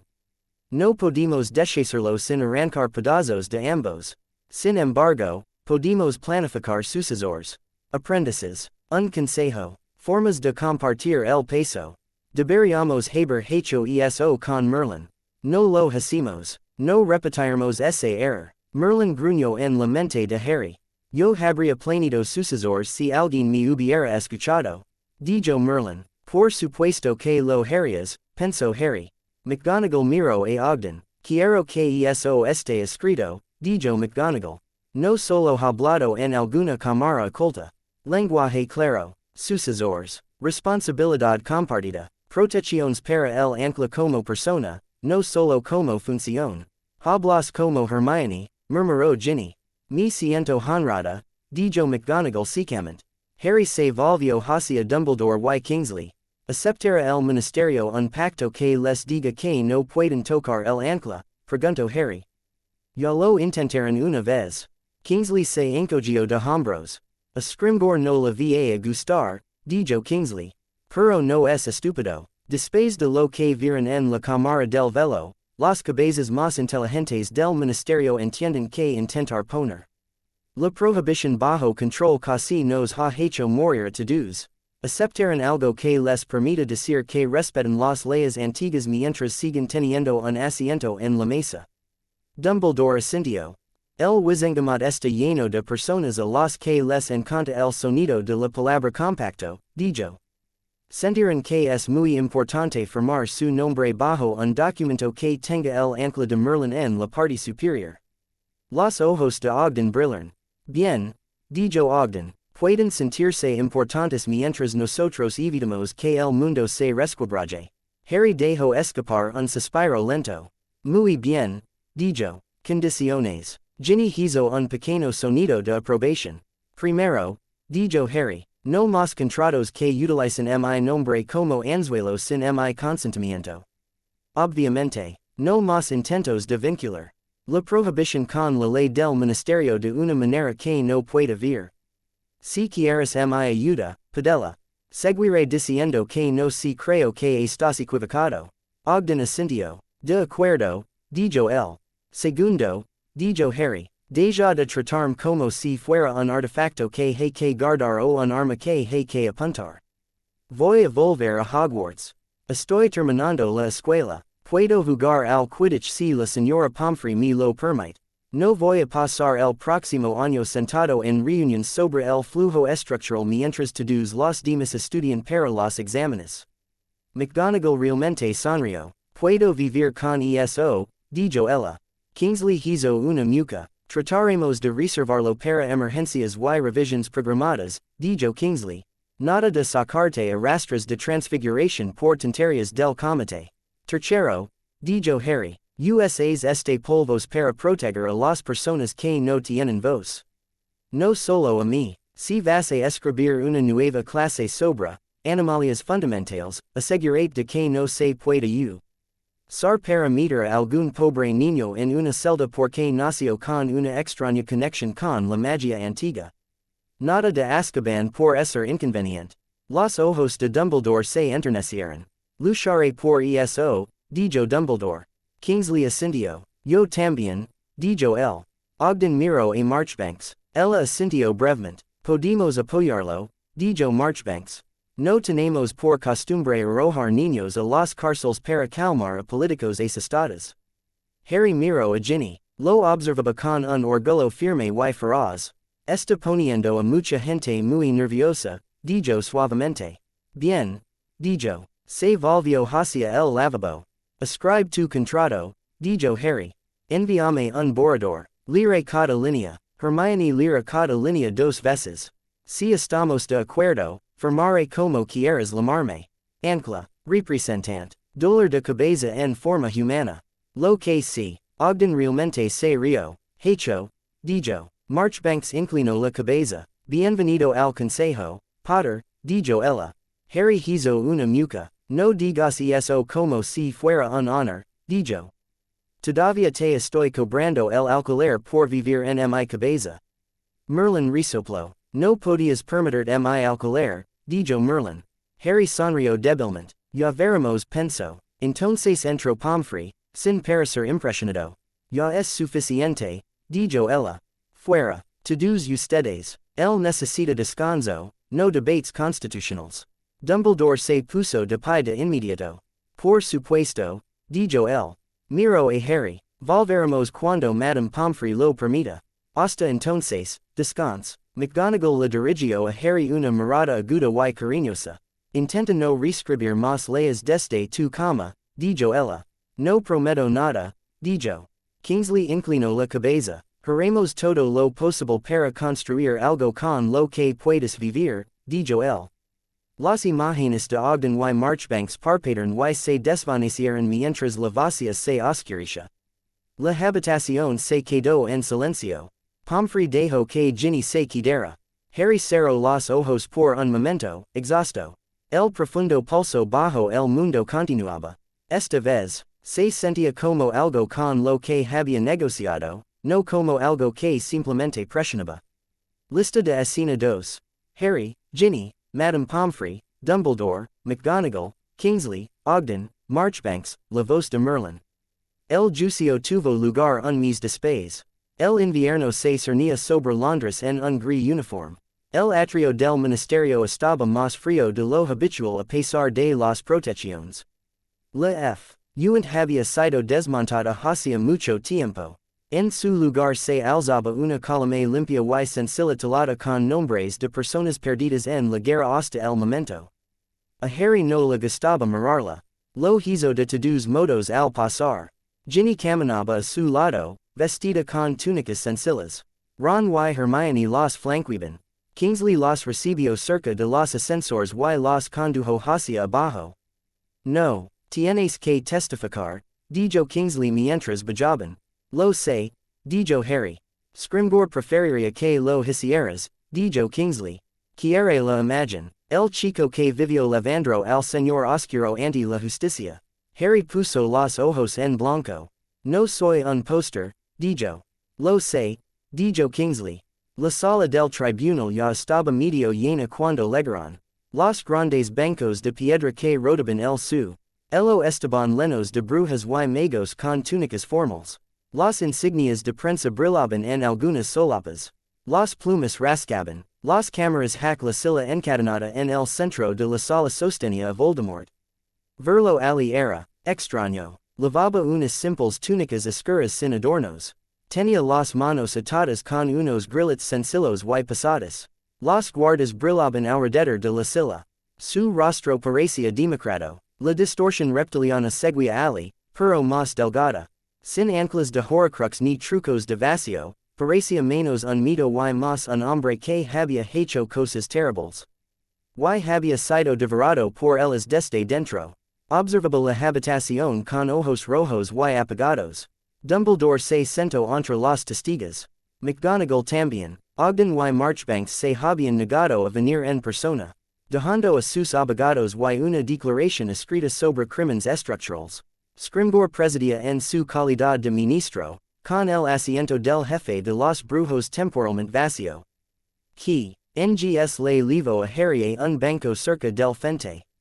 Ginny le apretó la mano y se sentó a su lado. Ron y Hermione se sentaron justo detrás de ellos.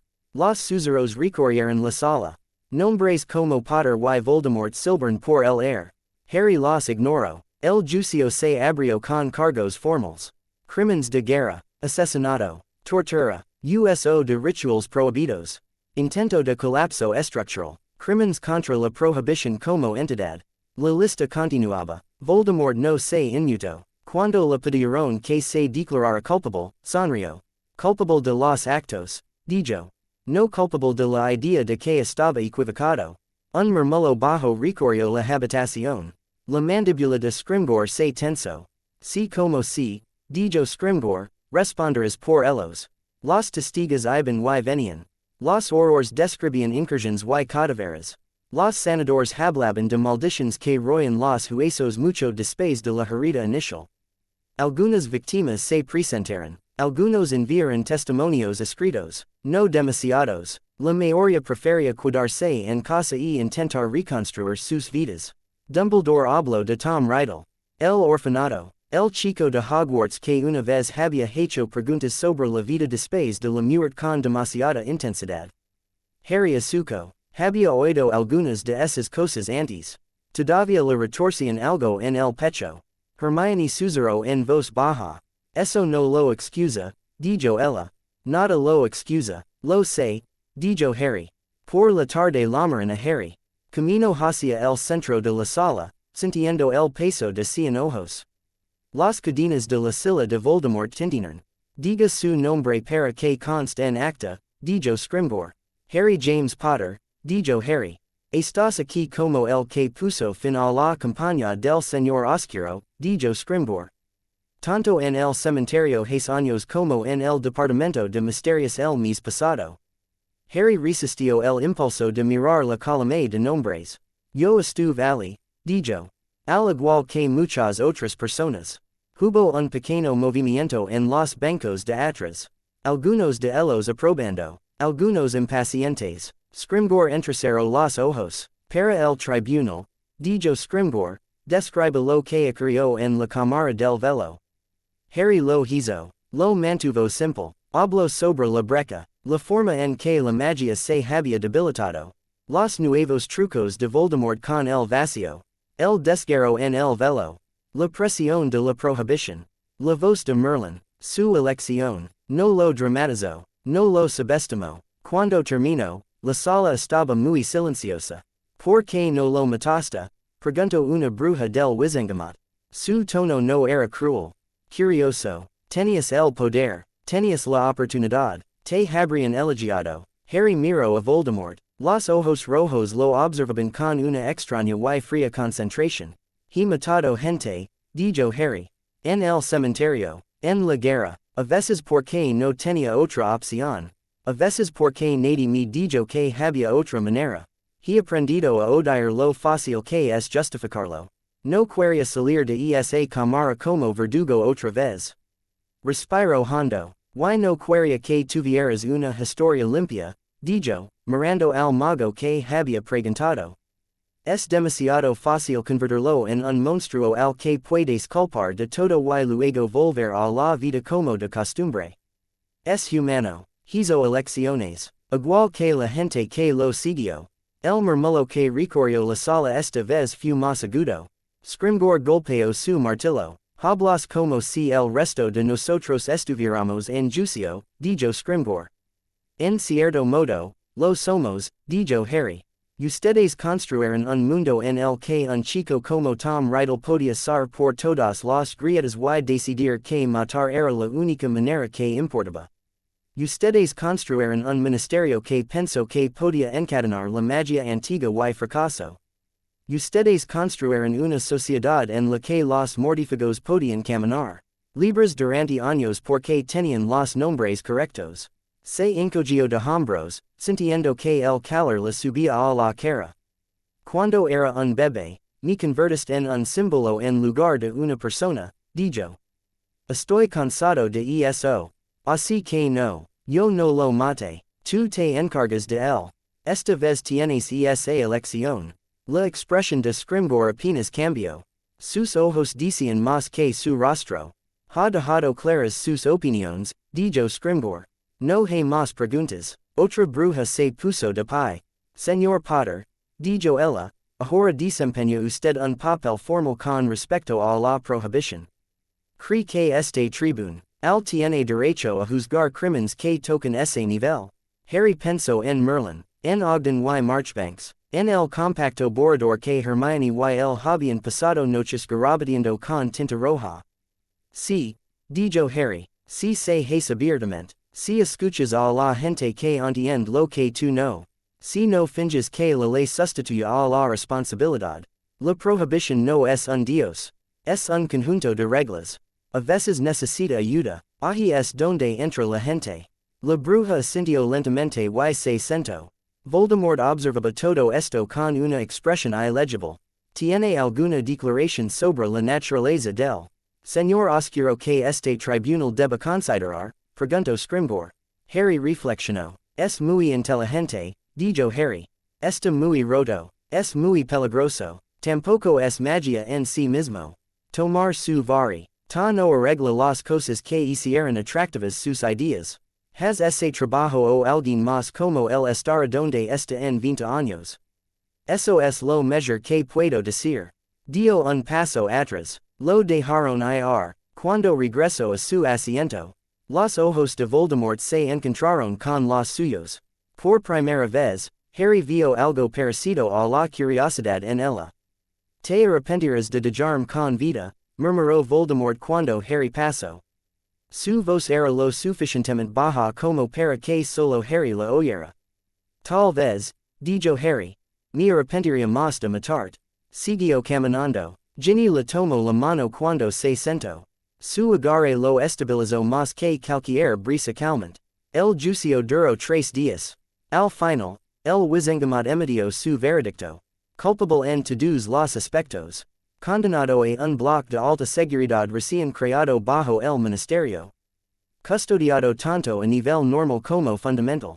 Sin dementores. Sin posibilidad de escape. Sin posibilidad de libertad condicional. El mundo no lo volvería a ver. Ra menos que la propia prohibición se quebrara. No era perfecto. Era mejor que un velo y una maldición en la oscuridad. Lista de escenas 3. Harry, Ginny, Ron, Hermione, Dumbledore, Kingsley, Scrimgeour, el Wizengamot, Voldemort. La primavera llegó tarde a Hogwarts. La nieve se aferraba a los bordes de los terrenos incluso cuando los azafranes brotaban a través de zonas más finas. El lago on el levaba una fina capa de hielo algunas mañanas. El castillo, por una vez, no se sentía como si estuviera esperando algo terrible. Harry estaba sentado bajo un árbol cerca del lago Negro, con el libro de texto de transformaciones abierto y ignorado en su regazo. Ginny yacía con la cabeza en la hierba, mirando el cielo. Ron y Hermione discutían en voz baja sobre arritmencia cerca de las raíces. No puedes dar por on se comporta bien en los bordes, dijo Hermione. Es un garabato en una página, dijo Ron. ¿Cómo puede tener bordes? Harry dejó que sus palabras lo inundaran. El profundo pulso del interdicto estaba más tranquilo hoy. Menos tenso. Había aprendido a distinguir entre los cambios ordinarios y los problemas. Esto era ordinario. Las protecciones se estaban ajustando. Alguien arreglaba un ritual estúpido en una casa segura. Magia normal. Todavía no estaba seguro de lo que eso significaba para él. Pero se sentía más cerca. Merlín guardó silencio. No se había ido. Nunca se había ido. Solo, observando. Has dejado de gritar tanto, dijo Merlín finalmente. Has elegido un ancla turca, pensó Harry. Es un trato completo. Es verdad, dijo Merlín. Un pequeño grupo de primer año pasó. Señalando al calamar gigante que llegaba perazosamente en el agua. Uno de ellos miró a Harry, con los ojos muy abiertos, y luego apartó la mirada rápidamente cuando Harry captó su mirada. Sigue siendo famoso, dijo Ginny sin moverse. Harry gimió. Me gustaría un día en que nadie susurrara mi nombre en un pasillo, dijo. Ahora eres un tratado andante, dijo Ron. No solo susurran chico que vivió. También susurran anchor. Harry hizo una mueca. No me llames así, dijo. Suena como un tatuaje malo. Hermione sonrió. Firmaste el pacto, dijo ella. Harry pensó en el pulcro pergamino. Las líneas que habían editado. Las firmas. Ministerio. Ancianos. Dumbledore. La suya. En la esquina. No más grande que la de nadie más. Casi se había alejado de elo. Al final, había puesto su nombre. No porque si confiara completamente en ninguno de ellos. Porque confiaba en sí mismo lo suficiente como para interponerse en su camino cuando intentaran algo estúpido. Eso no significa que tenga que disfrutar del título, dijo. Ginny rodó sobre su costado y se apoyó en un codo. ¿Qué es lo que te gusta? Preguntó ella. Ahora que no estás luchando activamente para evitar que el velo se convierta en una puerta en ninguna parte. Pensó en ello. Volar, dijo él. Dormir sin ver la luz verde cada vez que cierro los ojos. La forma en que miras cuando serves puré de patatas en mi plato como si estuvieras planeando un asalto. Ella resopló. Eso no es disfrute, dijo ella. Eso es supervivencia. Comes como si estuvieras tratando de crecer más alto que Ron. Soy más alto que Ron, dijo Harry. Ron levantó la vista. Dijo Ron. No, no lo eres. Hermione le golpeó suavemente el brazo con su pluma. Concentrate, dijo. Exámenes. Ron gimió y volvió a sus notas. Ginny seguía observando a Harry. Has cambiado, dijo ella en voz baja. Él frunció el ceño. ¿Cómo? Preguntó él. Escuchas más, dijo. No solo a Merlín, a nosotros, a ti mismo. No te sobresaltas cada vez que alguien dice tu nombre. Todavía te quedas muy quieto cuando sientes que el prohibido se estremes, pero no intentas arreglarlo todo tú solo. El consideró eso. Todavía quiero hacerlo, dijo él. Arreglarlo todo. Es peor ahora que puedo sentirlo cuando algo viene mal. Lo sé, dijo ella. Por eso nos tienes a nosotros. Para recordar que se te permite ser una persona, no solo una bisagra. Él sonrió. Gracias, dijo. Una sombra cayó sobre ellos. Levantaron la vista. Dumbledore estaba ali de pie, con la túnica ligeramente torcida por la brisa, los ojos brillantes detrás de sus gafas. ¿Puedo unirme ustedes? Preguntó. Harry apartó sus libros a un lado. Por supuesto, dijo Harry.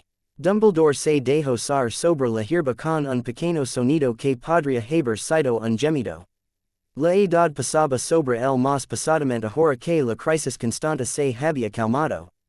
Ron y Hermione se acercaron un poco más, como atraídos por la gravedad. Ginny se sentó. Durante unos momentos, simplemente observaron el lago. La última vez que me senté aquí con estudiantes y una guerra no se estrellaba activamente contra la ventana, no estaba tan cansado, dijo Dumbledore. ¿Cuánto tiempo has de eso? Preguntó Ron. Lo suficiente, dijo Dumbledore. Miró a Harry. Te debo una disculpa, dijo Dumbledore. Varias, de hecho, hemos hablado de ellas. Preferiría no dejarlas sin decir. Harry se movió, incómodo. No tienes por qué hacerlo, dijo. Lo hago, dijo Dumbledore. Por mí mismo tanto como por ti. Dobló las manos en su regazo. Pasé mucho tiempo decidiendo lo que era mejor para ti sin preguntar, dijo Dumbledore. Pensé que te estaba protegiendo. Tal vez al principio lo estaba. Luego, en algún momento del camino, también empecé a protegerme a mí mismo. De la culpa, de admitir que te había convertido en una pieza en un tablero sin tu consentimiento. Harry se quedó mirando el lago. ¿Por qué dices esto ahora? Preguntó. ¿Por qué usted se paró en un tribunal y le dijo al mundo mágico que tuviera sus propias elecciones? Dijo Dumbledore. Es justo que yo modelo el comportamiento que ahora espero de mis antiguos estudiantes. Hermione hizo un pequeño sonido que podría haber sido de aprobación. Dumbledore sonrió débilmente. No espero perdón, dijo Dumbledore. Puede que nunca confíes completamente en mí. Es tu derecho. Me gustaría que supieras que te veo ahora. No como un símbolo, como una persona que ha hecho más que suficiente para toda una vida. Harry arrancó una brizna de hierba. Guardaste secretos que no tenías que guardar, dijo Harry. Me dejaste entrar a ciegas en las cosas porque pensabas que no podía manejar la verdad. Te sentaste en esa oficina y intentaste hacerme firmar mis decisiones al ministerio en nombre de la seguridad. Sí, dijo Dumbledore. Todavía estoy enfadado por eso, dijo Harry. Sí, repitió Dumbledore. Y sigo queriendo tenerte cerca, dijo Harry. Que seas viejo, molesto y inteligente y que discutas conmigo cuando estoy a punto de hacer algo estúpido en la otra dirección. El silencio se prolongó. Dumbledore exhaló lentamente. Puedo vivir con eso, dijo. Ginny golpeó el hombro de Harry. Mirate, murmuró ella. Tener emociones complicadas como un ser humano funcional. Le dio un ligero codazo. La mirada de Dumbledore se volvió distante por un momento. Merlín me habló, dijo. Harry parpadeó. ¿En mi cabeza? Preguntó Harry. Dumbledore negó con la cabeza. En un sueño, dijo Dumbledore. O lo que pasa por uno estos días. Un recuerdo envuelto en un mensaje. Me informó de que había sido degradado. Harry casi se atragantó. Desplazado, repetio, c. Dijo Dumbledore, del operador principal al asesor will. Sus palabras, no las mías. Merlin sonaba angrido, no se equivoca, dijo Merlin. Me has convertido en lo que los humanos llaman una conciencia. Todavía no me gusta la ineficiencia. Debo admitir que tiene cierta claridad. Harry sonrió. Viveras pensó. Sospecho que lo hará, dijo Dumbledore. Ron frunció el ceño. Espera, dijo Ron. Puede warnos ahora mismo. Un poco, dijo Harry. Está tratando de no escuchar a escondidas. Es como tener un vecino muy educado con un timing terrible. Ginny resopló. Hermione parecía pensativa. Tal vez algún día puedas ayudar a construir algo, dijo ella. No solo mantenerlo unido. Un ministerio mejor. Mejores leyes. Mejores protecciones. Si la prohibición ahora está construida a medias sobre ti, también podrías pedir que deje de apoyar las peores partes. Harry consideró eso. Tal vez, dijo él. Más tarde, después de los exámenes. Siempre después de los exámenes, dijo Hermione con firmeza. Dumbledore se rió entre dientes. Algunas cosas nunca cambian, dijo. Se puso de pie con un poco de esfuerzo. Te dejo con tu tarde, dijo. Intenta no reorganizar demasiado el mundo antes de la cena. Nada de promesas, dijo Ginny. Camino de vuelta hacia el castillo, con la túnica andando ligeramente. Harry lo vio el pulso bajo el mundo zumbaba en sus venas. Ya no se sentía como una oferta constante. No tienes que decir que si cada vez, dijo Merlin. Puedes dejar que otros arreglen las pequeñas grietas. Pienso hacerlo, pensó Harry. Me gustaría tener al menos un día en el que la decisión más importante que tome si que comer. Ginny se dejó sar de nuevo sobre la hierba. Hablando de eso, dijo, si no vienes a cenar, mamá enviará un olador para recordar que comas. No le importa si eres un ancla, un ministro o el jefe del wizengamot. Sig, siendo el chico que necesita alimentarse. Harry sonrió. Es la cena, dijo él. Lista de escena 4. Harry, Ginny, Ron, Hermione, Dumbledore, la voz de Merlin. El gran comedor aquella noche parecía diferente. No por las decoraciones, no por algún anuncio dramático. Porque nadie se estremeció cuando se abrieron las puertas. Porque el mayor problema en la mayoría de las mesas eran los exámenes. Y el quidditch y quien estaba besuqueándose con quien detrás de los invernaderos. Harry se sentó con Ginny, Ron y Hermione en la mesa de Gryffindor. Los platos tintinaban, la gente se reía, algunas miradas curiosas on se dirigen hacia él. Cada semana menos, en la mesa de los profesores, McGonagall y Flitwick discutían alegremente sobre algún nuevo estudio de enfermera.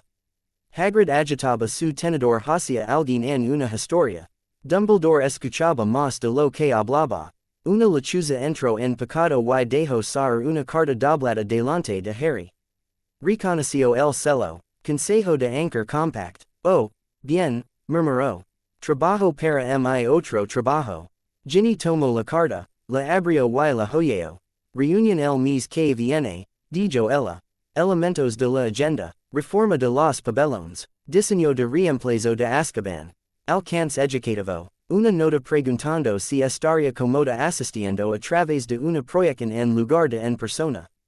Harry parpadeó. Ya han aprendido, dijo él. Ginny sonrió. Ya les has gritado bastante, dijo. Suspiró. Bien, dijo él. ¿Qué más? Ella pasó la página. Una nota personal de Marchbanks, dijo. Dice, y cito, no dejas que el ministerio te haga sentir pequeño. También como tus verduras. Harry se rió. Me gusta, dijo. Lo sé, dijo Ginny. Ron se inclinó. ¿Y qué pasa con lo de Azkaban? Preguntó Ron. En realidad van a cerrarlo. No de la noche a la mañana, dijo Hermione. Pero están planeando una transición gradual. Menos tonterías de dementors. Más contention que no pudra lentamente tu mente. Protecciones básicas que mantienen a la gente dentro sin comer sus almas. Harry asintió. Ogden pidió la opinión de Merlin sobre el confinamiento estable, dijo Harry. Casi recibió una conferencia sobre la ética de las jalas del Antiguo Testamento de un marco mágico sobreingeniado. Lo disfruté. Merlín resopló. Si los humanos insisten en encerrarse unos a otros, al menos deberían hacerlo de una manera que no envenen la estructura circundante, dijo Merlín. Ginny sonrió. Mi rate, dijo ella, influenciando la política pública sin hacer estallar nada. Todavía no, dijo Ron. Hermione le dio un codazo. Harry dejó que sus discusiones lo abrumaran y volvió a abrir la carta. Al pie, en letra pequeña. Marchbanks había añadido una línea más. Recuerda, a los anclajes se les permite ser felices. Trago saliva. Oye, dijo Ginny en voz baja. ¿Estás bien? Sí, dijo. Solo estaba pensando. Dobló la carta y se la metió en el bolsillo. El comedor se llenó con el ruido habitual de la cena. Cucharones, risas, algunos insultos gritados entre las mesas que sonaban más como afecto que como odio. El lento pulso bajo el mundo coincidía con el ritmo de su corazón. No perfectamente, pero lo suficientemente cerca. Más tarde, cuando regresaron a la sala común, Ginny lo tomó de la mano. Camina conmigo, dijo. Lo hizo. Se separaron del flujo principal de estudiantes y se deslizaron a la vacía. La habitación olía a tiza y a hechizos antiguos. La luz de la luna entraba por las altas ventanas. Ginny cerró la puerta. Para que conste, dijo, acercándoos más, no me importa si eres un ancla o un símbolo o simplemente Harry que se olvida de sacar los calcetines del bal. Estoy contigo. No el titulo. El sonrió. Lo sé, dijo. Ella se acercó y le tomó el rostro entre las manos. Bien, dijo ella, porque estoy a punto de besarte y no quiero que Merlín se queje. Merlín, sabiamente, se quedó muy calada. Harry se inclinó. El beso fue cálido, real y presente, sin magia salvaje, sin vacío alent, solo dos adolescentes que habían sobrevivido el tiempo suficiente para tener un futuro. Cuando se separaron, respirando un poco más fuerte, Ginny apoyó su frente contra la de él. Se te permite querer cosas para ti mismo, dijo ella. No solo para el mundo. Él asintió. Quiero esto, dijo él simplemente. Bien, dijo ella, yo también. Fuera, el castillo crujía. Los retratos susurraban. El mundo cambiaba de formas pequeñas y normales. Muy bajo la piedra, descansaba la prohibición. No silenciosa, nunca silenciosa, pero ya no gritaba. La voz de Merlín llegó una última vez y esa noche, más tranquila de lo que Harry la había oído nunca. Duerme, dijo. El mundo no terminará si descansas. Por una vez, pensó Harry, te creo. Entrelazó sus dedos con los de Ginny. Salieron del aula vacía y caminaron juntos hacia la sala común, riéndose en voz baja de algún chiste que en había hecho antes sobre anclas y pacers. La guerra no había sido olvidada. Las cicatrices no habían desaparecido. Pero por primera vez, Harry sintió que había elegido su lugar en la historia. No en una profecía, no en un contrato, en sus propias palabras. Fuera lo que viniera después, lo afrontaría en esos términos. Con una espada en su corazón, un viejo will en su cabeza, y sus amigos a su lado. El corazón le latía con fuerza.